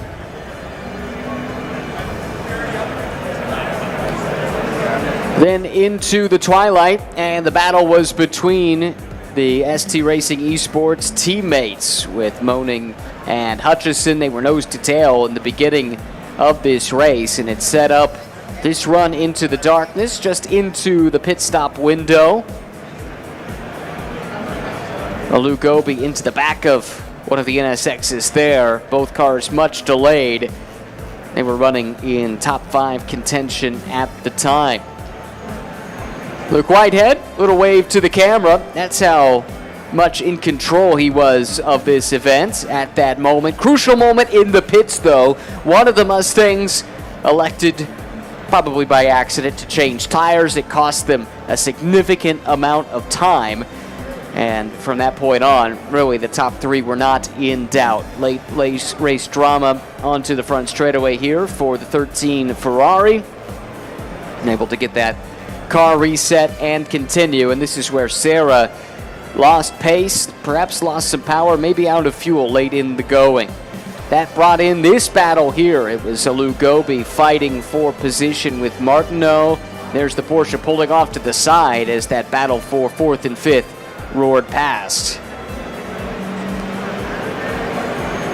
In the final minutes, the 73 Audi with the spin, a little too much curb in turn 1, no harm, no foul, continued on, although did rejoin right into traffic. And that was a hair-raising moment, to say the least. It was an exciting race. Thrilled to be here, thrilled to be a part of it, and again, a great showcase for all that sim racing is and can be in the future. And without further ado, let's head to our own DJ Clark, who's on podium duties for us here in Indianapolis. I am Ryan, and I have the man, the myth, the legend, Luke Whitehead. A dominant performance from pole. Was there ever any doubt in this one? Well, first off, good evening. Hope you enjoyed the show. Yeah, it was. I didn't make the race easy for myself, to be honest with you. It looked easy, but I can assure you it wasn't. Being an absolute donut, which is British for idiot, I changed my brake duct in the front and went the wrong way with the pressures, which meant I had massively overpressured fronts, which meant that my tyre wear on my handling of the car was just completely off, which meant at the end the car was pretty tragic to drive. But for the first half of the race, it wasn't really a problem. So yeah, I was a bit annoyed at myself. I realised literally on the out lap, I was like, my fronts are too high pressured. So it was not easy, but glad it didn't pay too much dividends in the end. I mean, it was a commanding drive all the way through, and obviously a lot of experience here on ACC. How much of that did you have to rely on to really get through those problems you were experiencing? Yeah, it always helps, especially with the experience that I've got on LAN events. It always helps because obviously the kit here is different to at home, which makes, it brings in another variable and makes it all very difficult for a lot of people to adapt. And, I also missed 40 minutes of practice this morning because of teething troubles, so that obviously doesn't help either. But it was, it took... I've got a lot of experience and it helps, helps me to dig deep when I need to. So it was good. Ever any doubt on choosing a car besides the Acura, Honda, however you wanted to describe it? Yeah, actually. The week running up to this race, I did a few laps in a couple of different cars, and I think I changed car choice in my head about 3 or 4 different times. I managed to settle on a car that I actually quite enjoy driving. The Acura or Honda is actually, is never usually the fastest. Here it was very, very quick, which made my job a lot easier, but it also just drives really nice. So it very much helped me out. So, yeah. Well, it was great to see you absolutely dominate. Anybody you'd like to thank here before we move on to the podium celebrations? Yeah, well, I'd like to first off thank PRI and SRO Motorsports for hosting such an event. There's a lot of work that goes in behind the scenes logistically and also just running this event here. It's a cool venue, cool event, and a lot of cool people. And I'd also like to say GG's to Michael and Jaid for finishing P2 and 3 in the Stang. I was a little bit scared of them, to be honest, because that thing has it's about 5 or 6 kilometers an hour quicker than me down the straight. So I was like, if they get close, they'll fly past me. But fortunately not. But, pleasure to share the podium with those guys. Well, we'll move on to that podium here in a second. But before we do, give it up for your victor, Luke Whitehead.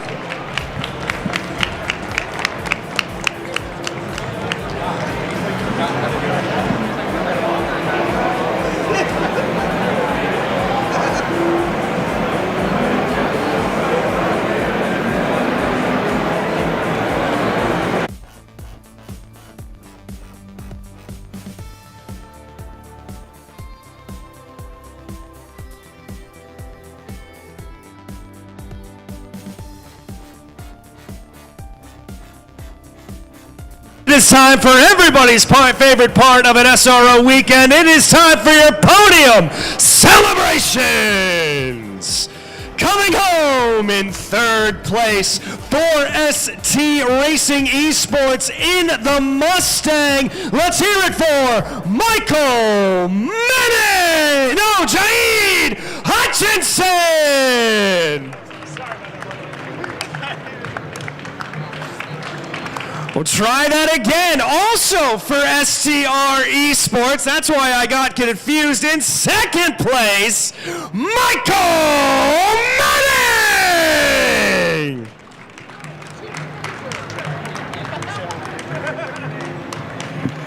And on the top step of your podium for Veloce Esports in the Acura NSX Evo, let's hear it for Luke Whitehead!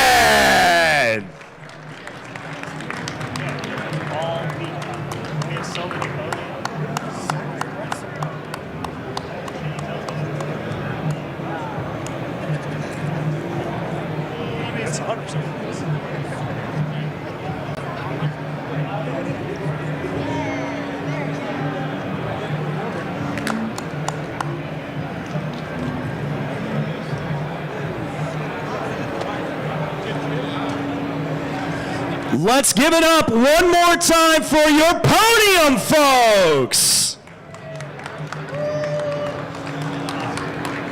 All right, and now all sim racers who took part in the event, let's everybody get up on stage. We want to get a picture with ya.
Thank you so much for joining us here at the PRI Esports Arena. It's been an absolute pleasure. On behalf of everybody here at SRO Motorsports Group America, thank you once again.